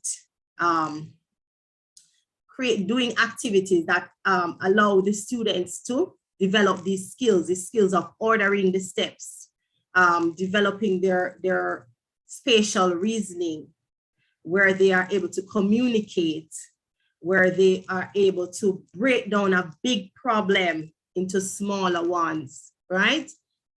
There are a number of things that you can do. And also what one panelist noted earlier is that we might seem to be short on resources, but we can always use what we have. I do know that, and I said it before, and as a teacher, when you are a teacher, you tend to have 3 and 4 or 5 bags walking with some charts and something, because you're always making things, using things. And so whatever it is, whatever you have, immediately you think of a way that you can use it, right? So these are some ideas, and feel free to share. If you don't want to tell me how to do Jerusalem, all right? But share with me other ways that you can think of where you can include coding in your classroom, all right? Now, I have an activity here, and I am going to give you time because I want you to participate. So here we have a start, we have a stop. I want you to just share with me some directions, some steps. How would you guide, let's say, Brother Rabbit, Mr. Rabbit, from start to stop? How will you guide Mr. Rabbit from start to stop? So I'm going to ask you, I'm going to give you a few. All right. So I'm going to give you a minute or two to think about that, and then you can share your responses in the chat. And Lady Stacyan. I'm right here. All right, she's working with me. Okay. All right, and while you do that, so your coding activities, you can incorporate elements of coding into dramatic play, both indoors and outdoors, by drawing or placing grids on top of maps and directing each other using commands to move to different locations, right? And you can use family or community members to visit your classroom. You can have special guests who can come in and share ways that they use coding in real life. So these are just some ways. And at the end of the presentation, I'm going to share some. There's a link that I'm going to share. There are some other links too, where you can, you'll be able to see some resources that you can access that will help you to incorporate coding activities into your early childhood classroom. Ms. Berry? Yes? I think we have a dancer in our midst, Miss Paula Shaw.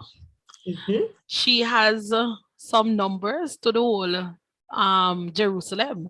She said, right. Top right leg 4 times, top left leg 4 times, top right leg 1 time, top left leg 1 time, repeat in 4 times, walk forward for 4 counts, change facing, take 4 steps to right. So that's her explanation of how to do the Jerusalem. All right, thank you very much. Thank you very much, Paula Shaw. I appreciate that. All right. So you see, and I'm sure if you do something like that with your children, they would enjoy that activity. All right, thank you so much. All right, so are we getting any responses as yet? How do we move from start to stop? How do we move from start to stop? Not as yet. All right. All right, while you think about it and share. I like those who are participating. I want the others who are looking on. And listen, this is how, you see, when you're in a class and you want your children to participate, And then we as adults, when we come into a class, we look on. We want you to participate too. So it is important that you share. And as always, there is no right and wrong answer. We want to hear what you have to say. All right. So how would you direct Brother Rabbit to move from start to stop? All right, I'll just give you a couple more seconds on that one, and then we go.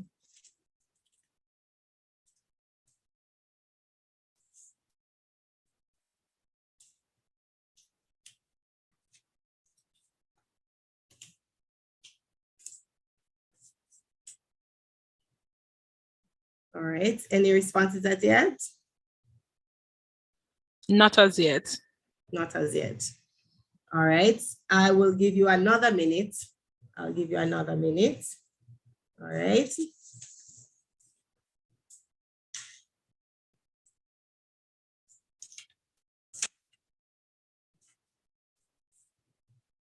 Camille, I don't know if you want to just repeat the question. All right, the question is, how would you direct? And I'm pretending that Brother Rabbit is right there. I didn't put a little rabbit at the start, but I'm pretending that, or whomever you want to call at the start. How would you direct someone to move from the start to stop? All right. So when you're directing, and I know that if I'm telling you, Stacey, to move from start to stop, I just tell you to go to the stop, and you will be able to figure your way out. But let's pretend that this individual, for example, a robot, is unable to think for itself. And so you are going to give that individual instructions to go from start to stop. All right. I'm getting some responses here. All right. So Shelret said, hop once on A, 2 steps from B to C, scissors jump from C to D, then 1 frog jump to E, then 1 more to F. That is Shelret. All right. I like writing, and I hope you have something to give Shelret. I was just telling my tech personnel that we need to give her something. All right. So Jenny Blake said we can use an apple, a banana, carrot, donut, egg, and a fish. We can also number the fruits, etc. Okay. And the last one, Levine Willissy said, stand at the starting point, then jump on every other letter until you reach the end. Talk truth. Okay, then. All right. Thank you.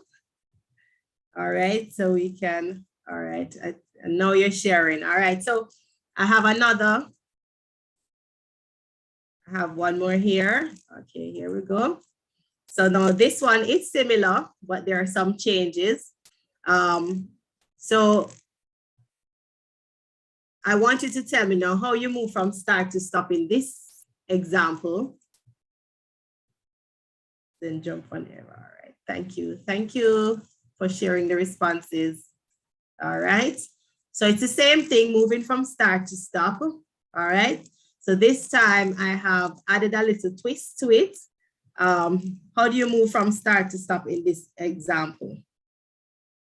All right. Remember, the person or the individual you are directing, they're not thinking, they're following your steps. All right.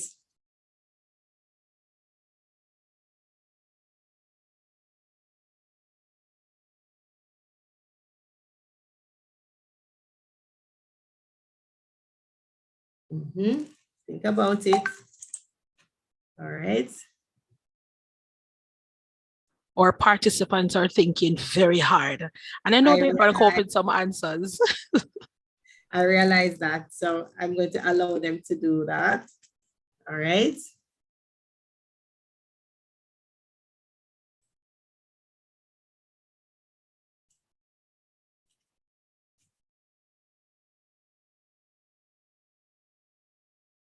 All right, we're moving from start all the way to stop.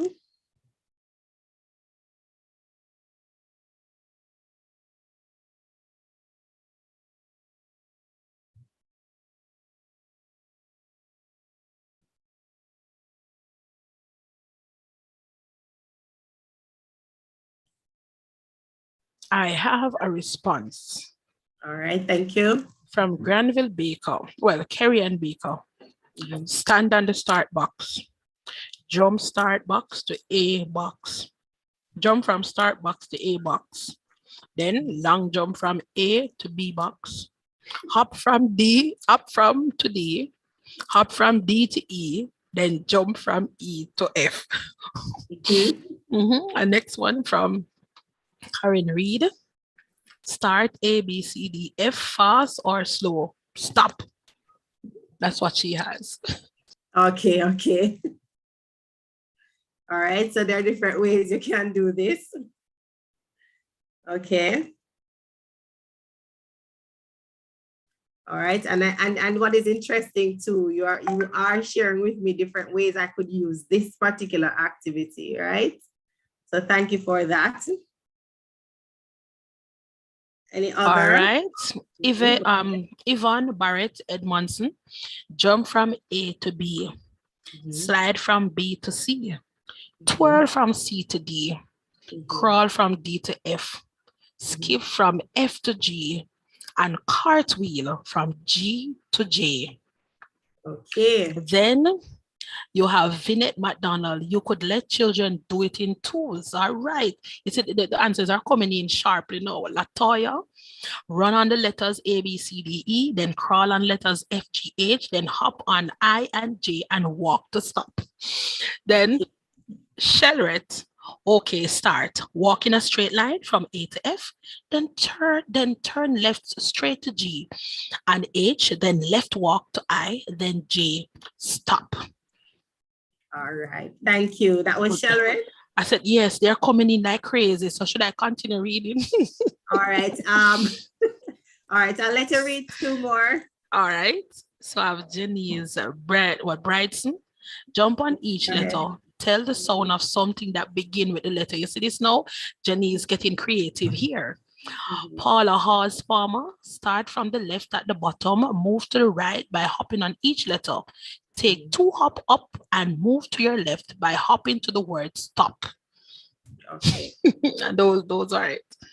All right. Thank you very much. Thank you very much. So I appreciate all of this. But one thing I want to point out, and I think it was Shelret who said it, that when you're directing, you have to give them that turn to the left.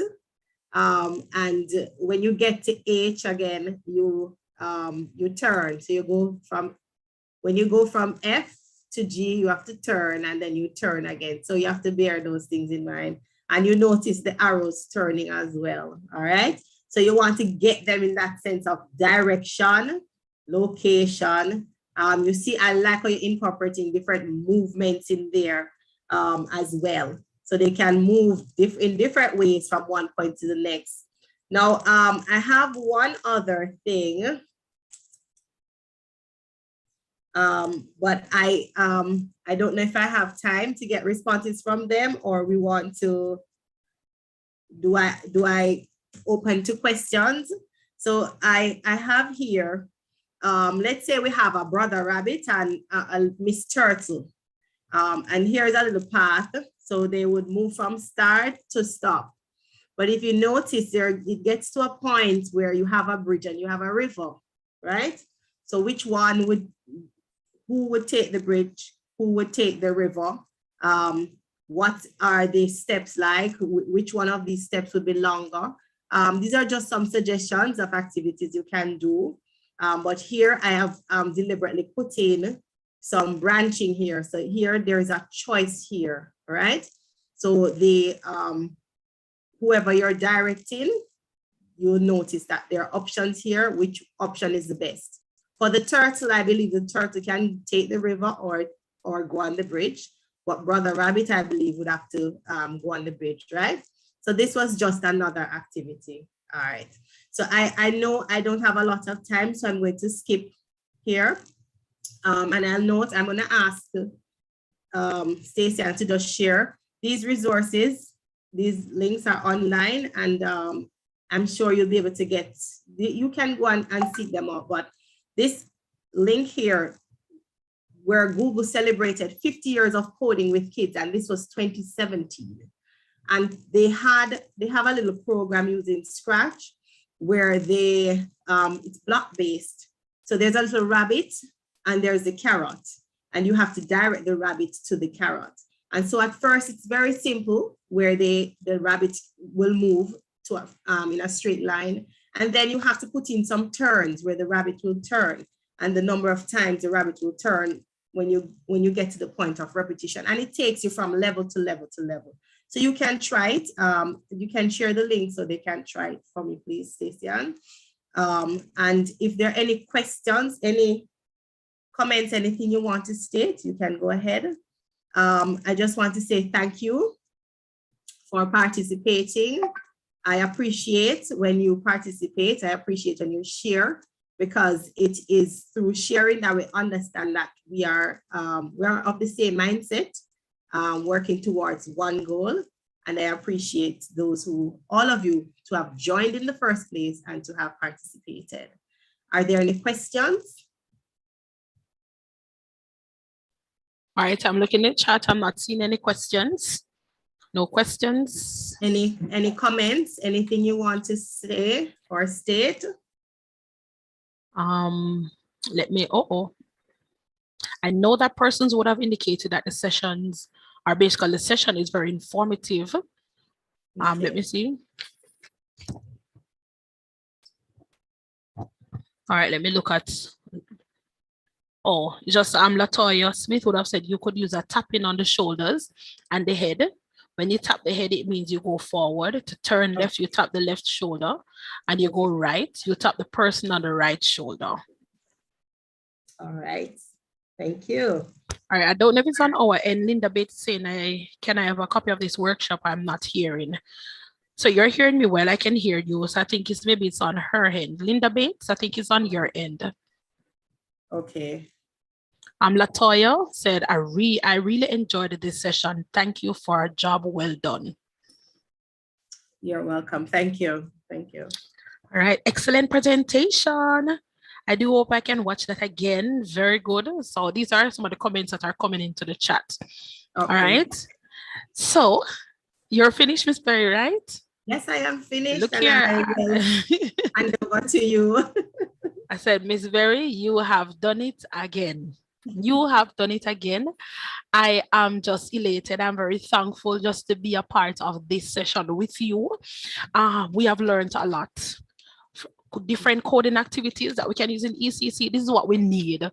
We're talking about stream. You know, you may not delve in as it relates to stream, but what you focus on is basically in line with stream. You talk about drawing grids outside and retelling stories, create storyline and building story, you know, doing a treasure hunt. And I think persons really jumped on that one when you spoke about treasure hunt. So look here, directing others using a map. These are some highlights that I would have taken from your discussion. And I just want to say thank you very much. I said it before, you have done it again. You do it again and again and again. Blessings. Practitioners, you have heard it. She said it. She ably put it together for us, and we can tap into these activities. Some of them we would have been using, but there were some that she would have mentioned that we can use in our class. So there you go. Coding activities in Early Childhood Commission. We're gonna lead. Thank you very much, Ms. Camille Berry. Blessings all the way. I do wish you all the best on your in your endeavors. Continue to spread the word, spread it wide. Don't just stick right here, spread it wide as you possibly can. All right, blessings. Now, practitioners, remember to fill out the evaluation form at pdi.ecc.gov.jm. So I'll see you right after this Millie movement section. Yes, man, go and enjoy yourself. Move up and down. Camille, if you want to join in the fun, stay right there. Enjoy the Millie movers. All right, blessings. Bye. Thank you. Take care. You too.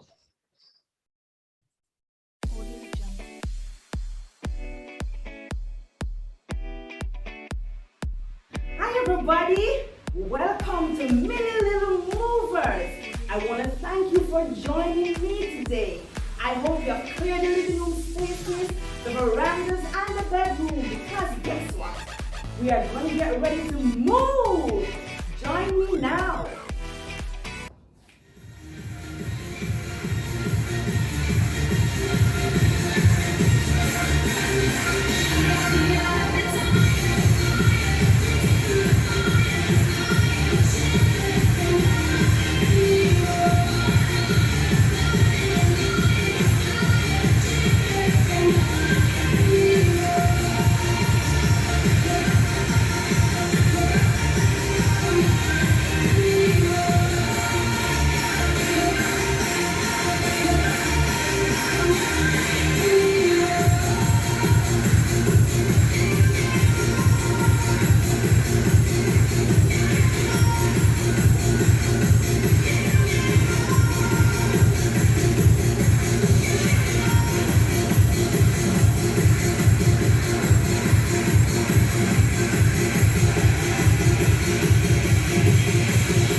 our Little Movers. Just remember, parents, get our children involved in physical activities every day. Hula hoops, hopscotches, whatever it is. Let them burn and use up all of that energy. Allow them to drink plenty water. And you as parents can join in as well. So join me again next time for Little Movers. Thank you.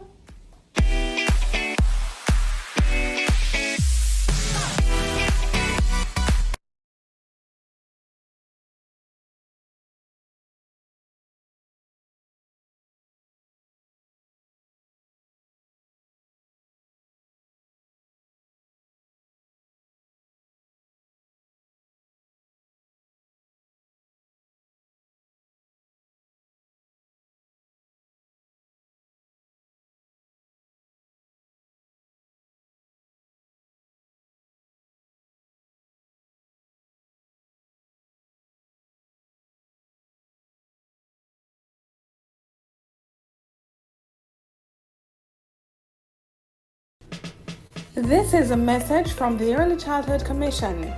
Do you have a child between 0 to 2 years of age? If yes, you need to download the ECC's First 1000 Days app. It allows you to receive parenting tips, track developmental milestones, learn about the Brain Builder concept,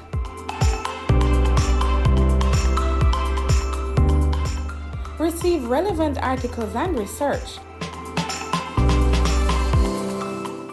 plus interactive content. The First 1000 Days app, now available for download on the Google Play Store and the Apple App Store.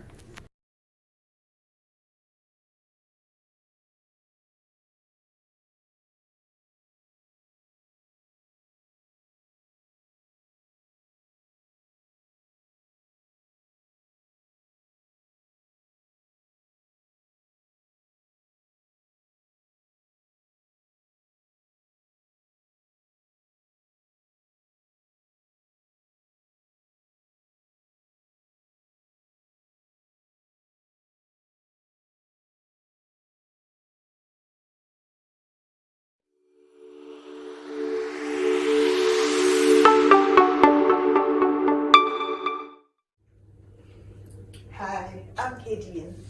The Early Childhood Commission is delighted to present to you the First 1000 Days app. This app will give you access to information on the first 1000 days of your child's life. You will be able to track developmental milestones, and we will give you an opportunity to connect with parents as well as with the Early Childhood Commission. I will now give you 3 simple steps to download the app to your Android device. Step 1. Go to the Google Play Store and search for First 1000 Days. That is 1ST 1000 days. Step number 2. Open the app and sign up with an email or your Facebook or Twitter accounts.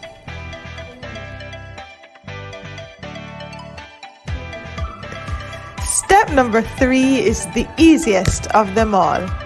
Enjoy the features of this wonderful app.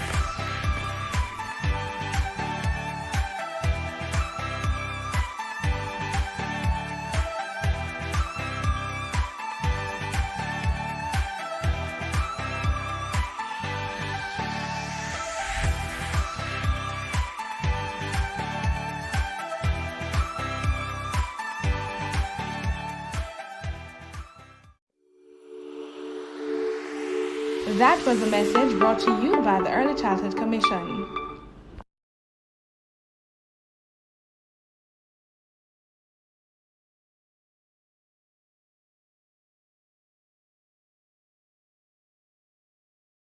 Good morning. The declaration of 2022, being the year of early childhood development in Jamaica, speaks volumes to the intended commitment of our country to realizing our development goal of quality education for everyone, especially our youngest learners. The Burrito Foundation fully supports this objective and I greet you well on behalf of the entire Barita Cornerstone family. We are pleased to support this year's Professional Development Institute Week of Activities and in fact the ECC's wider work throughout the year. Our firm resolve is that our children's education is everybody's business. The Barita Foundation has a history of actively supporting the development of our children since 2004. Our numeracy and literacy program in early childhood institutions across Kingston and St. Andrew, established by our founder, Mrs. Rita Humphreys-Lewin, have seen thousands of children being adequately prepared to advance to the primary levels of their education. Therefore, it was not only an absolute pleasure, but also a further signal of our commitment in supporting our children that we became involved in the ECC's 2022 Professional Development Institute, in addition to our contribution of $2 million towards raising the standard within ECIs across the island in order that they may receive certification and enhance their capacity to serve our children. Barita Foundation supports the ECC's efforts at accomplishing a positive process of change within the nation's early childhood development. We look forward to the gains that will be made as teachers expand their knowledge, enhance teaching practices, and we see better results and more positive outcomes for our children. The pandemic has taught us that we must adapt continuously and build capacity as we seek to close gaps and also prepare our future leaders for success. I urge everyone to come on board and be a part of this rebuilding and reinventing of our early childhood sector. We look forward to increased resourcing of our schools and greater accountability among those charged with responsibility for our children. In the meantime, active participation in this week's PDI is one way to reach teachers, parents, and other critical stakeholders in early childhood development.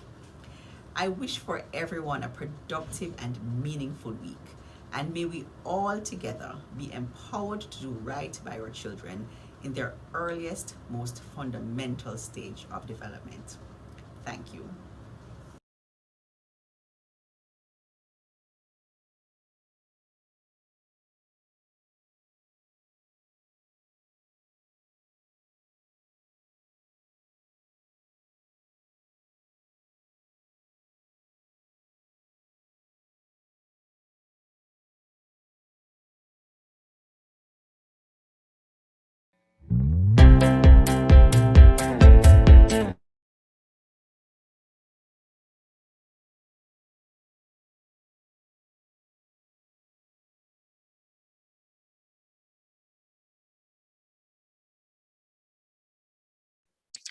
Hi, welcome back, welcome back, welcome back. I hope you enjoyed that activity.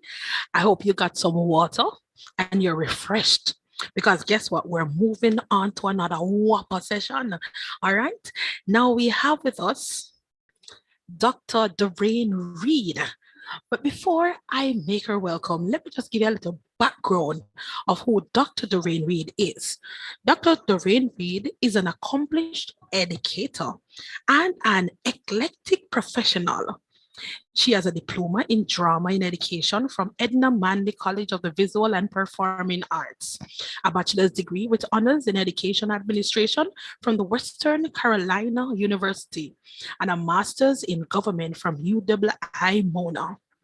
Doreen has served in the capacity of classroom manager, resource person for drama, theater arts for the Ministry of Education, and as external examiner of CSEC Theater Arts. She has a comprehensive knowledge and grasp of curriculum design and writing, garnered from her extensive work with the Ministry of Education's core curriculum unit in the redrafting of the National Revised Curriculum. Doreen Reed is also competent in professional training and development in the arts and other educational pedagogy. She's currently head of drama education department and a lecturer at Edna Manley College of the Visual and Performing Arts. She's also author of the Educator's Briefcase and her most recently published book, Grandma Chronicles. As a trained theater artist, she also wears the hats of actress, light and sound operator, stage manager, and theater director. Under her direction, productions have received several nominations from the International Theatre Institute, Jamaica Actor Boy Awards. These nominations included Best Set Design, Best Lighting Design, Best Costume Design, Best Choreography, Best Musical, Best Tragedy, Best New Jamaican Script, Best Drama, Best Ensemble, Best Director, Best Production, a whole heap of best, man. At the 2019 staging of the ITI Actor Boy Award ceremony, the Rains directed Belly Woman was top awardee for the 2018 theatre session, coping 6 of the 11 awards for which it was nominated. She also had the personal satisfaction of being named Best Director. Lord, Mr. Rain, a whole heap of best behind your name, man. I love the sound of it. So, Mr. Rain Reed, I now turn over this section to you and our beautiful and handsome practitioners that are in the Zoom or on the Zoom, the YouTube, sorry, listening in. So welcome, Mr. Rain Reed. Dr. Doreen Reed, I hope you'll have a rewarding and a fun-filled session. Thank you so very much, Miss Cargill, for that introduction. Hi, everyone. Happy to be here. All the teachers who are tuning in on YouTube. Yeah, it's really good to be here. Sometimes when you sit and you listen and you hear people talking about you, you have to be wondering to yourself, Lord of mercy, they're talking all of these nice and wonderful things about you, when sometimes you just want to be the one to be talking about somebody else. But thank you so much for having me. And so today I want to share with you a little bit on play. Now I want to share my screen. I'm hoping I have sharing capabilities, so I'm able to share with you. Let me just try and get to it right away.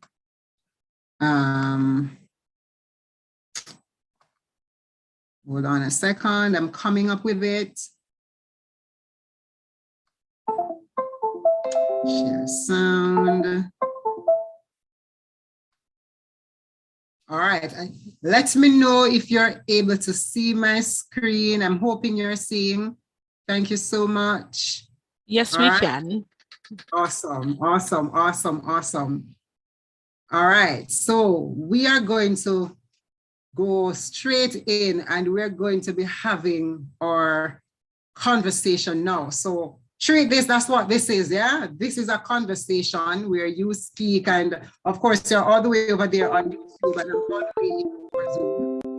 Yes, but I'm hoping that I'm able to access from my other device. I'll be able to see the comments that are coming in from the YouTube channel, so we can have that conversation and to keep it going.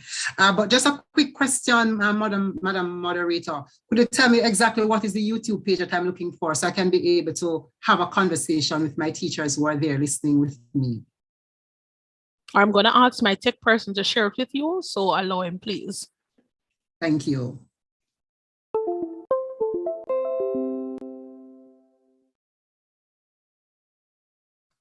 In the interim, in the meantime, while we are waiting, right, I want us to look at our icebreakers, because I like to use icebreakers. So we can think about the icebreaker in the meantime until I'm able to see what is happening over there on YouTube. And so I want you to think about this icebreaker. You're going to write a sentence, and it's going to be just any sentence that comes to your mind. However, the thing about this sentence that you're writing is that every single word in the sentence must start with the letter D.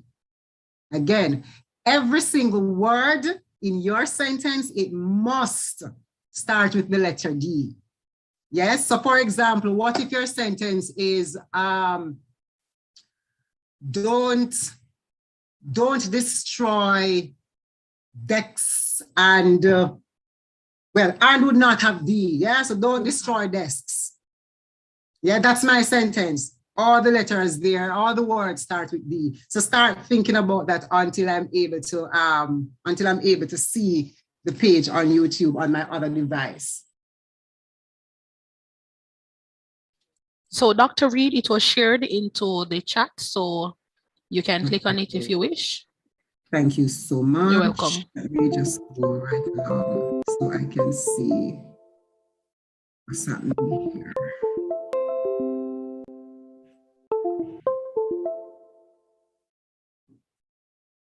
It is taking a while to load. As soon as it loads, so I'll be able to see the responses in the YouTube. It's taking a while, taking a while. It's taking a while, colleagues, but just bear with us. It's coming up. All right, so I'm seeing something. All right, so ECC professional. Yes, I'm just putting it on my other device. It's easier to navigate. Mm-hmm.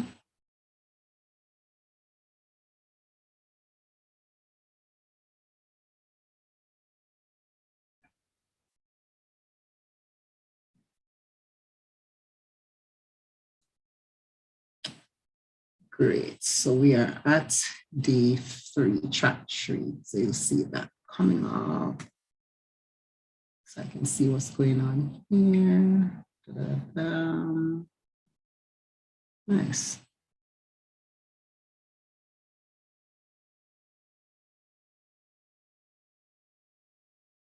Here we go.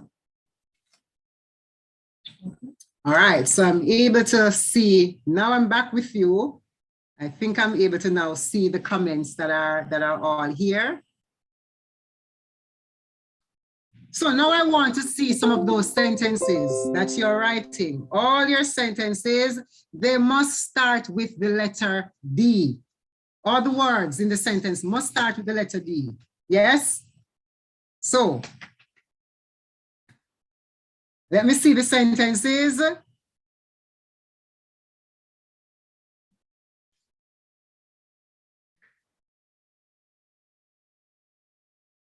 Come in the road, that look like track 7. I don't want track 7, I want track 3. Yeah, I mean, yeah, but I'm saying, oh, here we are. We want track 3, here we are. So I can see the sentences. All right, David, dig dog, dirty. That's not a complete sentence. I'm seeing some sentences and I'm trying to read them. Did dirty dog dig deep down? Okay. Daddy daughter doing daily duties. That's a nice one. Daisy duck danced daily. That's another nice one. Yes, I'm seeing some really nice sentence. Dad don't do driving down dark Dutch. That's a complicated one. Another one is Dana deserves double dumplings. Yes, that's also another nice one that I'm seeing right here. All right. Damien, dog dig dirt. Yes, I'm seeing quite a few. I'm seeing quite a few. Danny destroyed door. Oh, can you go into slideshow mode? Yes, I'm going to go into the slideshow mode. Let me get into that. All right. Hope we're seeing better. Danny dispersed donuts daily. Yes, Dora danced daily. Danny do daiquiri. All right. Very good. Nice. All right, so keep those sentences flowing as we go along. So thank you so much for your sentences. Yes? Dr. Reed, can I share mine? I want to take part in this. Please go right ahead. Let me share mine. I have Dorky Duke did not do dirty dancing during dinner. Ah, that's a good one. That's a really good one. Thank you so much for that. That's a good one. Daisy donates daily. All right, awesome. And of course, you can continue with these activities. You can use any letter you want. You can challenge yourself, challenge your colleagues whenever you're doing these activities, and use any letter of the alphabet. It's always a good way in which you can do a nice icebreaker and just to, get the brain stimulated and to get creative in terms of how you're creating your sentences. All right. Now we want to look a little bit at drama and the imaginative play in early years. And so here I have a statement. Play is the work of a child. Play is the work of a child. Now, if you agree with that, say yes or no, and tell me why. You can just quickly type it in the chat. Yes? Quickly type it in the chat. Play is the work of a child. If you agree, tell me yes. If you don't agree, tell me no, and tell me why is it that you don't agree. So even though we are far apart, we're still going to make this as interactive as possible, because that is what we do. Art is about interacting, and there are different ways in which we can interact. Yes? So tell me, do you agree that play is the work of a child? And why? Yeah? Why do you think play is the work of a child? Anybody? Quickly type it in the YouTube comment section.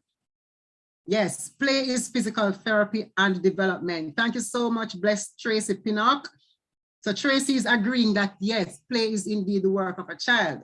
And because that is, of course, it's therapy for them, and that's how they develop. Children spend more time playing than any other activity. Very good.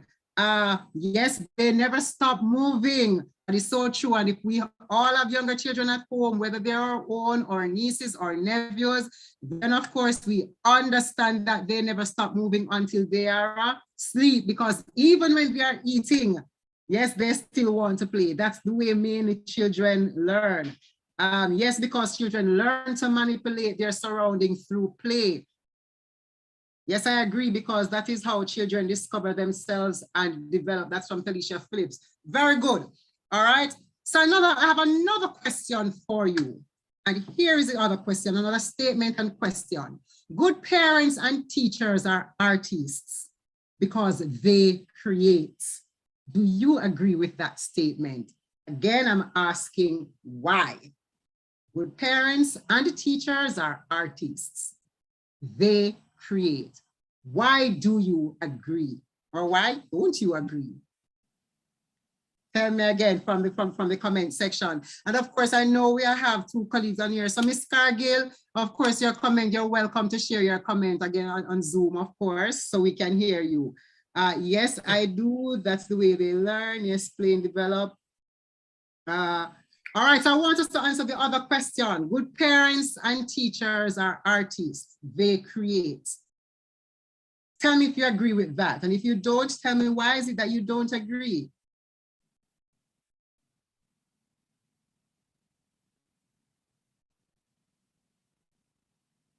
All right, I'm just waiting to see the responses, whether or not we agree that good parents and teachers are artists.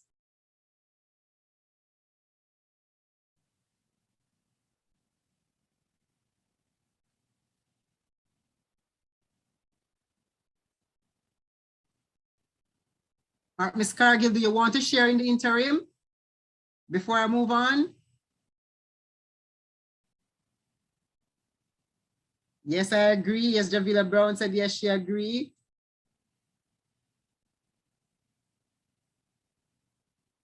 Dulceda Campbell, they work, they put in is indeed visual. Granville Baker, Karen Baker said yes, they create modes, spaces, places. Nice, Karen Baker, very good. Yes, they build children holistically. That's from Carol Bailey. Shawnette McFarlane said, yes, they are always finding innovative ways to engage their children. I'm liking these comments because it's right up the alley that I'm going with my next statement. Tracy Pinnock said, yes, I agree. We make things from trashable materials that enhance children's learning. Maxine Carter said, agree. Parents and teachers are jack of all trades and they master them good. All right. Yes, it's true. Very good. No, yes, teachers, good parents, good teachers, artists, they create. And of course, what exactly do I mean by that when I said they create? They create, you know what? Because what? Teachers are good parents, you combine respect, empathy, assurance, and transform everything. So all of the comments that you placed in the comment section just now, fit right into this. So all the trashables that you have to create things from, all the spaces that you have to create, that is how it is that we are going about doing the various transformation. There are so many times that we have to ensure that whatever it is that we are doing, we model it for our children. So therefore, you have to be respectful and you treat them with respect, but you're also teaching them at the same time to do what? Respect each other. Yeah, you show them empathy and you're teaching them empathy. But at the same time, while you're doing that, you're giving them the assurance because you want to do what? You want to create confident human beings.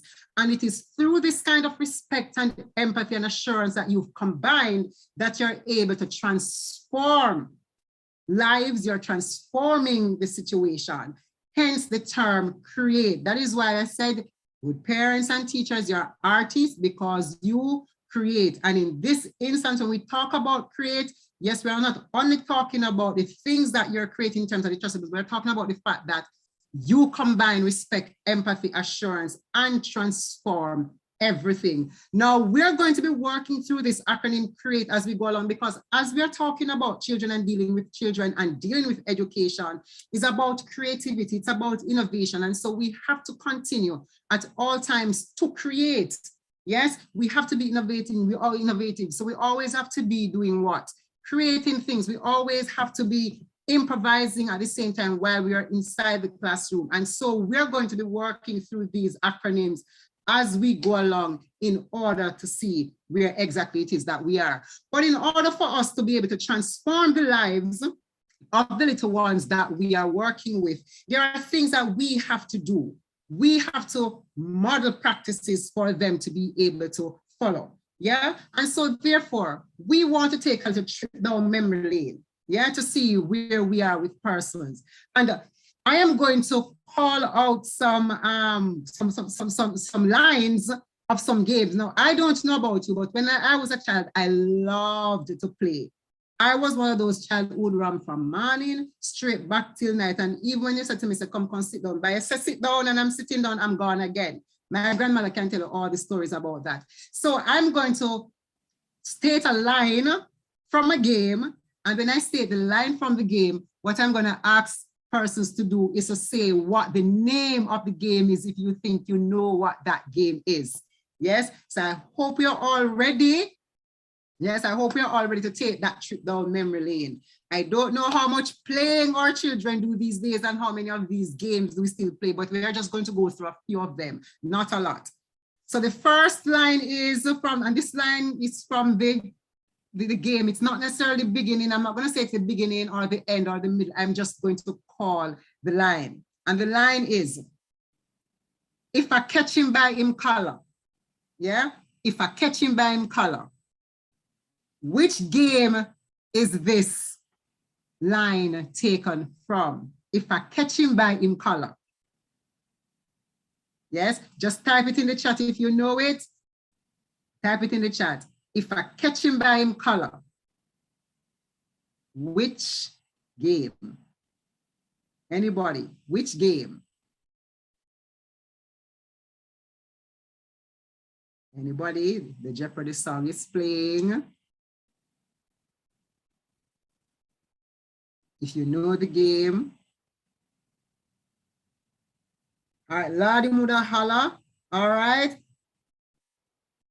Yes, that's the line that follows it. So if I catch him by him color, Ladi Muda Hala. So what is it? Do you know the name of the game?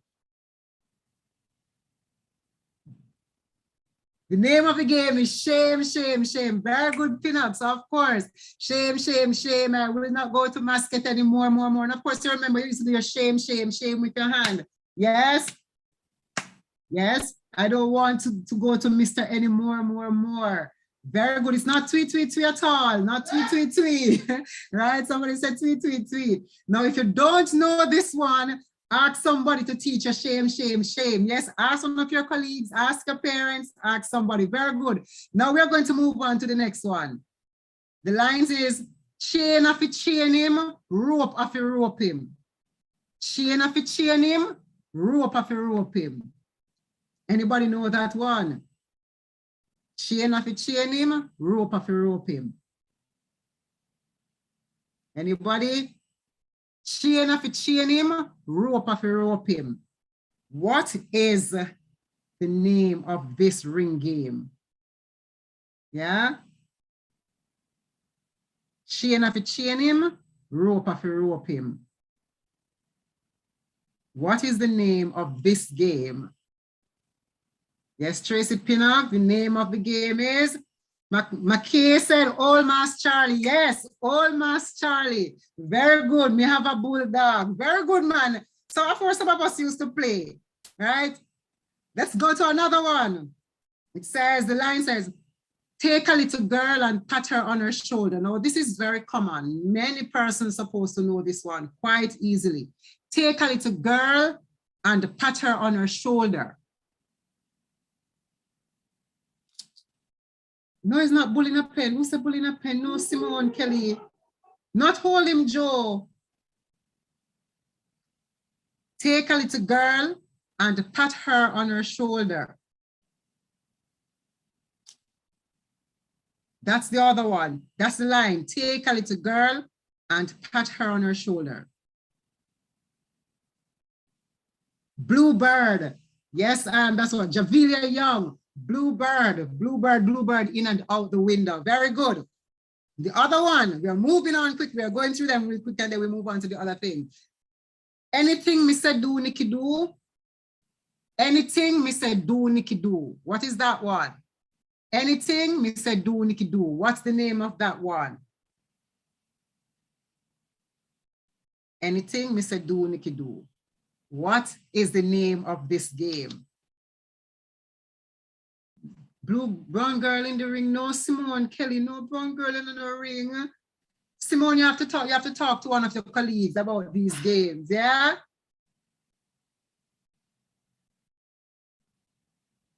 The line is anything Mr. Do, Nikki do. What is the name of the game? Just give us the name of the game. Anything Mr. Do, Nikki do. I'm still waiting to see if there's anybody.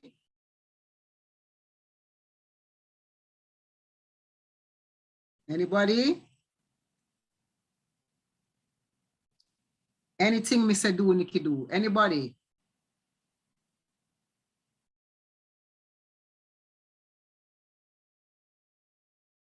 Right.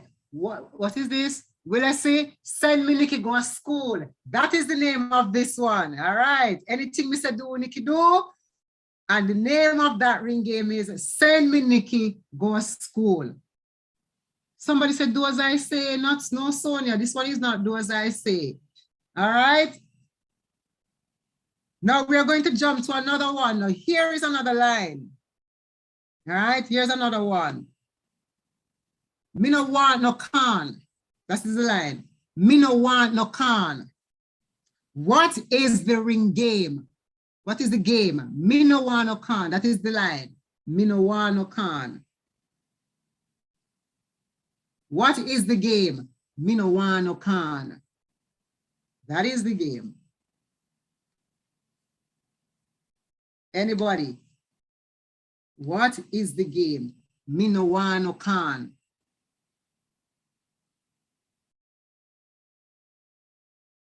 Anybody can get this one? I'm seeing the comment section. Somebody say, cool, cool, cool. That's Toya Smith. All right. Cool, cool, cool. Anybody else? Me want a chick. Maggie said me want a chick. Simone Kelly's country game, but it's game that everybody used to play. Yes, the word has chickly, but it's not. It's not me no want. Me want a chick. That's not the game of the game, is it? Yes, but you're right up there, Maki. Unless that's where you call it from, where you're from. Yeah. Right, and of course, it's what chick. The line of the game is chick, chick, chick, and everybody would respond. Me no want no can. So the game is chick, chick, chick. That's what the game is called. Maybe in another part of the island, it is called something else. But I know it as chick, chick, chick. So if it is the same game and you know it has something else, you can also type it in the chat. And the last one, yes, we are going to do the last one. And there's a line in it says, the line said, good morning, brother rat. And the response is, morning, brother puss. Morning, brother rat. Morning, brother puss. What is the name of the game? Simone Kelly, Emmanuel Road. You know, it's like Simone, I get the impression that Simone Kelly don't play much, you know. Somebody have to help Simone Kelly with these games. Yes? Somebody have to help Simone Kelly with these games. This game is good morning, brother rat. The response, morning, brother puss. What is the game? Anybody?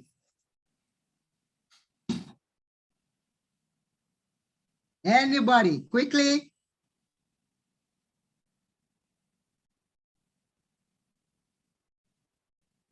Good morning, brother rat. The response is, morning, brother puss. What is the name of this game? What is the name of this game?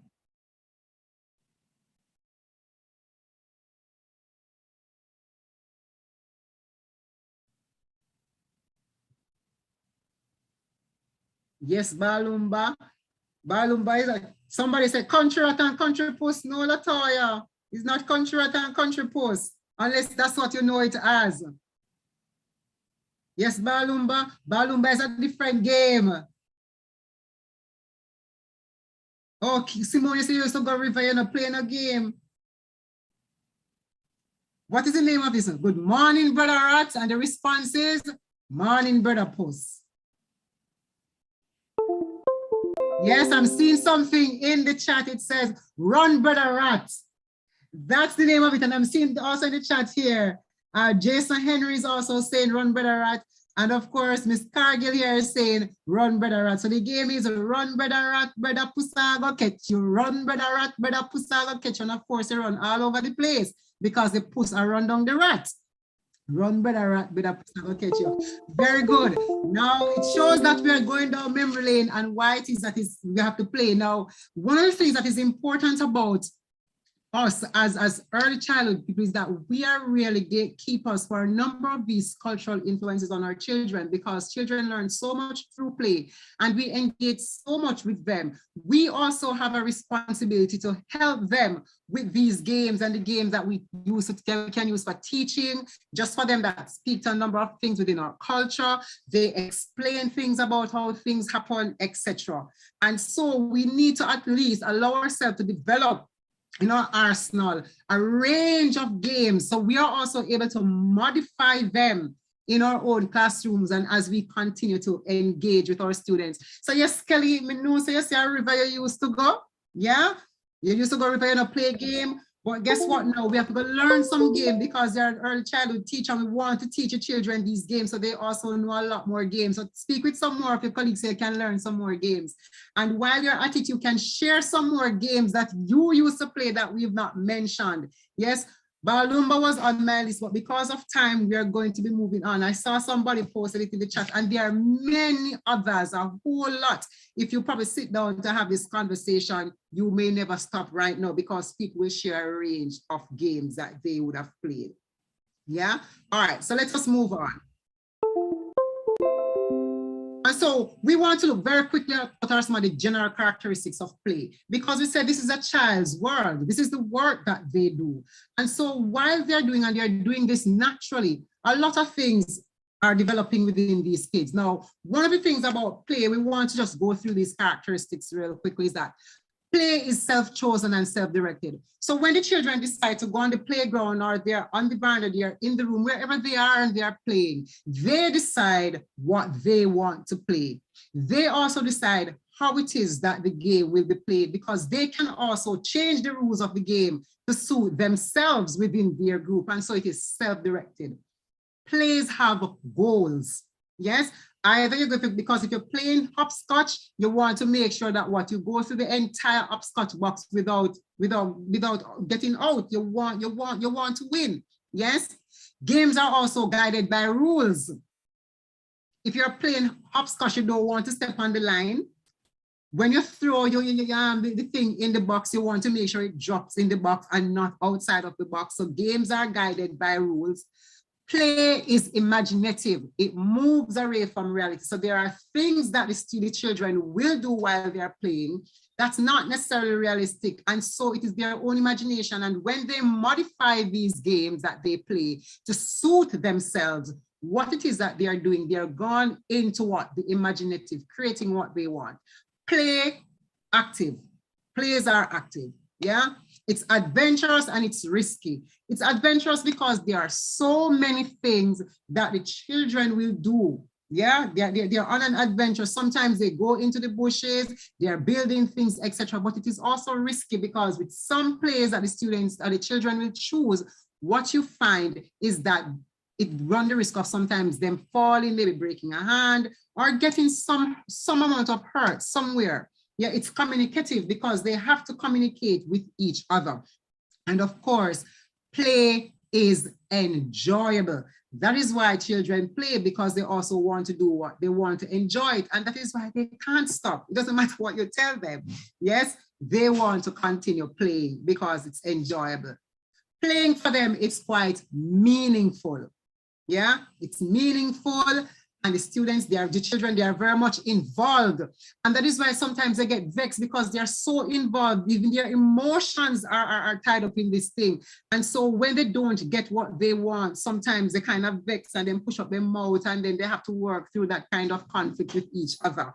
Yeah, it's interactive and it's collaborative because they're not playing by themselves most times. They are working as a group. And that is why sometimes you can have 2 children or 3 children, any amount of them, not knowing each other, never seen each other before, but meet up in a space. And the moment they're in that space, in no time, you find that they come together and then they start doing what? Playing with each other.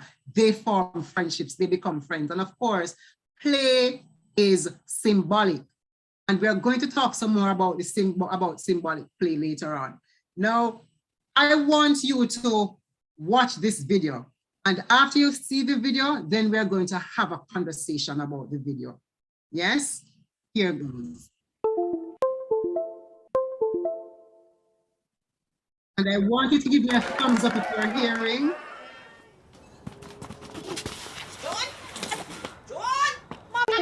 I just have to go inside and comb my dolly here first, and then now we come inside. Come on, man, come. Ready? Oh, Rapunzel. Oh, all right. Here, want to comb.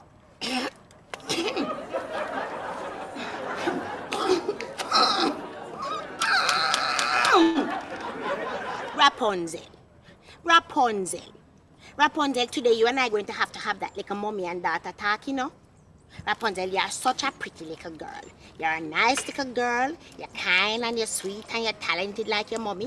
You're ambition like your mommy. But there's only one thing wrong with you, Rapunzel. One thing wrong with you. You're here. Look how I go and make sure that I did with a nice like a brown skin straight hair man. I was so sure that your hair was going to tall down into your back like River Maiden. I even named you Rapunzel before you're born. And you have to come take your mommy here. And wicked, you wicked, so pick me. Now you condemn me to a life of my handmiggle and my fingerhead them a blister every day if you creep up this boarded if you go to school. But it's alright, man. Any day name day I cannot manage, I'm going to carry it to the hairdresser and make them cream it out and put in a tall like a brown weave so into your back because the school that I'm sending you to know is pure like a tall hair brown skin children go to that school. So try remember me if you buy the buckle of bleach for your face. Oh, and speaking of school, little miss, I have a thing or two I want to say to you. When you go to school, you see, you have to learn to look and listen. Did you hear me? Hello. What did I said? I said you have to learn to look and listen. You look and you see which children's them is coming out of Benz and Pahiro and Lexus in the morning. Mommy wanted to be independent in a Rapunzel, but these is your friends. I don't care if you don't like them. I said these is your friends. Did you hear me? Hello. What did I said? And look at this. You are to learn to listen. You listen And any children who you hear them say their mother and father shop at Costco, turn in the next direction. Oh, but you see, any of you listen Rapunzel, and you hear them say that their mother and father go to Miami and LA and New York every weekend, then you have to sit down beside them and help them with them homework, you know, because them the kind of picnic custom to dance. You hear what I say? You are to help them with them homework. Did you hear me? Hello, what did I say? And look at miss, another thing I want to talk to you about. You see, anytime you go to school and teacher say, sit down class, you are not to sit down beside any dry head coarse boo picnic. Did you hear me? I don't care if you are in their favor. I said don't sit beside them. Hello. What did I say? You are not to sit beside them, Rapunzel, because scientific study prove, you see, that bald head is catching. Oh, look at me. Another thing I want to talk to you about. You see, when you get a little older and you get up into big class and you start to talk to boy, you are not to talk to any broke pocket barefoot kaba boy. Did you hear me? Hello, what did I say? I said you're not to talk to any of them. Rapunzel, you see, like if I'll black a card to you, try going like you never hear you here. And as for Bello, that is what you call kaba.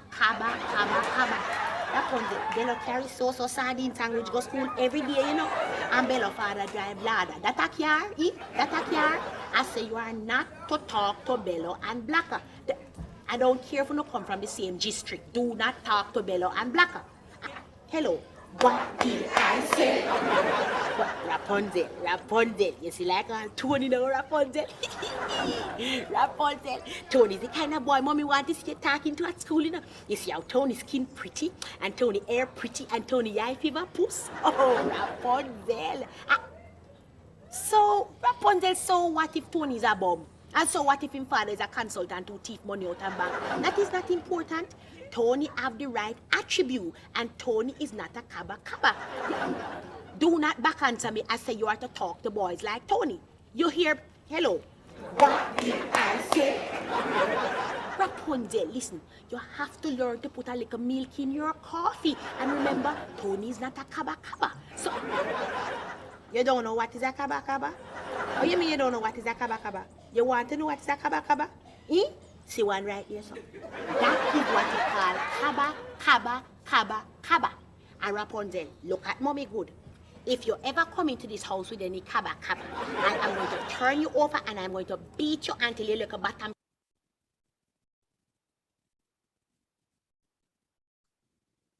Soft like bridge. Did you hear me? Hello. What did I say? Don't bring kaba into this house. You're too rude, and you know, I'm not playing with you. Come inside now! If you don't do your homework, what did I say? All right, Joan Andrea Hutchinson there with Rapunzel and the famous line, what did I said? Yeah, that's our favorite line, what did I said? Now I just want you to tell me, you who were watching, yeah? What was happening in the video? Just give me your thoughts. What do you think was happening in that particular video? What was happening in that video?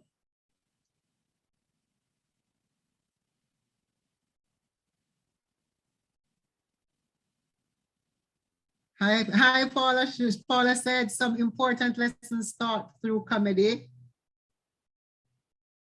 Yeah, some important lessons taught through comedy. Yeah, but tell me what exactly is happening in the video. We see, yes, there's a little girl with her dolly. Yeah, having a serious conversation with her dolly. Where do you think that little girl would have gotten those arguments from? Yeah, that's making up her conversation.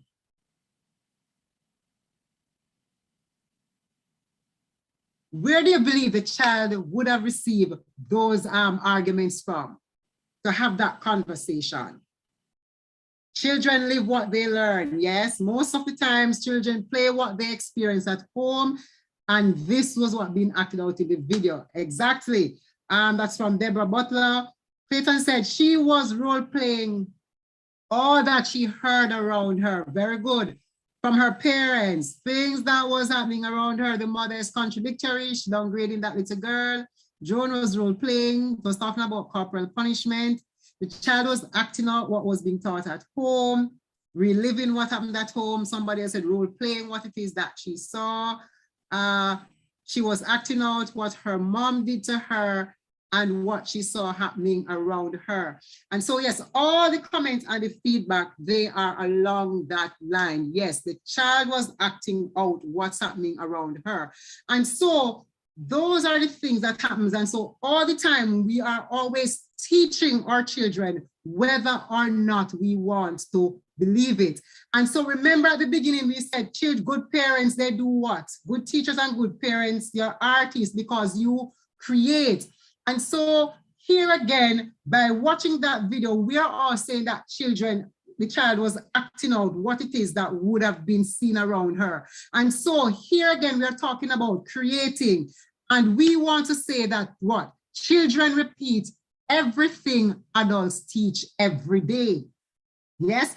And so we are always teaching our children through our actions. So sometimes we might not do it deliberately, but the children are seeing us. And the fact that they're seeing us, it means we have a responsibility, yes, to ensure that our actions are of such that when we teach, they are learning. And again, that is what we are saying about teachers creating. Now, everybody in the chat, everybody on YouTube, what I want you to start thinking about is this word create. Coming up with your own acronym as to what create could be. We started with one at the beginning where we said that what? You combine respect, empathy and assurance, and transform everything. Here we are meeting up on the word create again, where we're saying that creating this instant means children repeat everything adults teach every day. So what I want you to do, I want you to come up with your own acronym. What does create mean for you by the end of the session? And I want us to share them. So don't share them yet. I want you to think about them and we'll share them at the beginning. And so how is it that the children get to repeat everything every day? The children repeat everything they learn every day because what? By imitating us. Yes, that is what they do. They imitate our actions. And so I want you to look at this video and tell me, you might not hear the sound because the sound on this video, it is very low. It's very low, but just look at the action of the child in this video.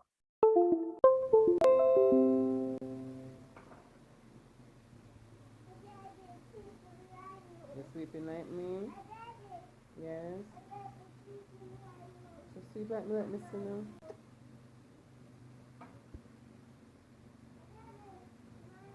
You sleep right there already? Sleep in front of the stove.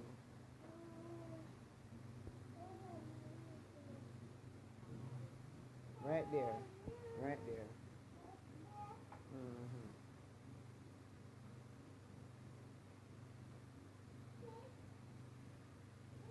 Yes, baby. Don't put it on the stove. Right there. Yes, baby. Night boy. Right there.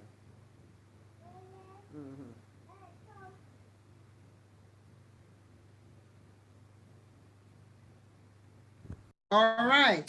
Now, you may not have heard the sound, but just from the action, what can you say about this video? And by the way, the baby in that video was 2 years old at the time. So happened to be one of my nephews, 2 years old at the time. So that is why I'm able to have permission to use this particular video. Yeah. What do you see happening in the video based on what we just said about the acronym? Yeah, the acronym that we just talked about, where we say that children do what every day. Yeah. What exactly is happening in the video? Somebody said children learn through repetition and consistency. They also live what they learn. Yes. And so we just said that children repeat everything adults teach every day. Now, just by action, if you notice the child, how the child was sweeping, putting the broom underneath the table and underneath the things. Now, that is not something that the child just developed on his own. Yeah, it's just by watching. And if you were able to hear the audio, the first thing that the child said in the audio was, "Auntie, I am sweeping like you," which is saying, listen, I am imitating you.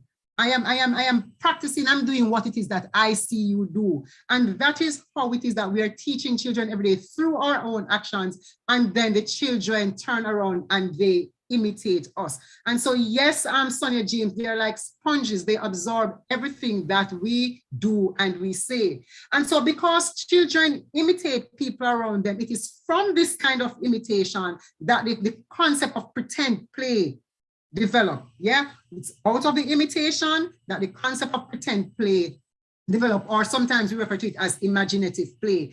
And some people call it fantasy play. There are different terminologies that we may use, but it's about just imitating what it is or copying what you see happening around. And so we have to be good models. Yeah. I'm going to show you another video. You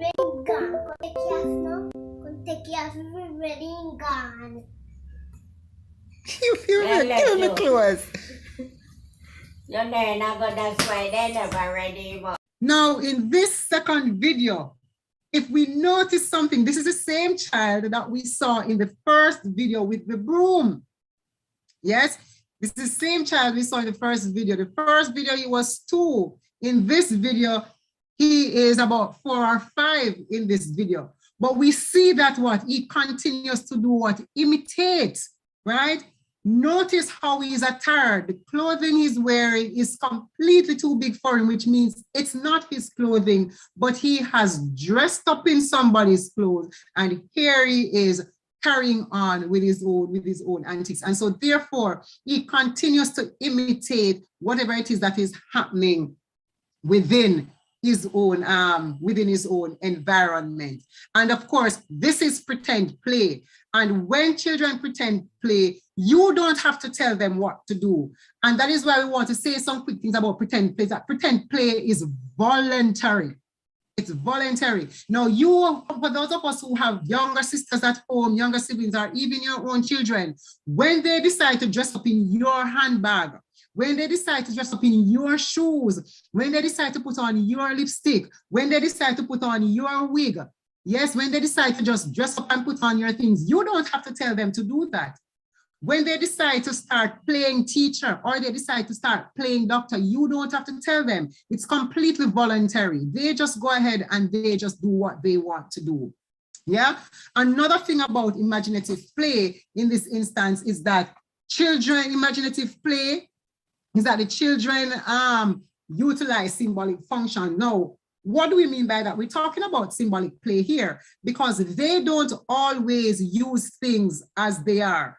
And so when you give them a piece of stick, the stick may not necessarily be a piece of stick for them anymore. That piece of stick might serve as a sword for something. And so what they're doing, they're gone into using other objects to represent other things in real life. And that's a part of their imagination. That's a part of how the pretend play happen because they're able to see things around. Yes, Claudia, they're going to mash up your shoes heel. Yes, because they don't understand how to walk in the shoes heel. And some of them learn to know that, listen, I can't walk in the shoes because by putting their foot in it, they're going to fall. And so they learn after a while that the shoes is not for them. But you don't have to say to them, go and put on the shoes. They by themselves decide to put on the shoes because that's what they want. That's what they want to do. It's voluntary. They choose, yeah, to put it on. Another thing about pretend play is that what? It's about children being able to experiment or manipulate a range of identities and a range of different what? Personalities. Yes. It is important that we pay attention to that. They manipulate the identities and the personalities. So they model their parents, they model their doctors, etc. But what is crucial about them taking on identity is that in playing out what is happening around them, it is a reflection of what is sometimes happening in their own culture and their own environment. So if nobody whom they interact with within the immediate home space doesn't wear lipstick, doesn't wear necklace, etc., and the child is not maybe engaging in any form of activity that exposes them to that, the child will not take that on because the child would not have been familiar with that. That's not a part of the child environment. That's not a part of the child culture. And so the child will not do it. But once it is a part of the child culture, the child is going to do it. Yeah? They're going to empty your handbags and then they're going to pack them up back because that's what they see you do. And it's also about the curiosity. A part of pretend play, again, is that it helps the child to develop what? memory retention, because once you do, it's easier for you to remember because what you're embodying it. And so it becomes a muscle memory, because in this instance with imaginative play, the body becomes the textbook that the children are using. Yes, the body is that textbook. The body is the song, the body is everything. And because they put it in their bodies, then of course, it's easier for them to remember. And so when we talk about pretend play, where does drama fit into this whole thing of pretend play and our imaginative play?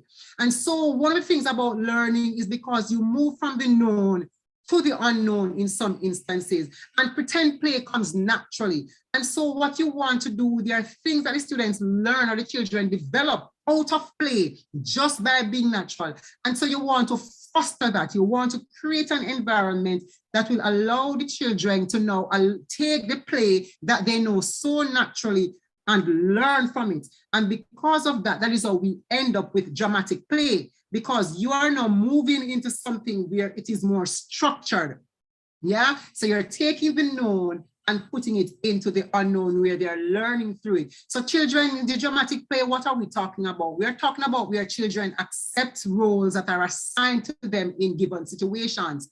And the actions that they do in dramatic play, those actions are reflective of the roles that they've accepted. So in your own classroom, right? In your own classroom, when you have your children and you're working through them with play, when you say to them, you're going to be the chef or you're going to be the nurse, whatever action they do, it's going to be reflective of that role that you have bestowed upon them. Now, Gavin Bolton, one of our famous drama advocates, what that drama advocate says, listen, there are some characteristics between normal play and dramatic play. And these are they. Both of them have rules. So yes, so when you play a game and you play a hopscotch, you don't want to step on the line, or you want to ensure that you're throwing the box stays in the box. So there are rules. Same thing with dramatic play. You have boundaries that are set up that it is that you're going to do what? Conduct your dramatic play in, if you're working with groups. And of course, they both have those rules. Dramatic play is structured. Yeah, while play happens naturally, but even though play happens naturally, there's still a structure to how the game is played. And so you have to play and operate by that structure. It's the same thing with dramatic play. It is structured, and so you are working within that same kind of structure. It's talking about the different outcome and the processes. And so because you're talking about the different outcome, when children play naturally just for recreation, they don't have any special aim. They just want to enjoy self. Yeah, they just want to enjoy themselves, have fun, and develop. With dramatic play, when it is structured, once you have framed the students in particular role, yes, there's a specific thing that you may want to accomplish. You may want to teach them something. And so the outcome that you're expecting, it's going to be different. And the process that you're taking them through will also be different. Yeah. Another characteristic with the two is that, guess what? It liberates and it constrains. So here, you'll have some children who are very shy and may not want to play, but the dramatic play can remove that shyness. It removes that shyness and they can just become who they want to be. But at the same time, there's some amount of constraint because they have to operate within the confines of what the role is that you have given them to do. And of course, it is negotiable. Because just like when they are playing their games and they negotiate which game they want to play, they might want to negotiate with you which game, which role they want to play. So they might come and say, Miss, I don't want to play that role. Miss, can I play the nurse? Can I play the doctor? Can I play X? Can I play this? And so you're going to find that they're doing different things in the negotiation process. Yeah. And so what exactly does drama facilitates in this dramatic play when we are looking at pretend play, when we are using that and we're taking it to the next level? Now, drama makes use of the imagination and it allows the child to be transported to a world that he or she wants to create. So it is not about you, the teacher, it's about the child when the child is in that drama. So even though the child is imitating what is happening within the real world and it's imitating you, the child don't only stay with the imitation, the child adds what he or she wants to add. So they can create whatever world they want to create. They can create that world where the plane will come from the sky and stop at their feet and they go and sit on the plane wing and the plane just take off back with them sitting on the wing. They can create that world where they can sit on the wings of the bird and just go and just fly away, and nothing happens to them. Because what? Drama allows for that level of imaginative play to take place within a structured context. Yeah, drama allows children to make sense of the world around them. You know why? Because children are able to do. Drama is about embodiment, it's about becoming. And so they are immersed into the play. It is hands-on. And so they are able to block out everything so they can understand, why is it that at 5-year-old I cannot wear a heel? Because when they decide to play dress up and put on the heel and start walking in it, then they will understand that, okay, it is mostly females who will wear a heel. But they will also in that moment understand that as a 5-year-old, then maybe I can walk in heel because I'm going to drop every minute. Yes, and so they might want to choose a lower heel after a while. And so as they explore the different things and understand how the different things around them work, what you're going to find happening is that their decisions will be different. And so because of drama, the students are able to move between both worlds seamlessly. They can move between the fantasy world and the real world. So they will do things when they're playing that are realistic, and know it's realistic, but they will also do the things that are not realistic. And it is perfectly fine because they will not be confused about the two. That's the important things about drama. They can move seamlessly and still know which is real versus which is not real. And that's one of the power of drama when it is developing the children.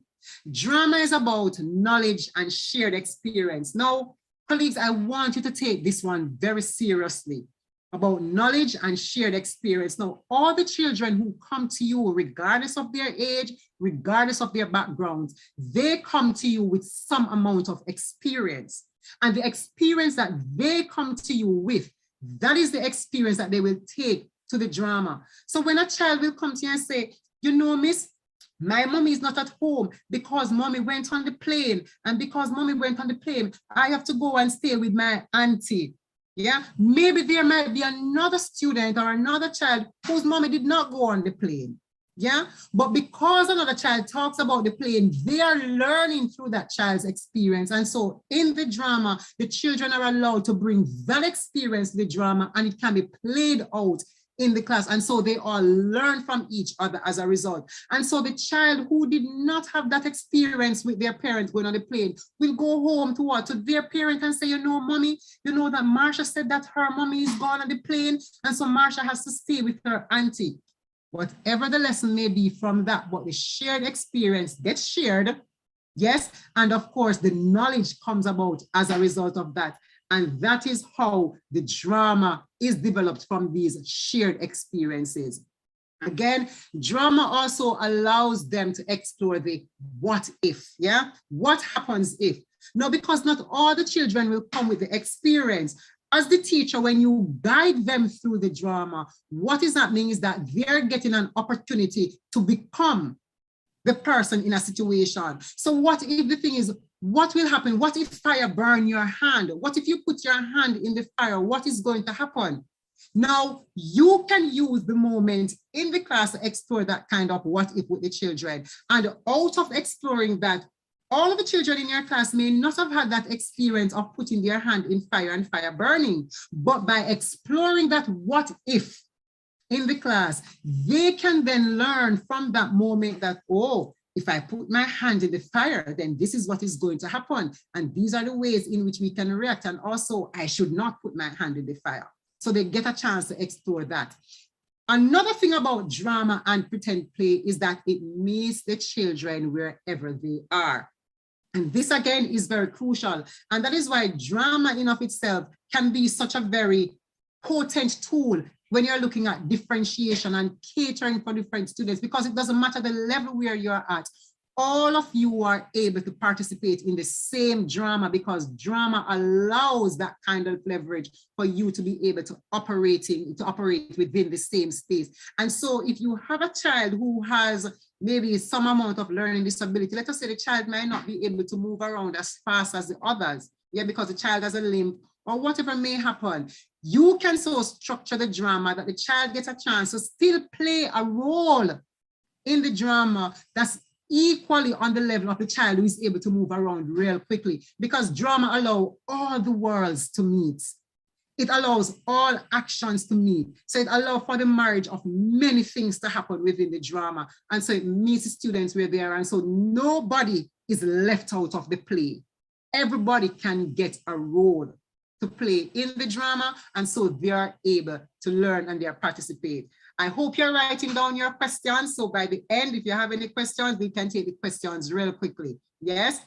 And so therefore, when we are looking at dramatic, we are looking at pretend play and you're putting it with drama, what are some of the things that we can do? Yes, you want to create the environment for the children to engage in the pretend play, both voluntarily as well as structured. And so you, the teacher, you have to find ways to guide the drama.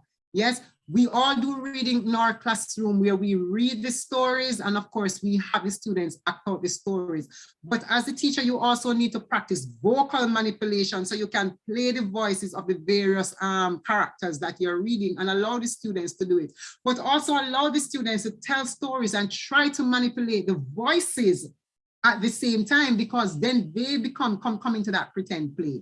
Yes, use of props, and this is rather critical. Now, if we are playing with imagination, yes, we want to choose our props carefully. Yes, we'll have a lot of toys in our class and a lot of things in our corner, but remember that there are some props and some toys that limits children's imagination. So if I give a child an airplane, a toy airplane, what the child will see, the child will only see what? An airplane.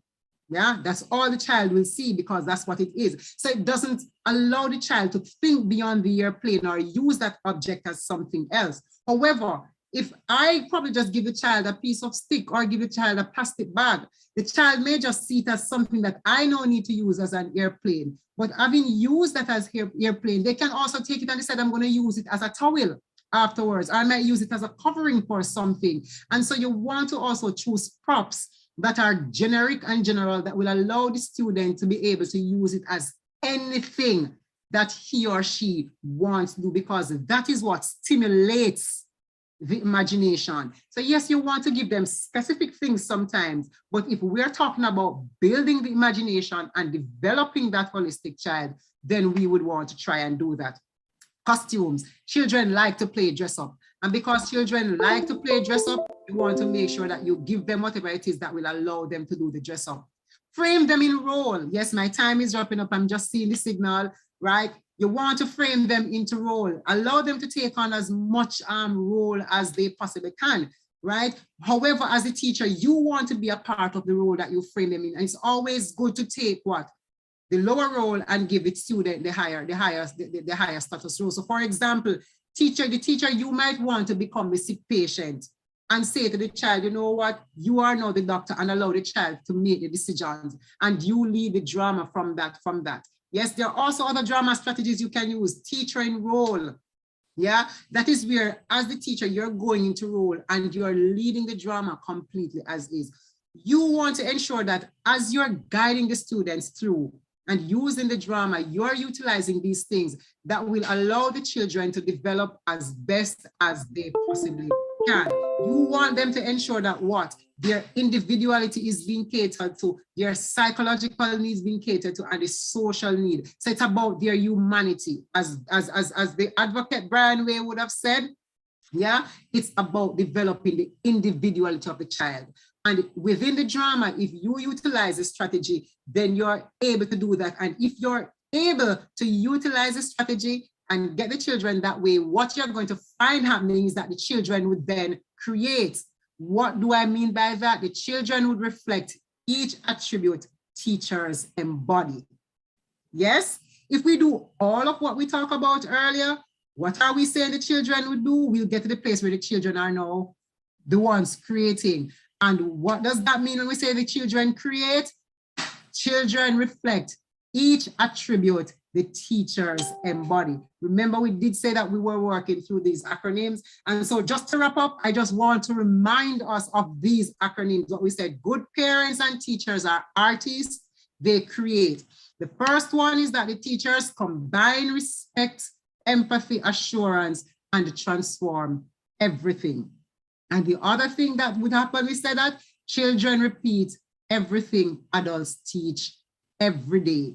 And that is how they do that, through the imitation. But if we are able to create the kind of environment that will foster the kind of pretend play that children tend to engage in naturally using the drama, then we find that children will reflect each attribute that the teachers embody. Ladies and gentlemen, thank you so much for your time. Thank you so much.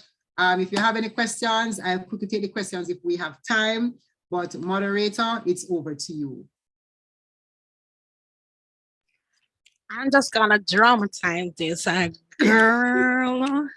You have done well. You see my chum bubblegum? Oh my God. We're talking about drama. Yes, I'm talking about drama.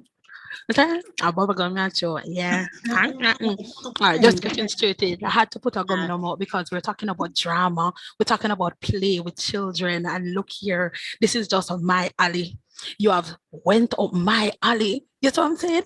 Dr. Doreen, you have done it. I don't want you to leave. Please don't leave. Just stay with us, man. Stay with us. It's just I wish you see, if you were the last person, I would allow you to just continue to talk. And I'm sure that the practitioners in YouTube would love to see you stay. I love to hear more from you, but time won't allow. But what some of the things that I like and some of the things that I grasp from it is that you spoke about the characteristics of play. You said play is self-chosen and self-directed. You said that it is adventurous and risky. You know, adventurous, but it's a little bit risky, but you know, you have to watch them. That's why I pay keys attention. To pay attention to these children. It's guided by rules and it's interactive, and most importantly, it is enjoyable. Thank you very much. You asked about an acronym for CREATE. I made my own. I said caregivers, reactions, every day, attracts teachable experiences. Ooh, that is really nice. I think you should show the rest of your teachers. Don't it? I think I need to do that. Girl, I'm going to try my best to do your so. acronym in YouTube, please. Please put it there. That's a beautiful one. You have done well. You have done very well. You see, it's like me, I stall, me, don't want to leave. Mighty God, we said drama. Early Child Commission. Yes. Thank you very much. Yes. Yes. I would love to know if I could invite you to other sessions, especially in the Early Child Commission. So just keep the line open. Not this line directly, but keep the line open so we can have a conversation later down. All right. So practitioners, I hope you did not. I don't even ask if you enjoy yourself. All right. What did I said? I know you enjoy yourself. What did I said? All right. Well done. Well done. Well done. All right. So remember, fill out the evaluation form. And you know where to go, right? pdi.ecc.gov.jm. So, all right, so we're just going to take a little break, a little 10 minutes break, and come right back. We're on to the last presentation. And remember, I spoke about the Whopper section, and this is the Whopper section, all right? Doreen set the pace, so let me see what's going to happen later down, all right? So come back. This is a message from the Early Childhood Commission. Do you have a child between 0 to 2 years of age? If yes, you need to download the ECC's First 1000 Days app. It allows you to receive parenting tips, track developmental milestones, learn about the Brain Builder concept,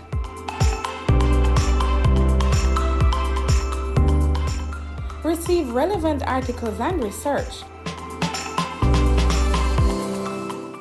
plus interactive content. The First 1000 Days app, now available for download on the Google Play Store and the Apple App Store.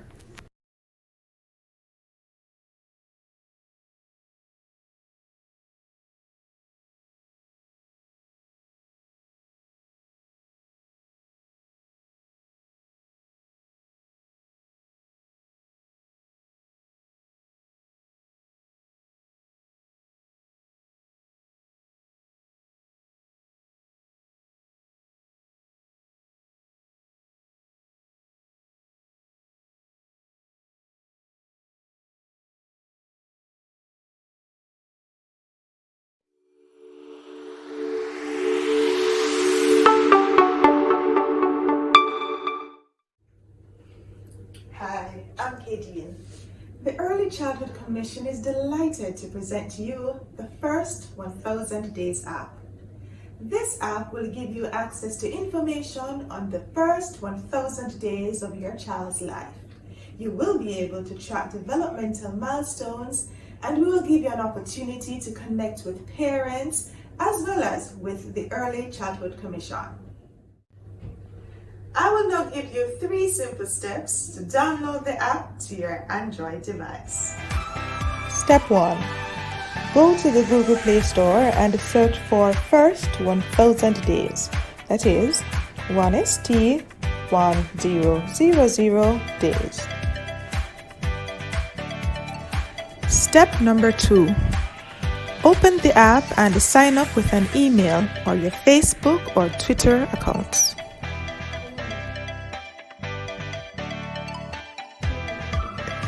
Step number 3 is the easiest of them all. Enjoy the features of this wonderful app.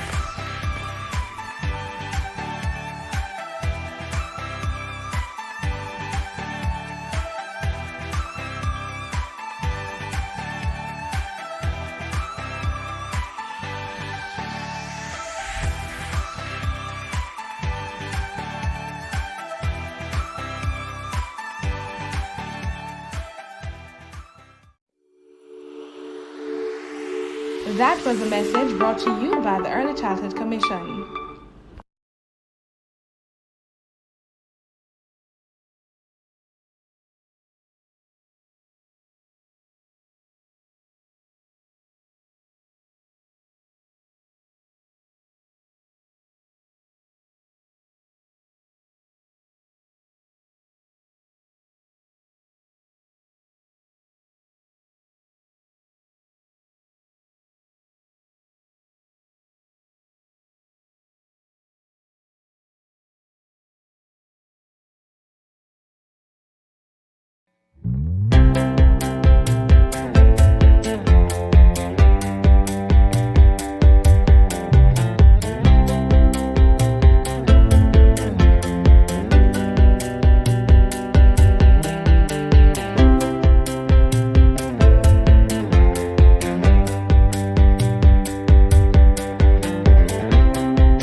Hi, good afternoon. Welcome back, practitioners. We had a very vibrant session just now with Dr. Reed, Doreen Reed. And look here, it was quite informative. And guess what? We're going to close off this session with Miss Thompson, because guess what? I know she has something very vibrant for us as well. And we're going to close off with our bang. Now, let me give you a little background of Dr. Lorna P. Thompson. So Dr. Lorna P. Thompson is a curriculum developer, a mathematics advisor, and an early grade and adult educator. She entered the field of education as the JTA Teacher of the Year with the greatest potential to be the best teacher in the year 1987. Dr. Thompson has been involved in curriculum design and development activities at the national level since 1999. This aspect of her work lifespans the areas of mathematics and interrogative studies for children in the early grades, including children with special needs, comprising the gifted and talented and children of the state through the tertiary level. Dr. Thompson also served as a mathematics advisor on the USAID Jamaica Basic Education Project for 250 selected schools across the 6 regions. Additionally, she has served as Chief Assessment Examiner for the Joint Board of Teacher Education, Chief Judge for the Problem Solving Competition, UWI, and the Juvenile Correctional Services Learning by Doing Annual Competition. She continues to work with teachers who are teaching children, teacher educators who specialize in early child education and development, publishers who are involved in the development of appropriate learning resources for all children, as well as colleagues who are tasked with the responsibility to improve the life of all students at all levels of the society. The composite experiences and competencies from our engagement in curriculum development processes other professional areas such as policy development, outdoor learning are recognized as powerful tools that may be used to influence transformation in early and adult education. So at this time, I now turn, how could I forget? The topic that you'll be exploring is vision and action through visual and performing arts in early years. All right, so at this time, I'll present to you another person than Dr. Lorna P. Thompson, who will just take us home. Miss Lorna P. Thompson, this is the Whopper section, all right? And I just hope you will just have a wonderful and rejoicing time based on what we just had. I just want you just to wrap up things, all right? Welcome. Bless you, thank you, thank you. And so are they ready with the PowerPoint to share for me as I had requested? Now, greetings everyone. I know some places are like our timing. It is now 3:42.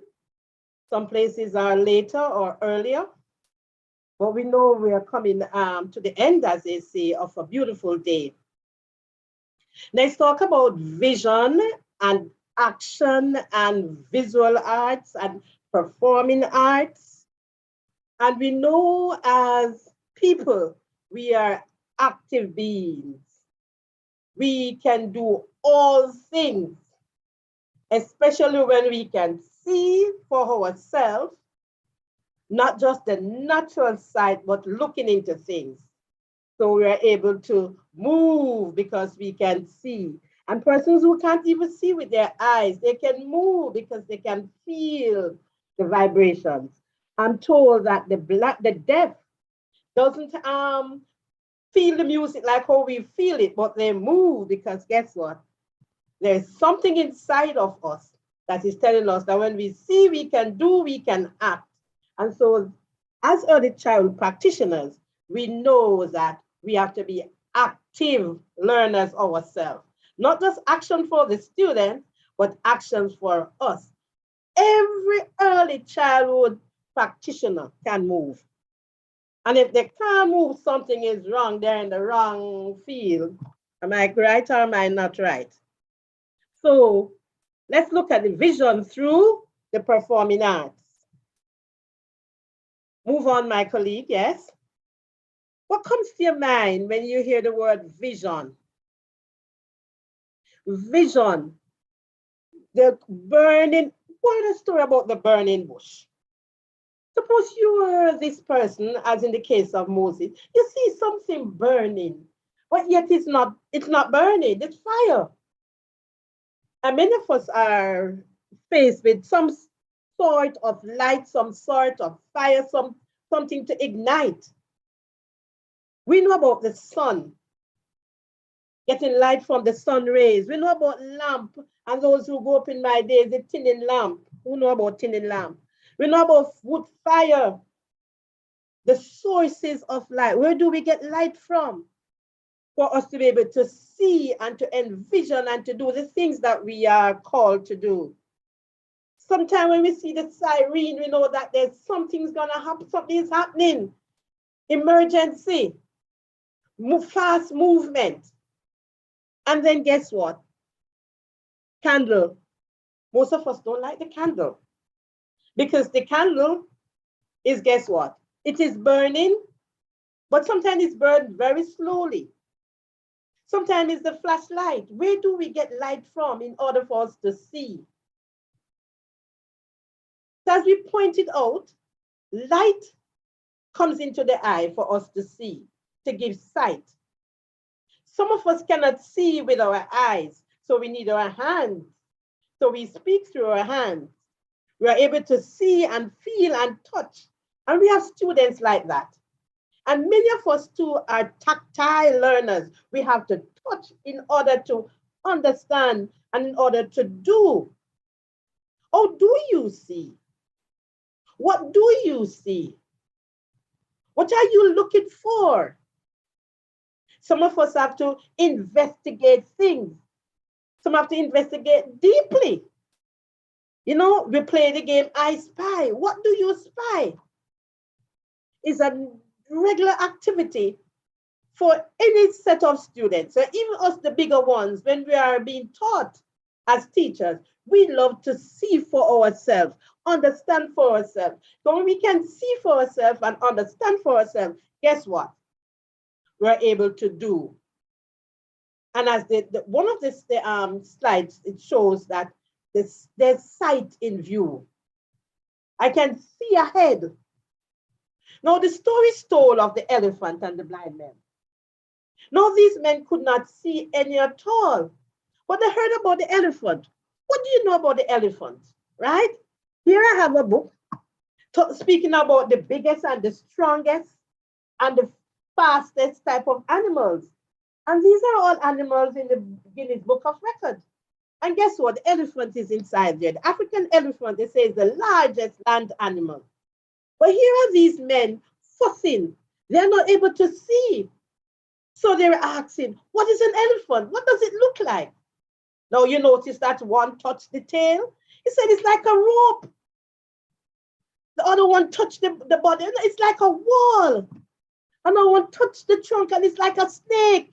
It's like so everybody touching the same thing, not being able to see, but touching and coming up with their own idea of what an elephant is. It's just like us. We see things and we don't see things the same way. We can all look at the same thing and not seeing this and not getting the same message. Percy is moving too fast. Could you go back with the slide, please? And so it so happened that these men, until they come together, is when they came together and started to discuss their viewpoints, that they understand clearly what an elephant is. And it's just like us. We don't all have the full knowledge of things. But as a learning community, as practitioners, wanting the same end product, wanting the same result, we can come together through our own vision or how we see things to take action later on in order to achieve what must be achieved. And there are many things that we want to achieve for ourselves, for our students, for our teachers, on a whole, our friends, our parents. We just need to come together, getting that vision, feeling our way, finding our way, communicating with each other, expressing our thoughts, our views. And that is when we can take action. Thank you. Now, you can move on with the slide. Because there are various types of, we see, we vision, we look. And some of us have insight. What's an insight? I'm getting a feeling of something. I know that I know. Some of us have foresight. We don't see it yet, but it's like in a vision. I see something. I want this for my students. I want this for myself. I want this for my school. I want this for my parents. So there's a foresight. And we are called upon to give oversight to our children learning. and learning well. How can we do that? And some of us will only get hindsight. Some of us only see the big picture after everything has passed. I said, oh, that is what you are trying to say. And then you're able to act and you're able to move. So our vision, in order to look as practitioners, to look as educators, and many of us are parents too, and we are friends too, we are community persons, we are church persons. We are able to envision, to see, to look, and to get those insights and foresight and do the oversight. And many of us will get the hindsight of things to improve teaching and learning. Because guess what? We are setting foundation. We set the pace. We lay the brick for our students to learn later on in life. So we have to get that vision. We have to look ourselves, find out for ourselves, get the creative juices going in order for us to help our boys and girls. How is your vision? What are you seeing? And how do you take action? Thanks. What action words do you have? Can you move on for me, please? Thanks. Now, there are some phrases that go with sight. To gain sight. Some lose sight. I lost my vision for a short period, and then I had to go and get the doctors to correct that. Many persons were able to, who went blind, were able to come back to see, but guess what? They have to rely on something else. So to take what? Sight. To take sight, to behold something creative. I want to teach my students in such a way that when they leave me, they're left with the knowledge and the skills and the attitude that I want them to leave with. Especially when they're out of your sight. Out of sight, out of mind. Sometimes they're in plain sight. Sometimes you're teaching something and it's like something it's like a light bulb does go up. I said, oh, all right, I could do it this way. Our perception, our views. But when we have limited knowledge, what do? We have to rely on others. We have to rely on research. And as practitioners, never forget to do your own research. There's something called participatory research, where you, the practitioner, you, the person who is teaching, is doing your own research. We don't have to wait on somebody else. Something comes to mind. Oh, I'm thinking of this. Can I do this in order to help myself and to help my students? So what is your vision like today? Are you able to view things in a creative way? Because we talk about the creative part of teaching, the thinking and, critical thinking and creative thinking. And it's when you start to think critically and to see things that you're able to act. Oh boy, are we in to allow ourselves to think deeply? We have to give ourselves time to think. We have to give ourselves time to reflect. We have to give ourselves time to research and to find out for ourselves. Because when we get that vision, when we have the vision, we are able to analyze the things that we are seeing in order to take action. What are some of the actions we can take? Can you move on? Thank you. What are some of the actions? What are some of the things that we can do and see for ourselves? Action. Now, you know that we are fearfully and wonderfully made. Now, the ability to do something, to take, ability to touch, to feel, to sense. Some of us say that we have this sixth sense. And some persons will not learn if they are not able to touch. Some of us are old in our ways, but we have to see the things for ourselves. If we don't see it, then we can't take the action. And when we see the things and sense the things, we're able to do. It becomes very dynamic. Your imagination is just flowing. You're generating the ideas that you need in order for your students to learn. You become very analytical. That sometimes you have to ask yourself, why am I thinking the way I'm thinking? Now, God made us special. He gave us 5 things, 5 senses to see through. Some people just see through their hearing. You ever hear about people seeing through their hearing? The deaf. They can't hear, but they'll feel and they will do.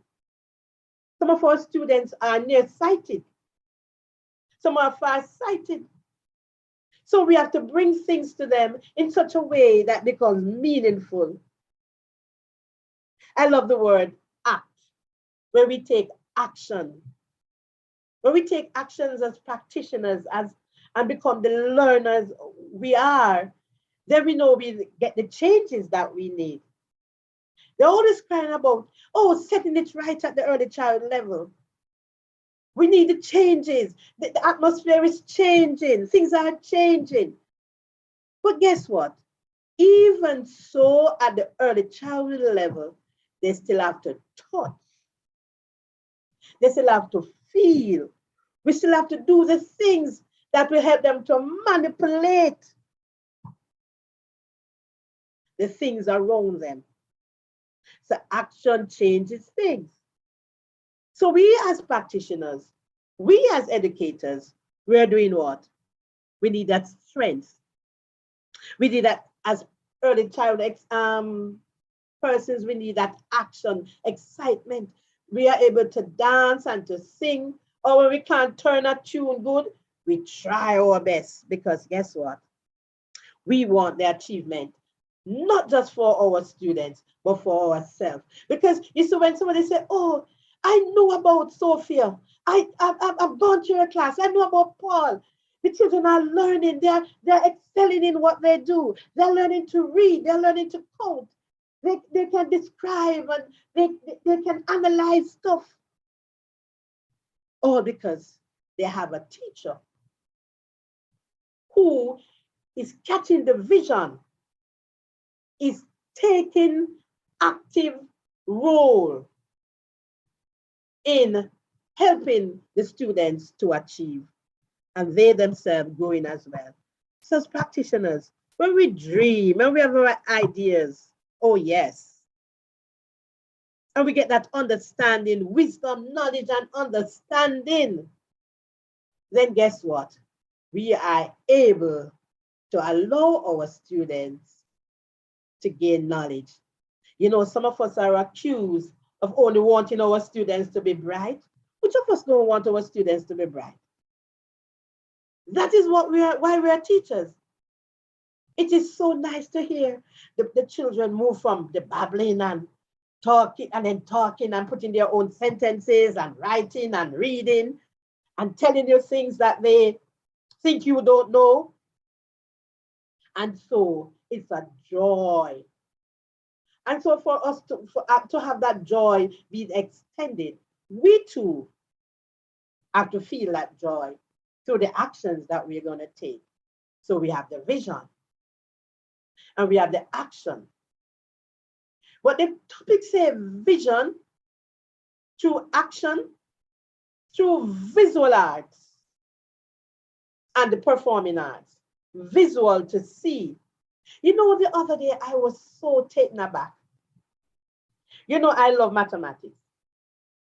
And there is all the elements of visual arts. There is only one that is not found in mathematics, and that is texture. It has about lines and shapes and patterns and art and craft and colors and the beauty and taking photographs and all of these things. The only one we can't find in the maths is the texture. But you find texture in other subject areas. So you're not going to be biased like me, that everything you see through the eyes of mathematics. But that's good. But the only one I'm saying that you will not find, even when you want to asking them to find, to touch the surface of something, they're able to feel and give their own description because they're taking action. Are we ready to take more action? We see that the climate is changing. We see that we are having blended forms of learning. We see where we have to involve the parents. And I know some parents are excited to be a part of the learning process. And some of us teachers are excited to have them in the process. Because when we have them in the process, they're able to help the children more. And we are also able to help them to teach their little ones. So guess what? Face it, parents are always the first teachers. We ourselves are parents. We teach our own. As a parent, I make it ensure that when my boys were growing up, that I teach them how to read long before they enter into grade 1, so that they can enjoy text. They can enjoy school because guess what? The ability to see and to feel and to do and to read. When they get there, they'll learn the writing and, making their doodles and their stick things and drawing. And so actions. What are our actions like as practitioners?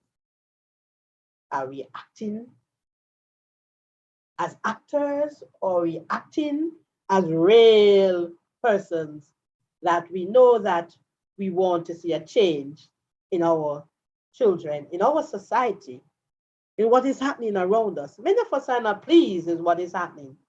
So we want them to learn and learn the best they can and in the best way by doing, sensing, doing what? Doing the things, watching.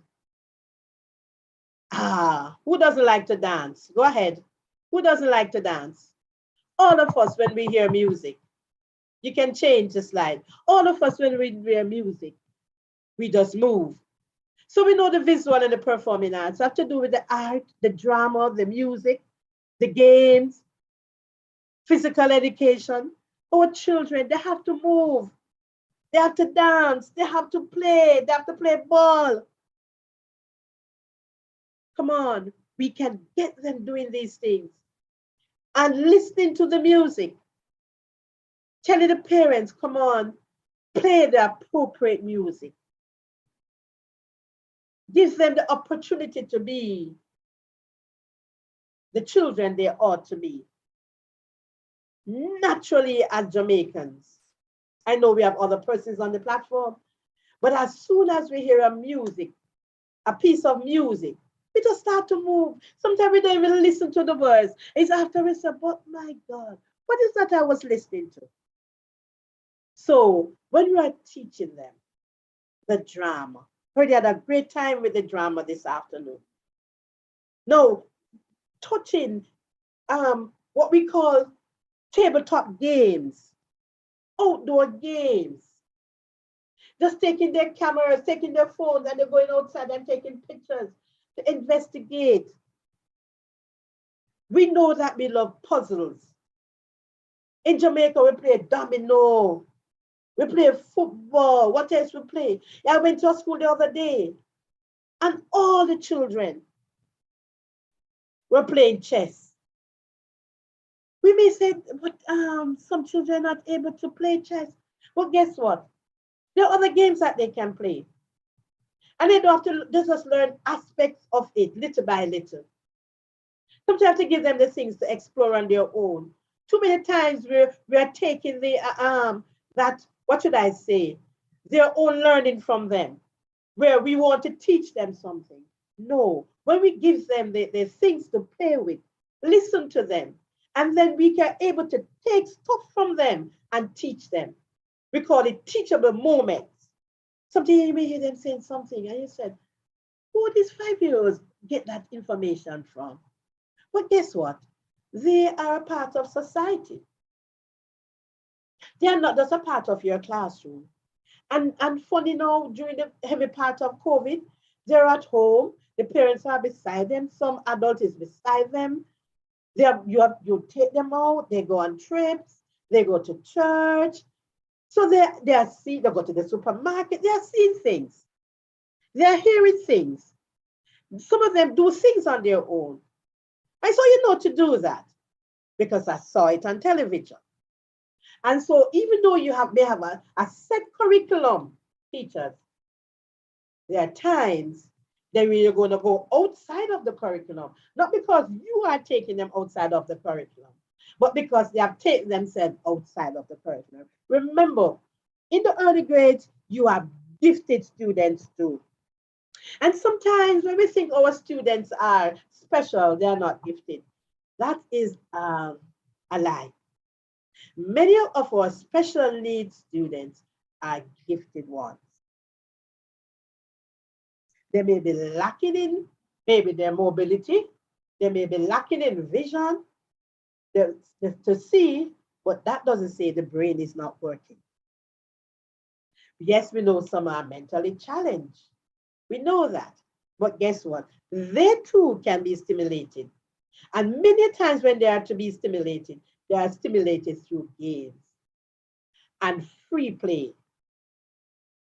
You know, you have been looking at imagining play, reimagining, rethinking it. Because we grew up on play, playing word games, playing dandy shandy, playing upstotch, playing jacks. We grew up on those things. So we are not going to deny this generation of using the performing arts, moving. Was listening today, funny, with the person trying to do some ring ding with Miss Lou. And I said, that lady don't have not one rhythm inside of her, but she was trying. And guess what? The same thing will happen to our students. The same thing will happen to us. Because I want us to turn the flashlight on ourselves too. How can I improve myself as a practitioner? How can I grow more in order for me to help my students? How can I envision and see things more, see things clearly in order to take active action? Let us continue to surf, to search, to reflect. We talk about student learning, active student learning. We too must be active learners. We too must collaborate with our peers. Just like when we want our students to collaborate. Teachers, when we are in a learning community, guess what? You know when you're in a learning community, we're going to learn more. So collaboration is key. We have been talking about student-centered learning, that we, the teachers, are not the center of the attraction, that the students are. So the innovations and the things I saw on Facebook, where once set up a school, they decide that they're going to create a zoo room. And even though there were just pictures all around, the children were so excited. And after that, they just watch a video.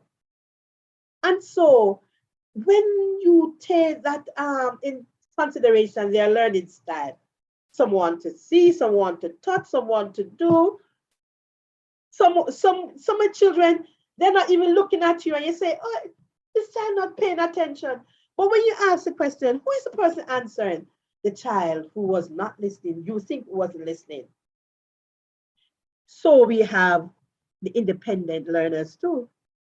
So me tell you that they don't want to hear anything from you. I remember at grade 1, a little one morning came in and she said, Miss, I don't want to hear anything from you this morning, you know. I'm not in any learning mood this morning, you know. And I'm saying, a 6-year-old, a 5-year-old, telling me that she's not in any mood to learn anything this morning. And so sometimes they're like that. They have their time, mood swings, just like when we have mood swings. But how do we treat them? How do we allow them to gain that independence? The feedback that we give them is crucial. As practitioners, let us try our best to be positive. Even when they are not doing it the way you think they should be doing it, that they ought to be doing it. Find some way of saying to that child so we don't crush the child's feeling in giving that feedback. Even when we're giving that feedback to our peers about a child, we have to be careful because the same child we're going to say that child don't have the manners. When we don't really have the manners and we're not doing the things and we are talking in front of them like they don't understand, they may not be able to express themselves. They're hearing you, they're understanding. So as practitioners, we're also going to be that reflective type of practitioner because we want what? We want the outcomes. We all know about the 21st century skills. We all know what we want our students to be. We all know, and especially at the early childhood level, it's a picture reading. It's just looking at an image or just talking. It's one of the best ways for us to allow our students to learn to read. Let them just take up the book and read anything and say anything they want. It's their interpretation.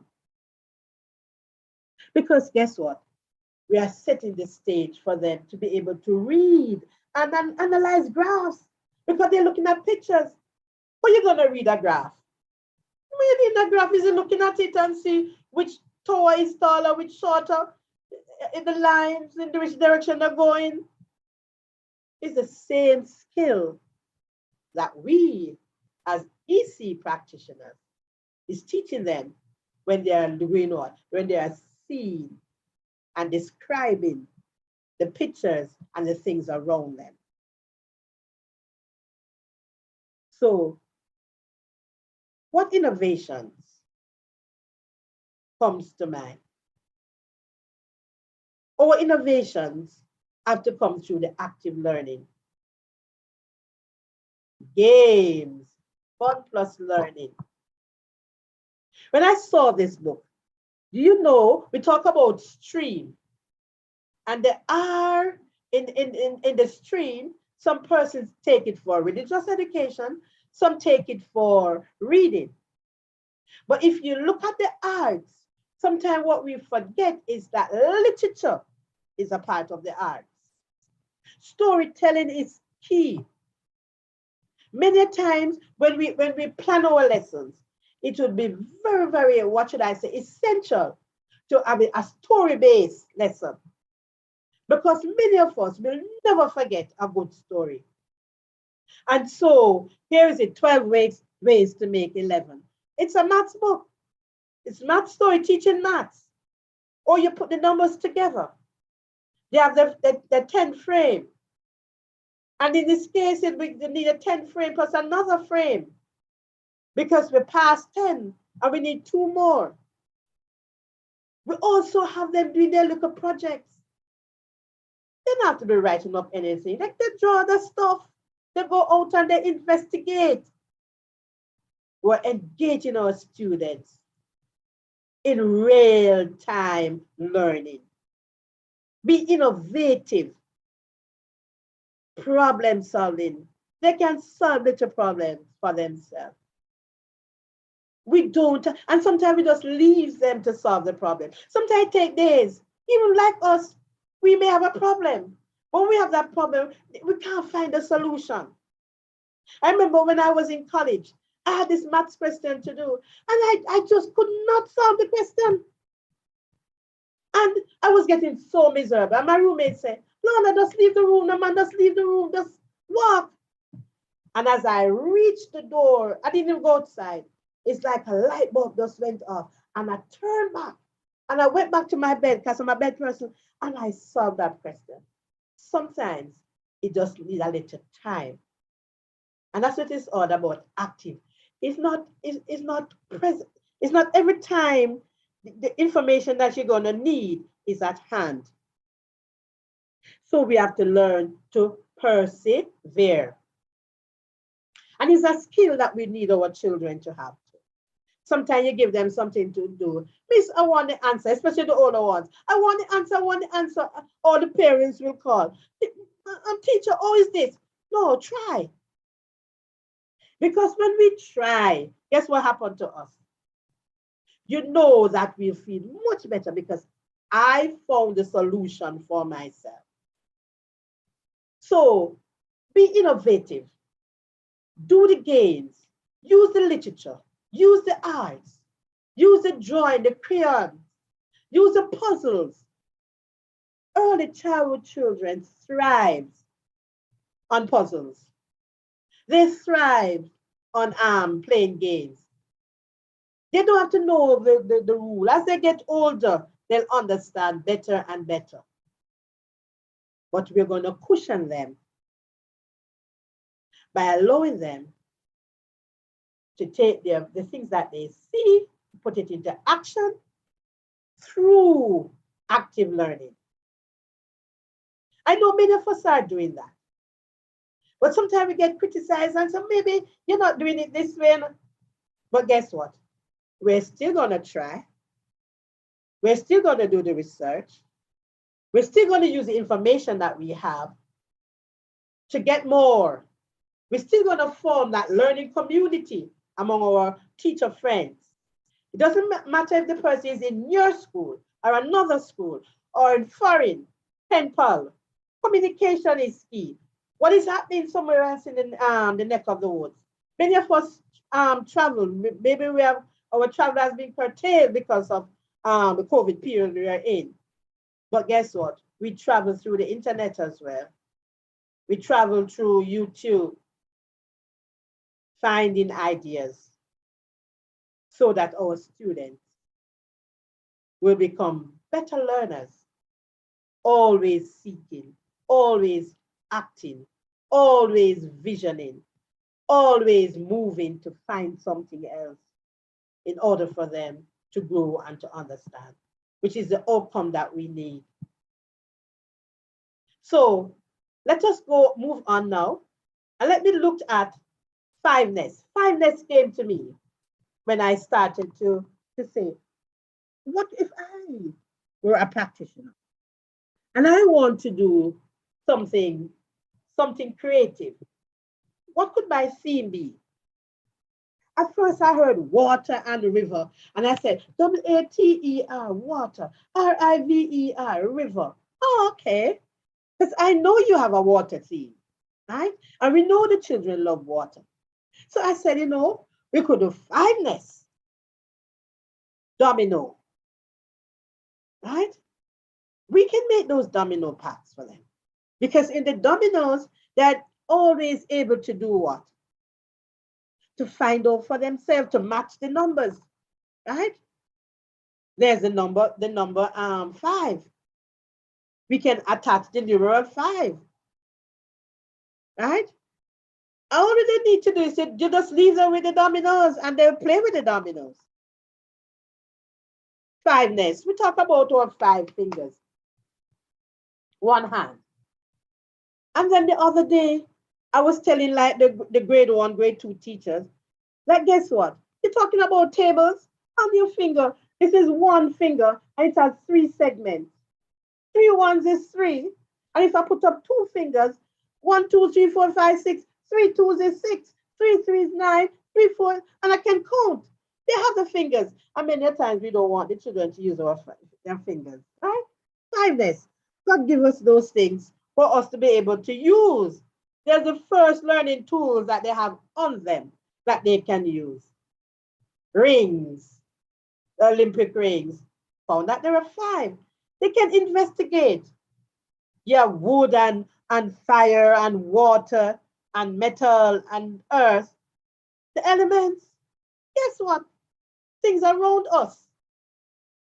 So as teachers, we can find creative ways through the arts to teach our children, and they'll never, ever, ever forget. Let's move on. I'm still doing fiveness. Next slide, thank you. 1, 2, 3, 4, 5. Once I caught a fish alive. 6, 7, 8, 9, 10. Then I let it go again. Why did it let it go? Because it bit my finger slow. Literature. 5 little monkeys jumping on the bed. Jumping here, jumping there. Five little ducks. Why do we have so many stories about fiveness? Why five is so popular? Could be something that you have your children investigating. Where can we find things that comes in five? It's a five frogs on a log. What else do you know about five? What are the stories you know about five? And why is five so popular? Anything comes to your mind? Our toes. What if something went wrong with our big toe? Somebody say, well, you're off balance, teacher. And so giving them the opportunity to learn through singing, through dancing, through playing the games, indoor games, tabletop games, sometimes just sightseeing.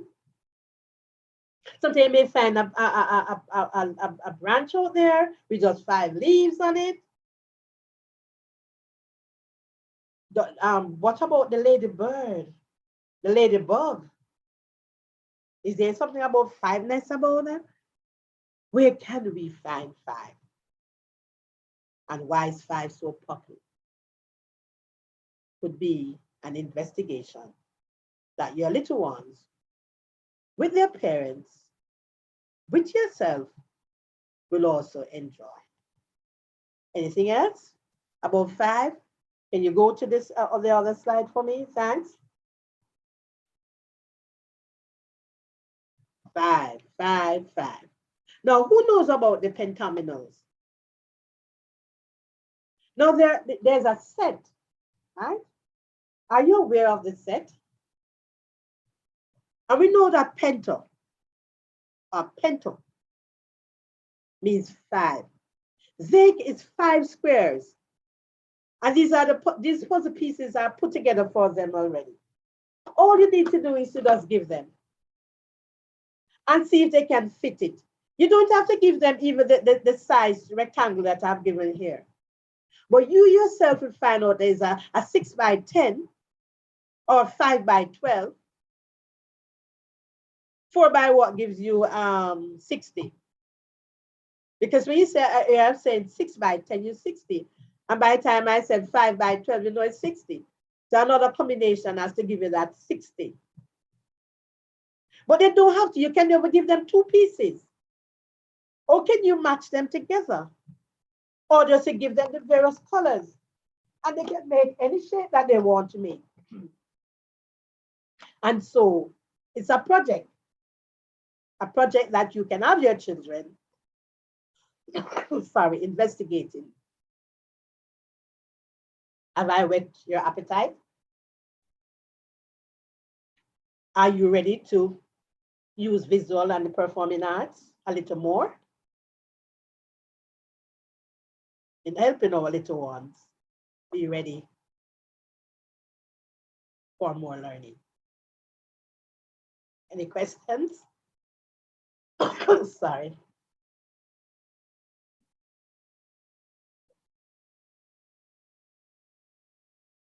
Ola? Stacy?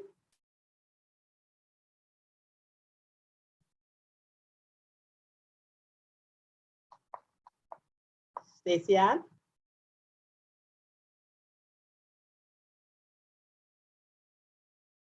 Thank you.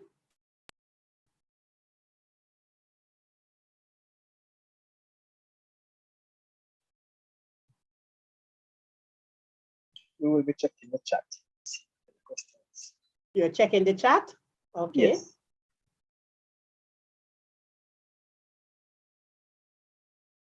See that I went over my timing by a few minutes or by a minute. You're good, boy. You're good.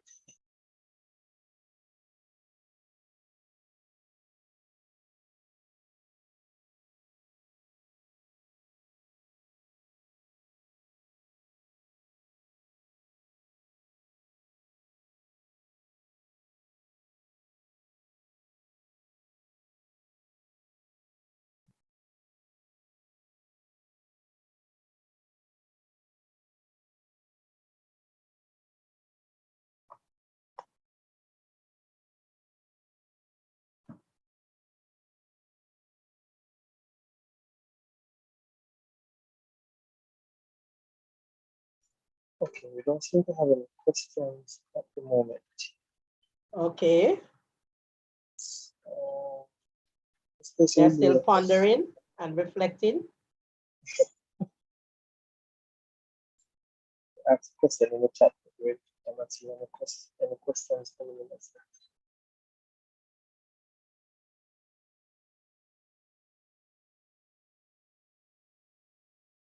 Okay, then. All over to Stacy.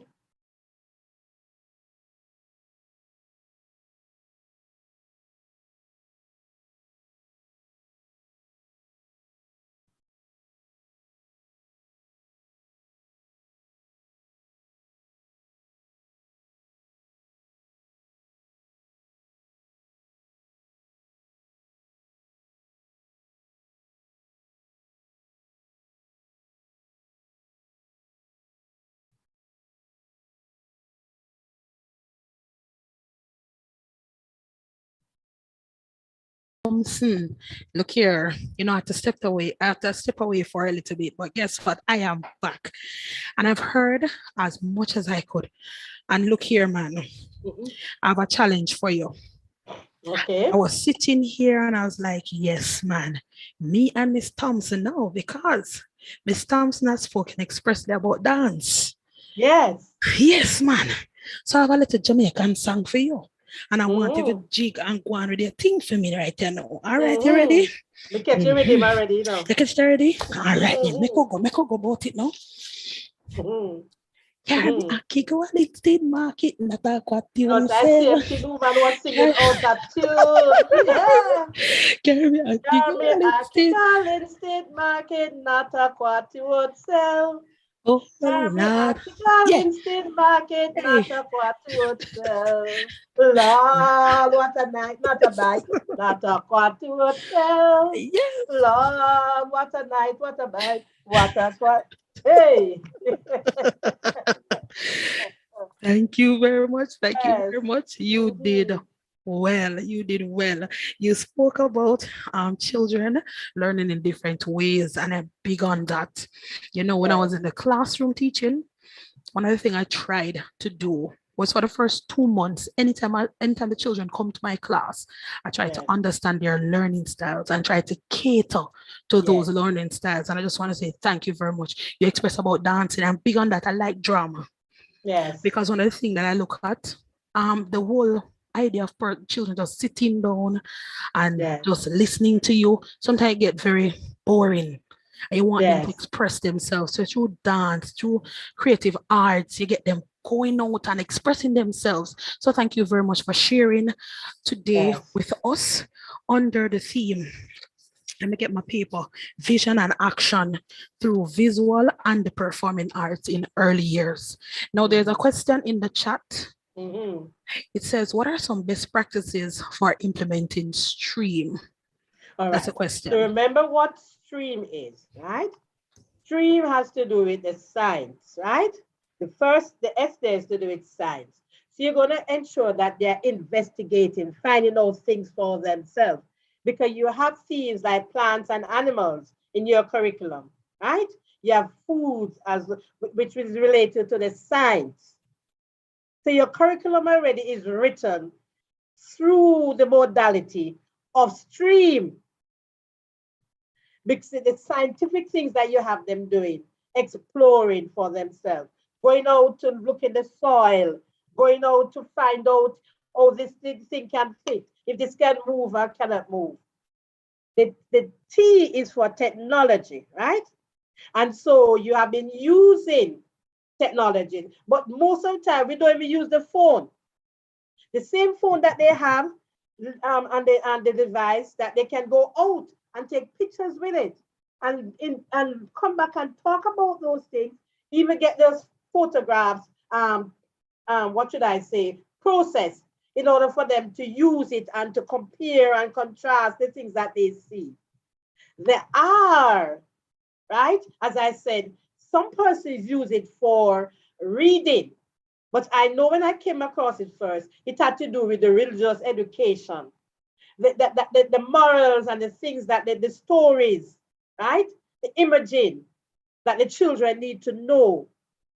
So what you're doing when you're planning your lessons, you're ensuring that you have a science-based lesson or a technology lesson, or the A, as in our case, the arts.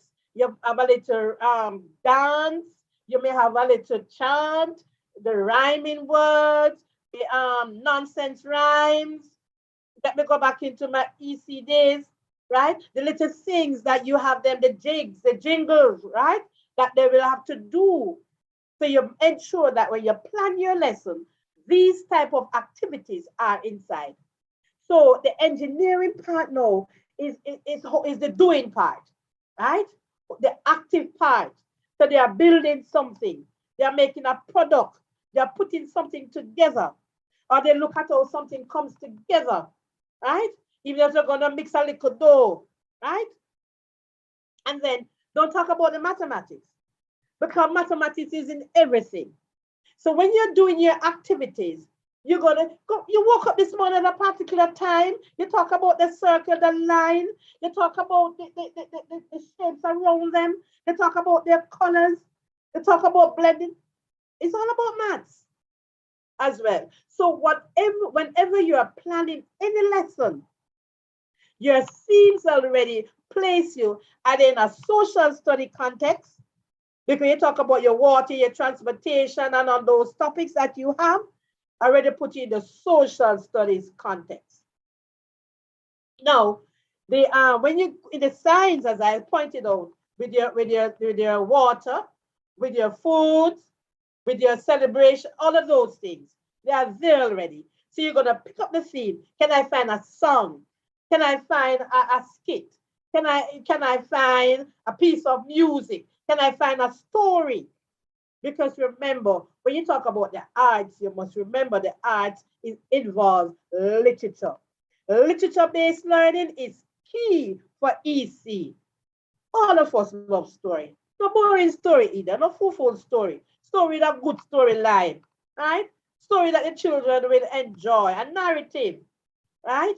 And sometimes too, they can make up their own story. And I'm going to be very biased, because many times when you take up a story, it's just the English language story. My God, you have science story too, you know. You have math story too, you know, the greedy triangle. And that's the one I point out here. Biggest, strongest, and fastest animals. Yeah. What is the smallest animal? Huh? Very small, like your baby finger. This is a bee hummingbird. We have hummingbird in Jamaica, but not the, we may see the bee hummingbird, but like a teeny something. Guess what? It's there. So when we talk about stream, we are talking about active learning, everything around us. And it's already the themes that you have are science-based, they are social study-based. All you have to do is to find the active things for them to do, and the stories, the drama, yes, and they will. Music, the drumming, come on. It's a part of us. So don't let other places run away with the arts until you just STEM. No, we're born to move. We're born to sing.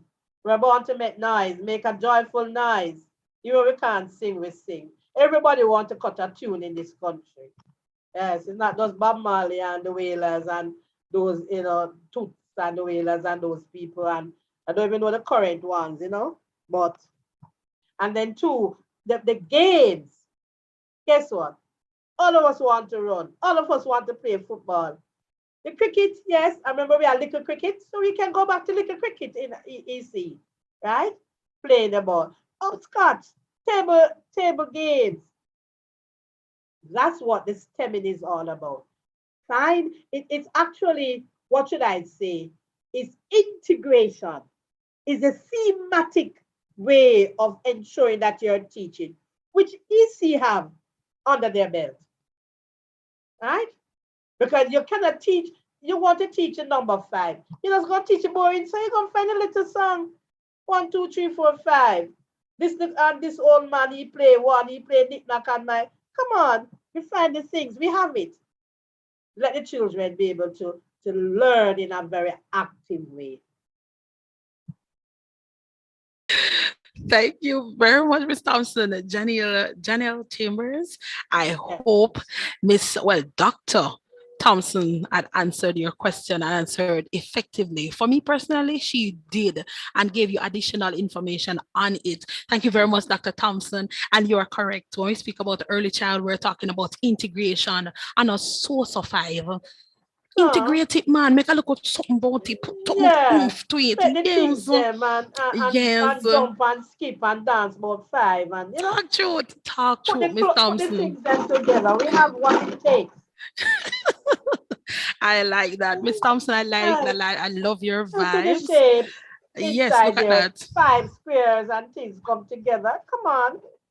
And it's not just one color. Yes, we have other colors too. I think it's 6 different colors inside there. Got 12 in the set. We can make them too. So, make Miss them Thompson, you're big. giving me that? Are you going to give me that? See that you're showing it so much. Can I get it? Yes. Tomorrow. Tomorrow? All right, may I come fit and I remember now. All right, Dr. Thompson, you were a ball of sunshine. It's afternoon, but you guess what? You came with the vibes. We had a vibrant person presenter before, and you just close off perfectly well. Thank you very much on the bottom of our heart. ECC family, we want to say thank you. Early child practitioners, I think you got a wealth of knowledge from Dr. Thompson. And I implore you just to maximize on these resources that you have heard about. Maximize on the web. Maximize. Yes, man. That's right. Do it indeed. And practitioners, remember, we are researchers. Let us research, and come to the classroom with new and innovative ways how we can teach our children. I remember we're talking about STREAM, STREAM, STREAM. Simple as that. All right. Thank you very much, Dr. Not the Thompson. water pond alone, not the water alone. Not at all, Miss Thompson. Thank you very much, Dr. Thompson, Dr. Lorna P. Thompson. It was a pleasure having you here today. Now, practitioners, remember now, fill out your evaluation link. Persons have been asking about it. So let me just take my time and run through. So all you're doing, you're going to go to our website URL. You're going to type in pdi.ecc.gov.jm. Once you go on the site, you're going to scroll all the way down to the bottom. You're going to see something called useful resources. And underneath that heading, you'll find the evaluation forms. Remember now, you're evaluating for each workshop. At the end of PDI, there's a section that you evaluate for the conference itself. All right, so don't pay attention to the conference form as yet. Continue on the workshop forms. All right. So we have had many topics. We spoke about the relevance of STREAM in the early child classroom. We spoke about our children, our future, STEAM from the lens of babies. We spoke about teaching strategies, coding in the early child curriculum. We spoke about STREAM, drama, and imaginative play in the early years. And last but not least, Dr. Thompson just summed it up nicely when she came up with her vision and action through visual and performing arts in early years. You have had a compact day, and I just want to thank you very much for coming out. Thank you very much for participating in each section. And I'm sure yes, Ms. Thompson listening there that you say, these practitioners are very good. They are very good. And she's like, yes, ECC are going with things. They say, may I take out the words and out of your head, don't it? I know. So practitioners, do enjoy the rest of your day. It was a pleasure having you all here today. And we want to see you tomorrow, bright and early, 9 o'clock sharp. Come out strong. We have more topics for you to listen to and more things for you to garner or gain from these sessions. Thank you very much, Dr. Thompson. Thank you very much, practitioners. Have a blessed and wonderful day, everyone. Bye. Bye. Cheerio. British wave. Bye. That's right.